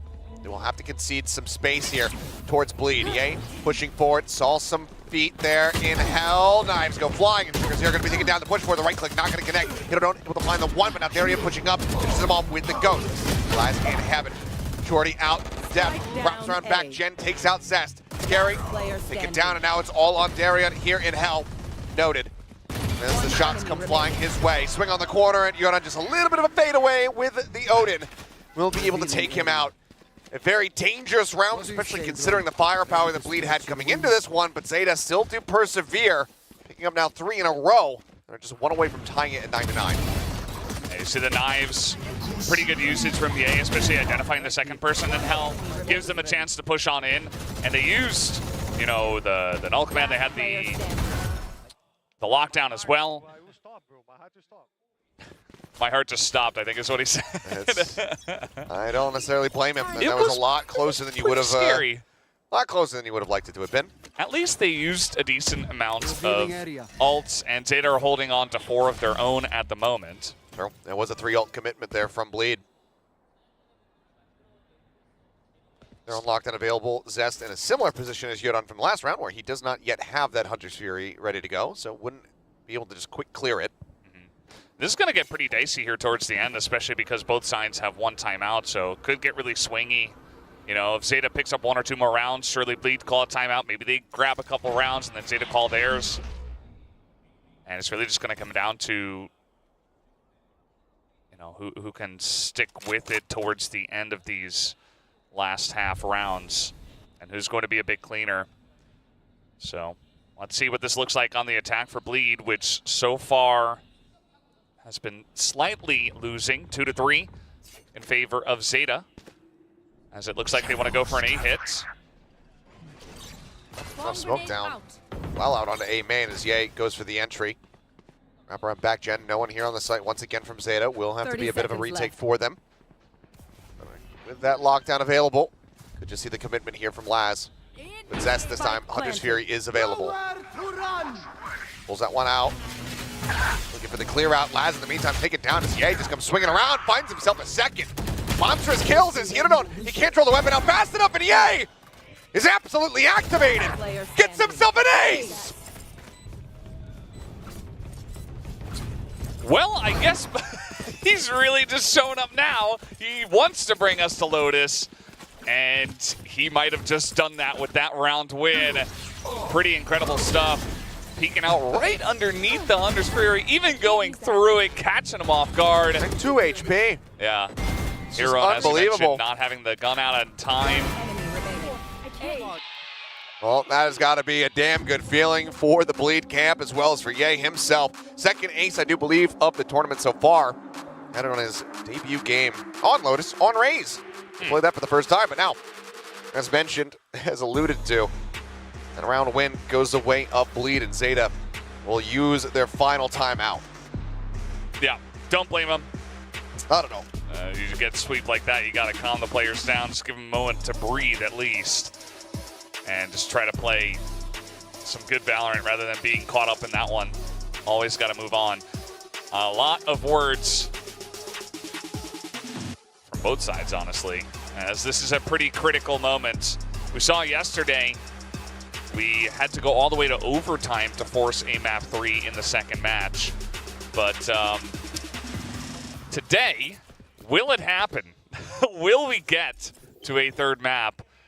I feel like, you know, Ye has his moment, Bleed's feeling pretty good, but it's not over till it's actually over. I mean, from where Ye started, you know, that one kill that he was able to get over in mid on the defender side, now finds himself +3, just got an ace. Big glow up within the map here itself. And Zeta are kicked back once again onto an eco. Take flight. Just the Hunter's Fury as well as Sugar Zero's ult to work with. Very similar scenes from Zeta compared to Bleed in the round prior. Major commitments on the ults, not getting around victory. Yeah. Also might be a bit of opposite day in terms of, you know, Sunset going to Zeta and then maybe Bleed take Ascent against Zeta of all teams. Could definitely happen, has happened a decent amount already. You're on. First line of defense. Yeah. The Sheriff. Well, there's a swing out. Yep, it's going to be him taking a bit of damage. Minor spam through is Ye. Threatens him back even further. Sight completely open here for Bleed. Yeah, might just try to end it a bit. Okay, well, Ye's going to extend that ace into a bit more. Looks, sir. Okay, well, let's run out, but Zest here will find the kill there onto Dep. Weapon would have been recoverable. Okay, Yodan does manage to find this little shot, so they're at least making this a bit more costly for the side of Bleed, but as far as cash is concerned, they have plenty of it, and he's not ready for Zest to be there alongside the box. So cleanup comes through. 11-8. Bleed now just 2 away from being able to take this over to Lotus. But now the purchase comes in, and Dep going to be picking up the op for, I think, the first time on this defense. Not a bad call. Might want to just mix it up with the success he has or has not been having. Nice spot here from Zest. Coach is happy with the way that one went. So let's see what is going to happen now, especially with Zeta picking up some weapons. Still have this Hunter's Fury. They still have a chance. Looks like 2 guys on A and then a bit of a setup on B with the Killjoy. And just Yudon, kind of the guy that's going to hang around mid alongside of this Killjoy. Recon out, Laz. Let's go ahead and clear that away. They really would love to have everybody funneled in here towards B, where Dep has just been camped up here, but I mean, a ton of damage actually coming through onto him there. It's a little down to 54. Yeah. Well, he was able to get it done with like 15 HP. 15 HP. That was a bit of a different spot, but at least it's good that he does have the operator in this. TP check there from Sugar Zero, but I don't know if he actually spotted how many players are there. Dep now creeping forward. Turret not in range of him is Scary. Similarly, checking in on that A site. Now the rotation's getting ready to come through, but it's not deep enough there of a swing from Retless, so he does not get spotted. But now this mid approach, 30 seconds left. Staying tucked in just alongside the stairs. It looks like Zest watching for it. He is so damn smart. Unbelievable. This guy today is I don't think anyone's going to outdo him. Sugar Zero was the guy. Now it's Zest. 20-8. Switch getting hit. Hunter's Fury coming through to try to slow them up on this approach, but the shot's going just a bit wide. Tags not found. Ye still switch side. Laz able to find one, but Ye sprays across, finds 3. As he pulls the knives. That's a bit of a miscommunication, but it doesn't matter. The round is over, and this map is looking to be very much the same. 12-8, 1 more to go, and that's us headed to Lotus. The cash right now from Zeta, basically non-existent. Yeah, looking very likely at this point in time. And Zest just checks it. A very aggressive spot there, of course, from Depp, and he gets punished for it. And very nice free transfer there from Ye. Pulls out the knives. Doesn't need them. And probably won't need them for the rest of this map anyway. So, you see a very pitiful buy here from Zeta. Let's see if they have the magic touch. That knife use would be a hell of a butterfly effect to have take place in this one. But Ye now held back. Cropton instantly headshotting Depp. Huge opener there from Ye, who is looking the most like himself than he has all year long. Laz does find Darian. Doesn't do too much damage there for that. And this does slow up and make Bleed rethink where exactly they want to go.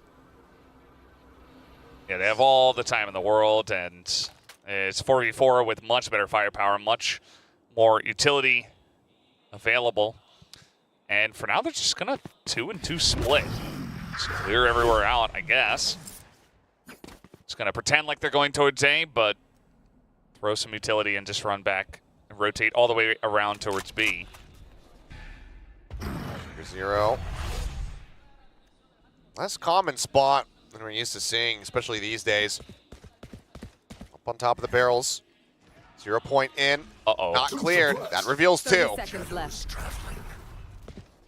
Still no hard rotates coming through, but with 25 seconds remaining, if this spike ends up getting dropped onto the ground, this could be catastrophic. Fragment going out now to try and delay this. And I don't know how Bleed are going to make this happen. Paranoia does go out. They're starting to rush their way through now. Ye creeping down out of market. Footsteps may have been hurt. Timing. Oh no, covering fire from Retla actually is what finds Sugar 0. Now it is all on Yudan and Laz. A couple seconds to spare as the spike does come through. Everything to play for now. The veteran, the captain, the IGL, and one of his young rookies alongside him. Let's see if they can keep them in this, but Ye taken down. Shot through the box. Suddenly it's just Retla and Scary. But time ticking. Alarm bot spotted, cleared. Swing out, feet spotted. Decent damage going through. Laz able to find Retla and Scary taken down. Zeta, 2 members left standing. They managed to persevere through the round. They still need 3 in a row if they want to force this into overtime. Yeah, they're staying alive, but it's, yeah, as you mentioned, only 2 guys able to pick up those Vandals and move on to the next one. Round win is a round win, I suppose. Laz is kind of the hero in this one, I suppose. You know, he picks up a couple of the kills on the round you're on as well, doing a great job just to clear out the side. But man, that was close as well. I think Yudan was the one as well who just kind of was spamming with the Guardian through the wall and clipped Ye, who was low on health. And that really kind of gave him the advantage in this one. But the economy is so healthy for the side of Bleed that... Oh yeah, they have multiple more buys. Yeah. They're just like, okay, well, send it again, round 2. Crucially, the only ult that Zeta have available to themselves is that lockdown where Zest has the counter in that Hunter's Fury. 4-man push-up into A main. 0 point to check. Get it on. Sending out the fragment to try and delay the rest of the team, and so far he has. So segmented are Bleed, but as the fragment expires, they'll start working their way forward into the site. Yudan still a world away. He's going to be creeping around the backhand side where Retla is going to be camping. They're over by tiles. Has the turret to play contact. Now he's looking for the challenge. Spike planted. Continues to swing out. Retla just staying stagnant here, waiting for it. Jump onto the corner.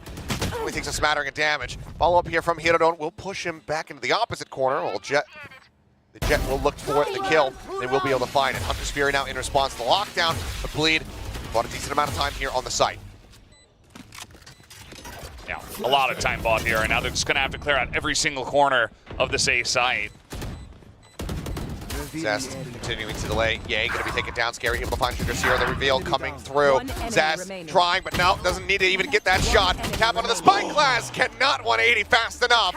Zest kicked things off so very gorgeously for Bleed here on this map, and he will be the one to get them across the finish line. 13-9, same score line, but different winning team as we head on Sunset. We are going the distance here tonight with Lotus on the horizon. Yeah, it does feel pretty appropriate, I think. Zest was the guy on this one. Ye as well, pulling 20. Laz getting 20 himself, desperately trying to pull his team back in, but it was not quite enough. So we are done for map number 2. Let's go back to the analysts to break it down. Bleed is here to stay. They are fighting for their championship point. They ended up taking each other's map picks from each other. Yes. And I mean, we were questioning a bit about their map picks and their decisions here, and look what has resulted. Yeah, I mean, obviously, again, continuing from the first map, Bleed continues to play a lot better as a team, but this is a good reminder on what happens when you take someone to their comfort map. Yep. Like the singular impact that Zest had in his utility, in his timings, his peaks, everything. Like he just knew when to peek, which angle, where to clear, and that made everyone else so much more comfortable. And even Ye was getting way more confident in this map of Ascent. Yeah, I mean, 15 first kills, right? And a lot of those was actually Ye's contact as well. So yes. I mean, it's just the stats that I was mentioning before the series started, where Ye was not getting that impact that he was looking for. This series, he's definitely on something right now. And also, obviously, it started off with actually Retla really pulling his weight in the beginning couple of rounds, and then, of course, you know, a couple of heroic plays from Zest, then Ye, and then everyone really coming online. But it just seems that Bleed, finally, after all these matches, and a lot of rough ones at that, they're starting to get a lot more comfortable on stage and also a lot more in sync with each other, where they don't have to really communicate everything one by one, but just looking at the minimap, things like that, where they're like, okay, this is the play. And, you know, not just Zest, but obviously it helps that Ascent is one of those maps that's been around for a while, and all these guys have been playing for quite some time on the side of Bleed. And this is where it gets kind of tricky too, because on the side of Zeta, look at Depp. He's 10-19 out of, what, 22 rounds? The first couple of rounds on the first half, he was 0 kills. He was not getting that rhythm, that impact that we usually see from him. Even though we have seen Zeta Division actually try to make those contact plays for Depp, it just wasn't clicking for, you know, the Child of God. Yeah, and you have to look at the Silvas when it comes to that, in my opinion, right? Just what areas of the map are you clearing for your duelists, even if you're not moving together, right? Maybe you've cleared the other side, so you have an idea of, okay, well, that means like maybe 2 or 3 people are on this side of the map, etc. But, I mean, when you get your confidence, we always say, like, Valorant is a momentum game, it's a confidence game, and we're not just trying to say this just to brush off the analysis and the stats, but it really is. And we've all felt that when we're playing solo queue, and that comes through here for both Zest and Ye, and Retla even, again, starting off so strong, they're all positive on the side of Bleed. Absolutely, and this is the Bleed we want to see. This kind of cohesion, they're coming together finally, and like you said, we were talking about this, we were eyeing the Sovas. It's just so important on Ascent in particular, how they perform. And Zest, you know, since last year, he's always proven to be quite incredible on Ascent. Yeah, I mean, Zest, whenever he takes a break and he comes back and he plays Sova, like even when he was on DRX and Vision Strikers, he just looked stronger and stronger. And clearly, he really studies the maps wherever he plays, whether it's just lineups or, again, okay, the internal timer of this is the rotation, this is how long it takes. I mean, that cover for his teammate was just so crisp. And that's when we all kind of felt, okay, the momentum swing is in action now. Oh, yeah, absolutely. And then everything just, again, followed through. Ye getting himself some pretty big highlights. Okay, sure. On the flip side here, we're looking at some of Zeta's plays here and now, right? But the problem is, I think it just was too far and few in between. It felt like they were trying to get something happening at the very start, and then it just kind of unravels. Yeah, and I mean, Ye, of course. We don't see Ye kind of just peeking back and forth like that just to swivel on kills, right? A lot of his greatest moments are recognizing where everyone is and then going for those one taps. But right now, he is moving on a swivel, really trusting his teammates for the trade as well. Just overall, I mean, listen, the match isn't over yet, so obviously we don't want to get ahead of ourselves, but all the criticism I think everyone had around the world, including ourselves, all the things that we talked about of this is just what's missing, and it's a lot of the basics for Bleed. At least now they have the basics. So now the question is how much further can they go upwards? That's right. And we are going to go to Lotus now for our third map. I think there's a lot to break down here before we go in, but before that, someone else has to go upwards. Yeah. So Bleed they won. But let me talk you through our genius. I say our because you, the audience, also picked Zeta Division. Coach Legia likes to take early timeouts, but we also know, based on the data that we saw yesterday, that he has the lowest win rate after doing a timeout. So obviously there was genius behind Okay, minus that percentage and everything. The play itself was very questionable from Bleed. All right, they should have won that. They got the first pick on Heron. Listen. and Let's not be sore losers. Zeta won even after their own timeout. It doesn't matter because you lost. Yeah, let's not be sore losers. Zeta was the better team after timeouts. Bleed was the better team overall on the map. I'm not gonna lie, It's that was the a same little thing that stressful in happened the green room. It with- was a little with stressful. Global. Hey, it's I'll me and it's Aw. you guys, the wingman. We're Here we all go. really bunched up, you know? You know, the Korean casters, they got some irons, they got some radiance. We're all just fighting Maybe here we should in the send middle. Achilles to the Korean cast as well. I think he would fit right in on the. He's teetering on the borderline there.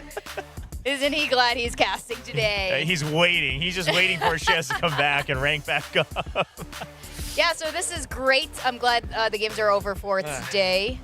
It's been very stressful. It's very stressful. I don't know how you guys at home feel about it, but Well, yeah. our games are over, obviously. Yeah, They our still have games to are play over. one more. I know. We have to go into Lotus now. We're gonna see Chamber, yay, Laz. No. Chamber well, Laz, together. yes. Together Yay, no. facing off. No, it's not gonna happen. I It just- doesn't happen. Here's the thing, is that if they're looking this much better, which again, it's not that Bleed's doing anything crazy spectacular, it's just that they are playing basically as a team, which is what we were all hoping for. If they're doing this, what that tells me is that they probably weren't like cooking up comps, etc. They were just saying, okay, we have faith in what we originally cooked up. Let's go through the reps, right? Let's make sure that what's breaking down, what's wrong. And this is one of those maps, again, in their opening match against Talon. Zest had a very great showing, even though it's been a long time since he played in Tier 1. Bleed, even back then, they didn't look like they were on point as a team, but Zest looked like he knew exactly what to do as that Fade. So I think this could be close. And you know what? It seems like, this is what Bleed technically was. That super dominant team from NYSG that even though, sure, they got through a lot of roster changes coming into Stage 1, this is still the team that has the same, I'd say, soul compared to before. Their contacts are much more aggressive, cleaner. They're able to multi-kill their way into a site. This is iconic Bleed, and it's starting to come into play when it matters the most. Yeah, and I hope they continue that on Lotus, because Lotus, again, being a 3-site map, even on defense, you have to push out, you have to clear areas, and you have to start to funnel your opponents. And if they once again revert to saying, hey, let's wait back and wait for the util, and then we'll go for retakes, I don't think that's going to work, especially when we've seen Zeta Division start to bring the Neon back out as well. I mean, they are going to up the tempo for sure. So I think Bleed needs to recognize that. They need to have confidence in, okay, we can fight back, we can duel as a team. Let's start to push and clear the map a little bit. No, that's a fantastic point, and that's exactly right, because that is what stopped Bleed in their tracks in their losses in the previous games. It's when they hesitate, they're taking too slow, they're overthinking it, they're not going, based on instinct, all the practice that they've been doing. And Zeta Division, you're right, with that Neon, I mean, those rotations, those swings are really fast. So Bleed is going to have to stay on top of it, continue this momentum from the last two maps. Even though they dropped the first map, they were looking good. Yeah, no, I mean, they looked a lot better, right? I mean, this is one of those things where if you're watching a team and you're looking at the mini-map, you want to at least be able to tell that there are comms, right? And we don't need to know all the details, but you just want to see like, oh, someone spotted something and there's that rotation, okay? We didn't see that from Bleed the last week, but now, as we're about to wrap up week 2, we're starting to see bits and pieces of it. I'm still wondering. Okay, it's still the same thing. that Yeah, we so saw just before. the meta comp on Bleed. Yeah. But Zeta Division, I mean, bringing back that Neon, they played it last year. Obviously, currently Team Heretics kind of headlining that composition. But Zeta, they're putting in the Chamber as well. So, I mean, you mentioned it, Victoria, but it's going to be the fast rotates both on attack and defense. I think that's something that some of their opponents didn't quite account for, is the fact that once Chamber's holding something, that Neon will be on the other side in an instant. Oh, yes, absolutely. Even when they're on the defense, it doesn't matter. Dep on Neon is quite a force to contend with. I would love to see a poll, actually, between the Neons, Dep's Neon, Mini Boo's Neon. I would love to see Mini Boo's Neon's really good. Yeah. He's fantastic on it. I just also want to add, on defense, Rubble control, you can reset it a lot more because of the double stun for the Neon compared to the Raze that only throws that paint shells once. Yes, so we are going to find out how this is going to go on the third map of this final series for the weekend. Let's go over to our casters, Valdez and Achilles. Thank you very much. Yes, let's get ready to go into this one. The desk talking about Dep on that Neon. And how strong he was looking in their last outing on Lotus versus Team Secret, where they kind of debuted this composition. As far as his strength on the Neon is concerned, would have said similar things about his Jet, and it was severely lacking for them there on Ascent. Let's see how he fares, though. Going back over onto this, where he needs to be the one very much setting the pace and catching Bleed off guard. Yep, absolutely do need to do that. And it might just come down to how aggressive they want to get around Rubble. Although at the moment, we don't see Bleed is going in that direction at all. Just waiting back, seeing if Zeta are going to start off with some aggression. And then maybe going for a push of their own. Hidon would love to pick this one up.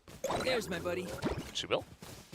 And they clear out all of Rubble. They take this orb. They say, well, there's no push coming in from Bleed just yet.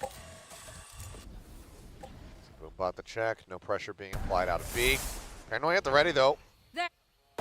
Zero could catch everybody with this one. As for now, it's just a little bit of random spray. Prowler going to be spotted, relay bolt sent. As they're just looking to really gum up the works. A couple players spotted there. Is Dizzy going to be lobbed in deep? Widely, a lot of Util expended his Hidon actually pushing forward it. Going to reclaim this one. Does get it and can successfully back away, but all of this just going to be sending them over towards Laz. 6 bullets, the haunt sent, cleared, looks for the shot. A little bit off on that one, can't quite get it through the corner of the wall. Yeah, not too much time though, and immediately the rotations are coming out from Zeta. They got 3 people on the C site. It's about to get messy. They have to commit to this one now. Like you said, no time remaining. Yudon able to find one, into the second, gets it, but 2 in reply. 10 seconds now remaining. As they have to get ready to stick this one. Depth ready to swing through, gets the headshot, forces them off the plant, and that is going to be the round. Zeta picking up their second here of the series, and their first opening pistol round win of the series as well. Yeah. As you mentioned before, when they were just trying to push into Rubble, they just really jammed up that area, and it felt like Bleed wanted to go for a bit of passive play into a push, but then eventually they lost out on so much time that the rotation over to C was very readable, and Deb's hitting some great classic headshots. Nice! Good job! All right, energy coming back in as we get into the later hours of the evening. The later evening of the hours is what I was about to say. The hours of the later evening. Yep. Well, the Outlaw shot ringing out. I was trying to deter them from pushing up, but it'll just be the orb take here from Darion to try to get that lockdown online as quickly as possible. Yeah. Not a bad idea. Ye says, you know, I'll probably pick up some kills anyway, so I'll just generate my ult that way. And, well, he was able to do a fantastic job on the last map. Who's going to have the hottest hands here on Lotus? Still a question to be answered. And so far, just a tap on the door and more passive attacking side play from the side of Bleed. Of course, just trying to see if they can catch anyone off guard with 5 classics. Well, getting a little bit of info there for him. As Laz just creeping back around. They know that this Outlaw is likely still going to be here. With a push, just 2 shots there, fishing for it, but Yudon sends out the snake bite, gets him vulnerable, and gets him dead. Lurk from Zest to see if he can try to find a catch, but Hidon ready for it. Does manage to find that elimination. Push up, Dep will be taken down, so no flawless to be found, but Yudon trying to fast track that Viper's pit as he's just 3 charges away. It's scary, now left all on his lonesome. Tap on the door. Yudon for sure was going to try to push out there, but instead it's going to be Sugar Zero. Able to come up with the goods. So, only 1 player lost in the anti-eco. Zeta now up 2-0. Yeah. Once again, a bit predictable. I mean, it's not a big deal on that second round, of course, but it just felt like you're almost like, okay, they're right there. I'm just going to, I've got the Spectre, I've got a snake bite on the ground. People are dying if they're here. And he was just waiting with open arms. I think Yudon was actually running to knife him. As we saw that replay. Should have let him. Would have been nice, but I also, you know, you can appreciate Sugar Zero not wanting to die. As for now, push up, create some space for Hidon to be able to try to get that Thrash online. Laz will now look to occupy that forward position here outside of A. Does have the rendezvous set up for himself to just bounce back in tree. Tap on the orb to see if they get any kind of aggression out on the opposite side, but Zeta is happy to sit back on the side itself. And again, Bleed struggling to find a real entry so far on this map. It does look like maybe a chance towards A, but Laz is waiting with open arms. Just the outlaw at the moment. Poison orb now, thrown in as well. Trying to check around, see what he can spot. Oh, there's one. It's going to be Ye taken down. Solid opening kill here. With the Raze in that position, should suspect that there's going to be more towards this A side of the map, but rotation's still going to be slow here from Zeta. Not looking to overcommit to anything. His last now, I mean, his bailout 30 seconds left. Is gone. Tap on the door. He's going to rotate up rope. Backs away and doesn't manage to escape. Just wait for the rest of the team to join in here as they get ready to go for a 5v4.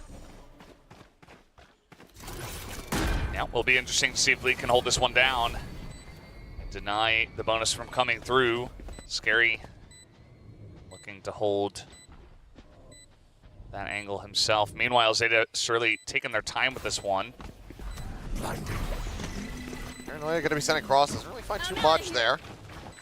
Pass lane is available to try to obfuscate the side a little bit more. Relay bolt going to be sent in. Couple shots flying. Scary pushing up into the smoke. Eventually he's able to steady that spray. Drag it across over onto Yuran for the headshot.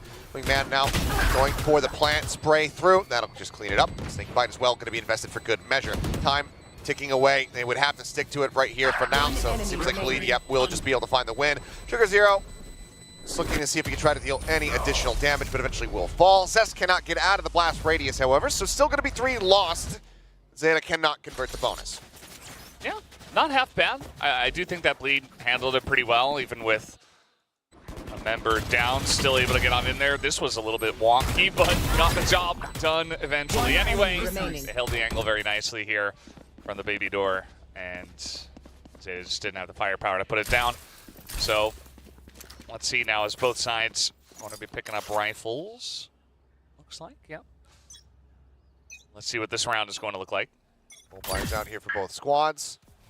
That, unsurprisingly, with that Phantom, just in case he needs to go sliding in. As Laz cheating forward. I'll find you. Tucks away the Haunt. Not going to reveal. His position kept secret. Satchel out. Laz back. Naga actually going to get the clear out on that trademark, and Laz gets the, I believe, one-tap shot onto Scary. Yay. Backpedaling to see if anybody does come his way. No peek out from Yuran, just playing this one cautiously. Yeah, I thought that, okay, they are actually going to begin to head in towards C. But Poison Orb up, and that's going to allow Yuran to just rotate back over. Still no full committal here from the side of Bleed, as maybe it is a B hit, actually. Yeah, a little bit of a fake out, some util dump there, but they could pivot any which way, or either which way I should say, as Pinshell's going to be sent down into the back. Relay bolt now flying through. Hit it on, give the gun down too. Dep up over the top. Does find Ye. And right now, it's looking like a flawless round victory here for Zeta Division. As Zest all on his lonesome, just going to go creeping back. Laz on the hunt. He's going to be able to spot him too much, though. Looks like Zest will just 10 seconds left. be able to tuck away inside of A main, keep himself safe for the rest of this one. Just going to be that single weapon, that single rifle carried over. But Zeta able to go ahead and win out now, 3-1. Not allowing for Bleed to come up with any wins here. And this is very much an inversion of what we've been seeing across the last 2 maps. It's widely been Bleed starting things off very strongly, having that 3-1 score line. This time, though, the relay Zeta. bolt Yeah, relay bolt is gorgeous. Was just insane. Not much to say about that one. Will be a relatively early timeout from Bleed this time around. We saw Zeta doing this earlier. And just want to talk about what has been going on so far, which has been just a lot of passivity from the side of Bleed, not really pushing in. They're getting picked off early and often, and outside of the, Zeta's bonus round, I guess, they have not really been able to find much luck, and a flawless round immediately after is not a great feel either. Only Zest able to stay alive. So certainly I think a good time to call the timeout. But does it translate into the round win? That is the big question, of course. It has been widely eluding Bleed thus far on all of their timeout calls today. Let's see if this can be the change up here for the squad where they do need it quite badly. There's a depth. You get him over onto that attacking side. I'm out of here. That's when he's really going to be unleashed. We saw that from him on his entries versus Secret. It's already looking pretty good. I mean, the relay bolt timings have been excellent, and there are a lot of small chokes on this map where you can get pretty good value from that ability. Laz is up here, sensing some pressure. Laz just crept back. There's the rendezvous out. Yay now dead. 0 and 5 thus far. This is a quick clear out on that Nano Swarm, but has to backpedal as the Haunt does come through. But stun across. It's slow there. Like going to be planted here, and again, it's an attempt at a 4v5 for Bleed. The third time they've been put into this position is, I mean, they are just swarming their way through. Now the two remaining players stuck at upper B. Where's back away as Laz is just holding for the defuse. I mean, nothing more to be done. Zest, save the weapon. Scary. I mean, try to find any kind of kill you possibly can. He will be able to get one. Grabs the weapon and then is going to be dropping it. And Sugar Zero puts him down. Yeah, that was a very easy cleanup for Zeta. That did not look like they had just taken a timeout. I mean, Laz reads the push, reads the pressure, assesses that they are going to get aggressive, hits the shot, goes back, and then they still aggress on a B, and just, you know, one Dizzy gets thrown in, everybody's blinded. It's just free cleanup for the side of Zeta. They make it look like they weren't pressured at all. So really want to see some more solid pushes from the side of Bleed. Shuffling here on the buys. Prowler trying to wait this one out. The Boombot as well eventually will have to make his exit. As Thrash to go ahead and check around the opening here of A. Nothing going to be spotted, so just drags it back so he can get the quick recovery and save it for later in the round. In the meantime, Showstopper is available. Right now, seemingly Bleed not liking what they haven't been seeing at C. They will turn their sights back over here on towards A. Zero, back rubble. There is still the Gecko here from last time they tried this. Paranoia sent, matched on the opposite side. Dizzy goes out, TP having to be used. Showstopper gonna get sent, goes in towards Baby Door. Decent amount of damage dealt. Eventually Ye rewarded for that spray through the box. Gets himself on the board with the wallbang shot. Laz watching. Oh, splits the difference between Retla and Darion there. Cannot find the kill, and now it's going to be a lockdown invested here from Bleed. They know that they really need to try to get this round win. Relay bolts sent through. Stun across. Depth only going to be good for one before getting taken down. Zuran around the back. Oh, what a snappy shot. Spike planted. Oh, just completely ignores Scary. Takes out Retla. A huge kill potentially here. Get back. Zest pushing forward, finds one. Laz. One enemy remaining. Another elimination coming through, but potentially in a very rough spot. Clears out the turret. TP up the top. The draw down on the shorty. Takes out Zest. Darion with the reposition. He gets himself forward here onto the site. Playing a little bit of ring around the Rosie here. The Nano to try to force him back. Sees him, swings it, gets him. Laz. Unbelievable. This man is Chamber incarnate. The defuse will come through, and Zeta will lead out now 5-1. I mean, what can you even say? Laz clutches it out. Huge play there at the end of round 6 to continue the onslaught of Zeta. Just have to watch and see how he did it. Started with Euron. A really nice shot there. Laz gets his first. The shorty pull out here, and then, yep. Spots just the shoulder, and that's all he needs. With just barely enough time, just gives himself a laugh and a nice little pump up there with the arm. And he keeps Zeta's dominance going. As well as the ult economy. Built up nicely as depth. Yep, oh boy. That aggression that we're talking about. Slide out, Darion dead. There goes your Killjoy. There goes A big chunk of credit investment in the round. Hit online for Yuran. No real need, no real pressure felt here to invest that off the rip. We'll just keep it in the back pocket for now.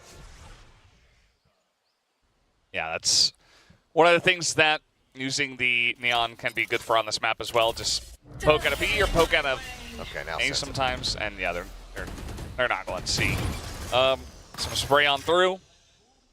Well, with Spike back here, it looks like they're going to have to find a different direction.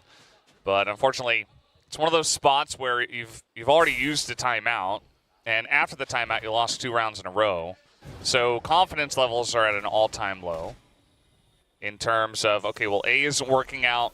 We can't go C. The last time we went B, it was like we had 5 less members than the enemy, and eventually we did. So close to being able to get that hit across. Really bolts to try to slow things up. Depp keeping himself protected now. Fast lane set, but Zest with the spray is able to go ahead and flush him out. 3v4, but now, okay, never mind. 2v4. As we'll get the hit in, and that's the Nightfall out of the hands here of Bleed, where they desperately need to get this spike planted. 10 seconds left. That one just sat, Spike waiting. One enemy And remaining. Yuran now arriving. Good turn from Scary, is able to answer one back, but he's dazed up by the wingman. Taken down by Sugar Zero, and Zeta are they're not relenting whatsoever. 6-1 now here on Lotus. Yeah, and that was a pretty decent buy round there from the side of Bleed, and they got pretty much no value, as you mentioned. Killjoy is gone, and yeah, Depp did go down, but he already did the damage, spotted the push, and then they're just getting rotated on like it's nothing. Good job. Oh man, good job. And that's all it takes. Second timeout. 6-1. Talk about vibe merchants. How about calm merchants? Laz, a man of few words. Who doesn't really pop off much. Yeah. Just stoic. Sometimes it's better to not go through the swings of the up and down and just maintain a similar level. So that way when things aren't going well, you can say, okay, well, I'm at the same level I was when I was winning 6-1. And that allows you to potentially kind of keep it even, keep it consistent. But then maybe you don't have quite the high highs as some other players.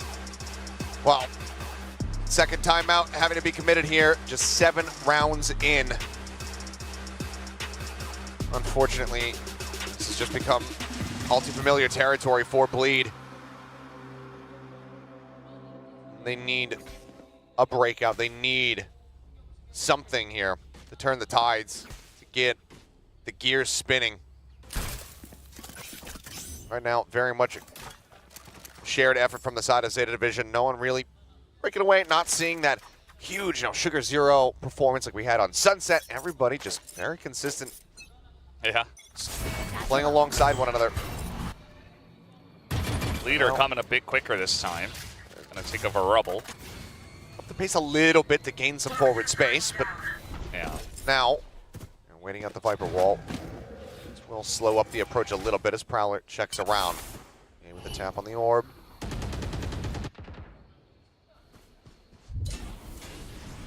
Assuming that maybe somebody would peek out there, but Zeta not really taking any big chances. Well, it's just Laz over at Mound just checking to see if anyone else is going to rotate back, as Bleed have done a lot so far on this map, but that is not the case as we know. Gonna throw down a smoke. And Zest throwing the Prowler, but again, as we know, they are not going in that direction, and it looks like Zeta have read it very nicely. I mean, already Depp is rotating over towards B, towards the direction of where Bleed are.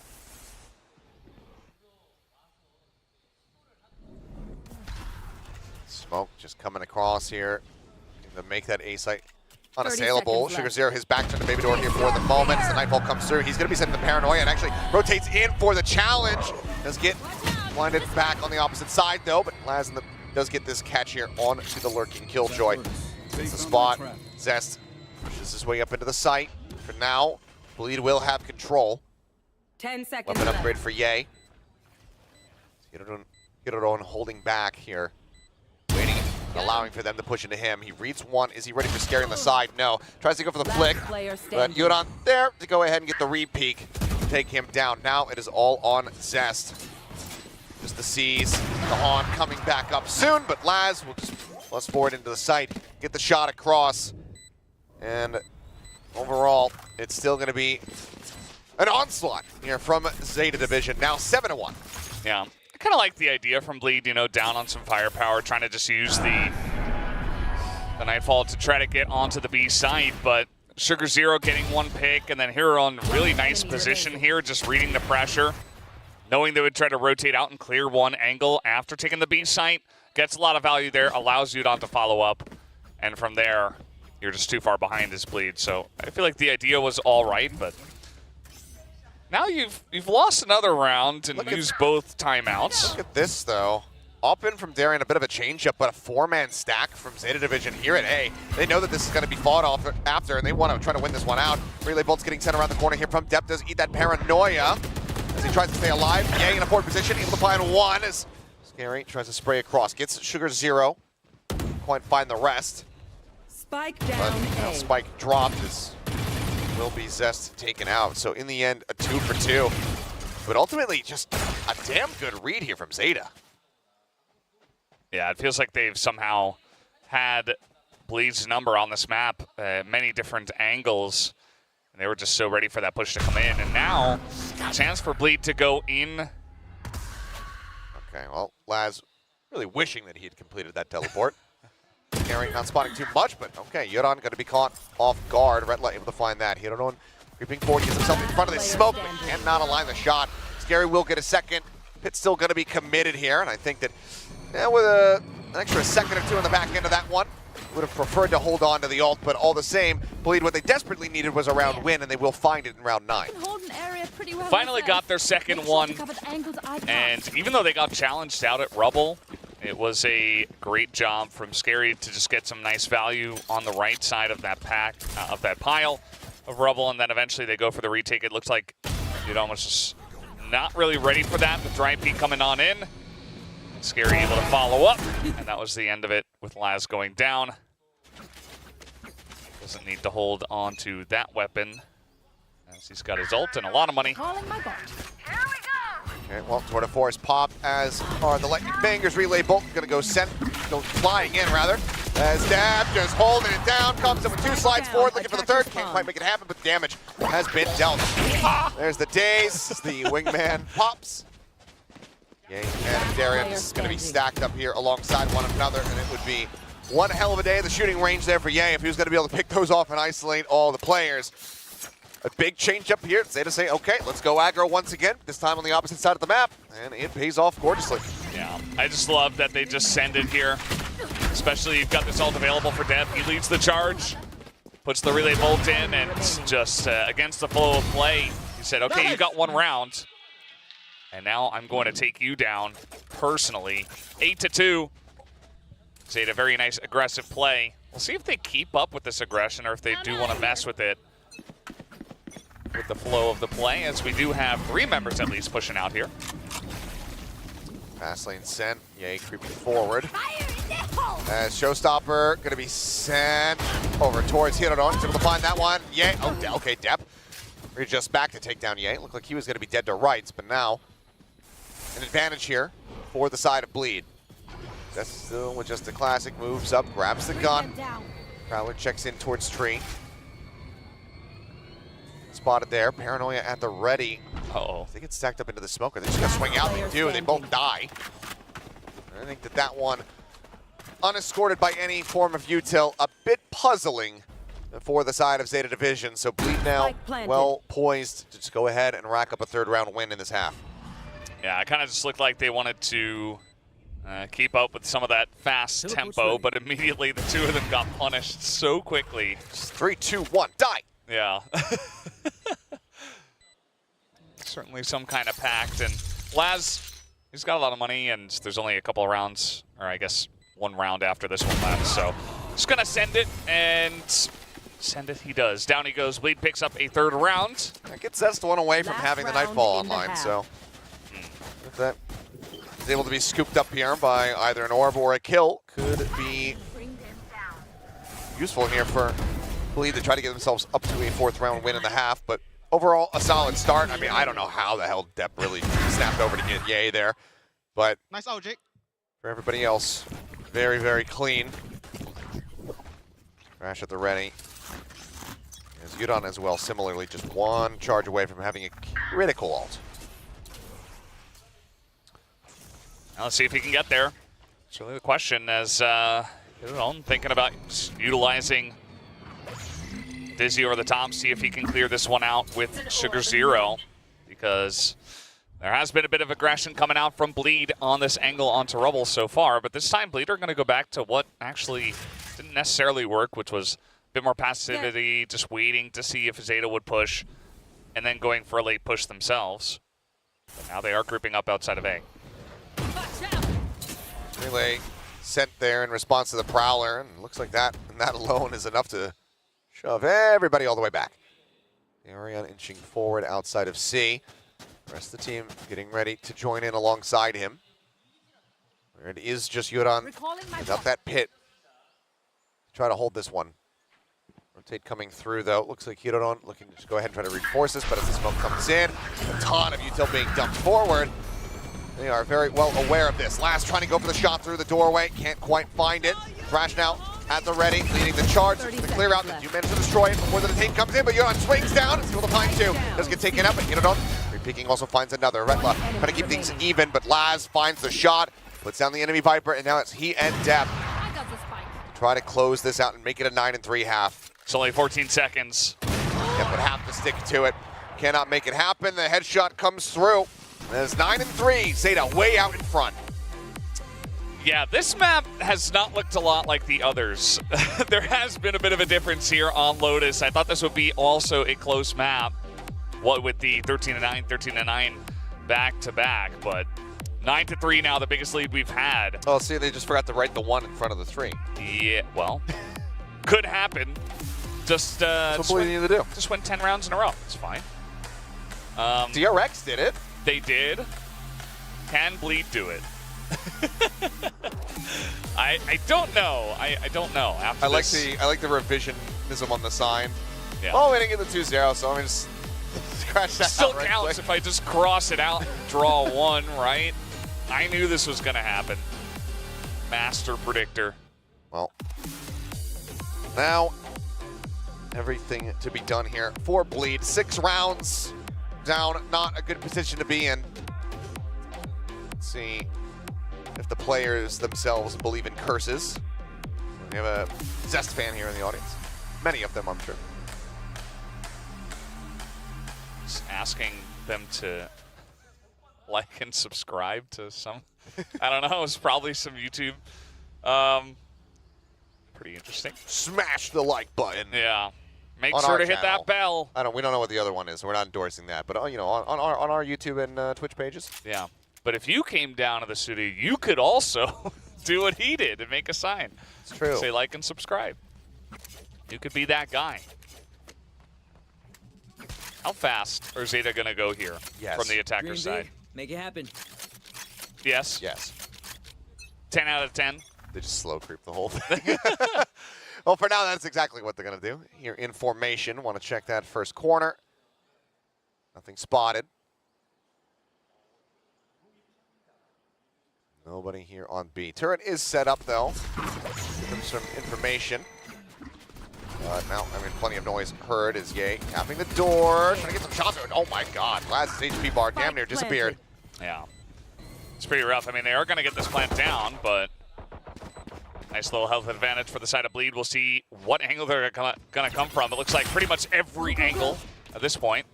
Just trying to keep them guessing every which way here, not give them any kind of comfort on this approach.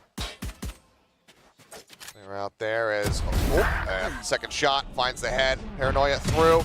Looking for a bit of a timing shot. There is Laz. Depp in the meantime trying to hold things down on the site. It's good for 1. Trade it out. Zest coming up with a second as he gets rid of Yudon and keeps things nice and even. But as he tries to go for the use of the util, does get taken down now. All on Scary. Lines up the headshot, but he does not have the time. Yudon will go ahead and take him out. A third charge towards that Thrash as Zeta They tie up the scoreline in pistols across the series 3-3. And they hit double digits here on map number 3. Yeah, and that might just be the nail in the coffin. I mean, if you were going to make a comeback, it had to start there from the pistol round. But 10-3, it's pretty damning. Zeta are going to have a big advantage in this one, and then only 2 rounds away. As we see, Laz, good position, gets the one. And yes, they came from every which angle, but eventually you're just running out of time if you're trying to literally encircle the B site. Looks like even with the deficit, no force up here from the side of Bleed, just having the the understanding in the calls ahead of time. We do not force buy. Now it's the A site, the gamble stack, having to be shifted over. There's a little bit of utility used on the approach here from the side of Zeta, taking their time, making it, a cautious approach. They look to not get caught off guard, but now the Flood gets ready to come back through, but on top of that snake bite is Darian. He's able to find a second elimination as Retla will get another, but in the end, it's going to be the cleanup there from Laz and Yuran.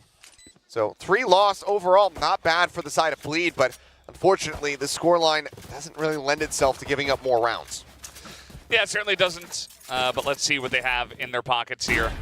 As this wasn't necessarily the cleanest for the side of Zeta. They kind of got encircled this time around and lost some battles against Classics, but a win's a win, as they say.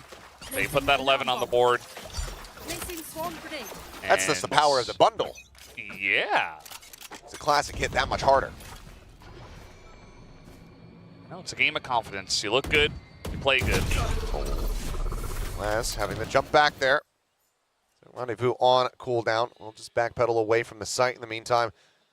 The rest of Zeta grouped up outside of C. And Darian here both have some rifles. Fast lane going to be sent as Depp slides into a nice little cubby. Getting himself protected as Retla now stunned up. Darian with the covering fire is going to help take down Depp, but Yuran at the same time able to get rid of the enemy Viper. Put on in that regard, but a decent amount of damage is still dealt here onto the members of Zeta. Shooters here down to 45 as they start inching their way forward and spray across from Ye. He's able to find Hirodon.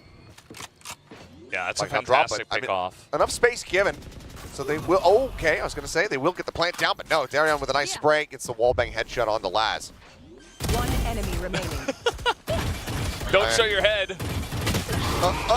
Almost there, but Darian with a 4K will keep Bleed afloat and deny that match point from coming through here for Zeta. 1 away now from that lockdown. But Laz on the attack says, yep, going for the op. Yeah. That is the chamber way. I feel like, all things considered, a pretty nice hold from the side of Bleed. EA getting that very nice shot down, and then some of the sprays through the smoke were really key. And then, of course, we had fun hop back and forth. Fun. And it's not a lot of energy. I think they know the kind of dire straits that they are in right now. I think just trying to maintain focus here. As Yuran fishing for a kill with the Odin in hand. Zest does get tagged up just a bit. Just the pick up there on the Dizzy, as well as the Orb to try to get that next Thrash online. Zeta grinding things to a halt here for now. Yeah, so much for the 10 out of 10. We're going to go super aggressive. Although when they do go for the pushes, they really do send it.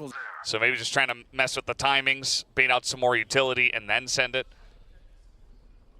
As seems like that is the call for now, as all 5 members are looking to push towards A through the rubble. Scary is going to spot them.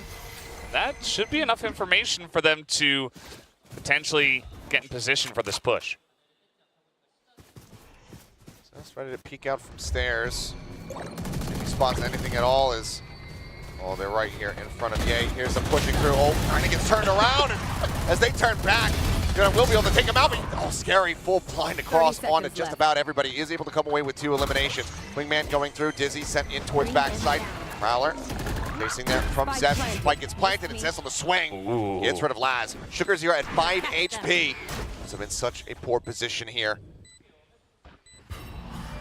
2v3 for Zeta to try to get up to match point. Bleed trying to hold on as the sink bite avoided by both. Mosh Pit now lobbed in to buy some more time here on the spike. That's the last bit of util that they have. Now they will have to challenge in. They'll have to go for the fight. Swing out. King quite steady the spray. Hit it on. Good for one, but eventually will fall. The defuse will come in and bleed. For the first time in the map, will win 2 rounds consecutively and now move up to 5. Better late than never. This is how you begin that comeback. 5 rounds, you get a couple in a row, you string some economy together. And so far, the defenses have been pretty good. I think that, you know, the A was in there, but at least he got the information of the push, right? So didn't quite do a lot of damage, but his teammates were able to follow up, and then eventually it was a bit of a sticky situation for Zeta to actually get the plant down, and eventually that was just a bit too much for them to get through. So 2 in a row for Bleed. How many more are they going to get? They're definitely favored in this one. Well, they have the lockdown online. Depp rushing forward. Zest, Odin of his own. Starts spraying. Sugar Zero. Yep. Straight back the opposite way. Tap on the door. Paranoia not connecting. Ball goes up. Zest does take a shot or 2 there.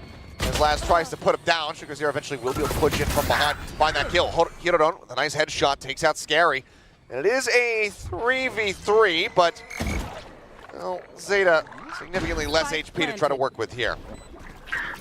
Yeah, this this is not going to be easy for them, but getting a plant and a couple of kills already is positive for the side of Zeta. Oh, the lockdown. They got that out of him. Oh, no. Okay, doesn't have the bullets to try to destroy it here. And as Retla will swing the corner, and will be able to just go ahead and finish the job. But still heavily costly.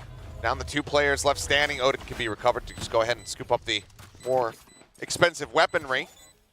But lockdown committed in. That hurts a little bit more, but Bleed, ultimately, they do stay in this. Now just 5 rounds separating.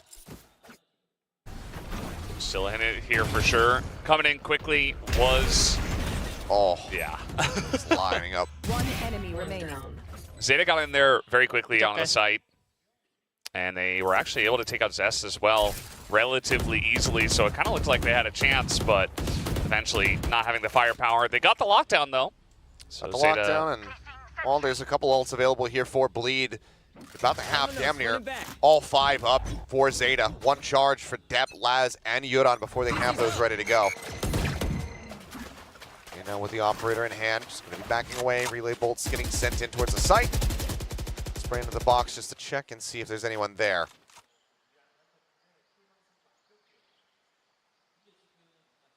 And then silence. Just cutting noise, backpedaling, drifting away from C. Yeah. And so far it does feel like the pushes from Zeta have mostly gone towards Rubble, in through door, and trying to punish whoever is in there. At the moment, it isn't Zast, who was there in the last round. So we've got 4 members. Laz, you know, he's doing his chamber thing. He's over looking at Mound still, but 4 members here on the side of Zeta looking to potentially He's about to bite. send it again. Sends the boom bot at least, and okay, looks like he may just back away. There's the jiggle out, and yep, okay. Saw enough. Laz does not pull the trigger, and Ye does not challenge the fight. But with that, now the call is going to be made to rotate back around to the opposite side. Laz looking for it, but Ye shuts it down. Now they need to try to play in and displace this Ray. Swing out, Ye. Second shot, paint shells to delay. 25 seconds remaining here. He dodges out on the Dizzy. And Zeta, looks like, yep, they are a bit puzzled, scratching their heads, wondering what to do. Ultimately, they just have to sit back and save and allow for Bleed to keep themselves in this game. 7 rounds now racked up. Bleed are in it. Bleed have a chance. They're making a big comeback here. It's actually happening. You never believe when it's like 11-3, right? Especially the pistol round goes the way of Zeta. But 4 rounds in a row now to the side of Bleed. And what can you say? I mean, they've been quite clean. I guess they're just kind of wishing they started this a bit earlier. But they certainly do have a chance now. As we'll take another look, it really just comes down to Ye hitting 2 shots. And then the round ended. All the way back here waiting. Oh my god. Well, his waiting paid off. And, well, Zeta certainly did not. Now, all ultimates available. Let's see what is necessary for them to try to get this round victory. Push forward, they take space outside the door. Here comes Zest. Should anticipate this, though. So for now, just avoiding the spray. Door going to be tapped. Thrash leading the charge. Paranoia connects. Depp going to be slowed up for the moment. Have that overdrive at the ready, but now the Nightfall chucked in. Relay Bolt sent up top, trying to slow them up here as the pit gets invested at the same time from Yuran. Smoke's just keeping everything blocked out. Is scary. Molly there at his feet has to jump back up. Third step. And the slide right back down. Last in the meantime, waiting to see any kind of rotation, any kind of flank attempt out through stairs. Looks like Darian might be heading in that direction, but Zaz just trying to flush him out. Has to go for the reload. Time being bought. Smoke bloomed. But enough of a window there. Laz spots at the Killjoy. Scary in the meantime. Going to be able to find Depp. Now Zaz taking out Hirodon. 3 members left standing here for the side of Zeta. But Sugar Zero shuts down Ye with a shorty. Shuts down Retla. Scary will be able to identify Laz's position. But ultimately, they just do not have the time for this. They will go their separate ways as Scary tries to overstay, tries to find something with that operator. But ultimately, Zeta will finally stop the round win streak here from Bleed and get themselves up to match point. Yeah, I mean, eventually, as you mentioned, you have 5 ultimate abilities. You got to find a way to win a round, right? And they did. They sent it all. They went in fast. Laz, nice angle here. Wasn't even that done of a deal. I thought that maybe they were going to be able to clean up Sugar Zero, but he's able to stand tall against 2 that push in, and he is just zoned in. No fist bumps, no anything. He wants to win this one. And let's see how this round is going to go. Oh, Laz, just hop in the corner. Tour de force in hand, takes out there and slide. Great shot from Retla, very snappy to get that Neon mid slide. Hit going to be committed here. As Laz will be found. Man advantage going to be here for the side of Bleed, but now equalize just about. Nope, Ye over the top. Showstopper. Keeps him in a firm lead. Retla on the push. Gets the headshot. Hirodon goes down. Yeah, a nice try after all, but with the pit coming down was going to be difficult regardless, as now we've got almost all ults down. And Bleed, they get back on the board. They give themselves another chance here, but again, kind of a similar spot to where Zeta were on the last one. And Zeta are going to call a timeout just to make sure of it. They do not want to take any chances here. They want to really come together and get one last solid round because they know that Bleed have been a threat the entire night. Do have a second timeout. They're going to be hoping that this is the only one they need to use. Multiple attempts here at match point to close this series. Send Bleed packing without a match victory. Bleed, though, a solid effort to run back these 5 rounds thus far, not giving up. Can they go the distance? Be such a monstrous turnaround for them. Yeah, I mean, you were able to come back and get 4 rounds in a row the last time around. You just got another round. It feels like they are pretty comfortable here from the defensive side, but now you got to be super clean. You got to just hope that nobody builds up an ult and nobody can quite challenge you, but I would imagine they get there eventually, even just by deaths, if they get to the final round, number 24. Let's see how this one is all going to shake out. Zeta Division was our unanimous choice, but this has been much closer than I think a lot of us were expecting, so shout out to Bleed for that at least.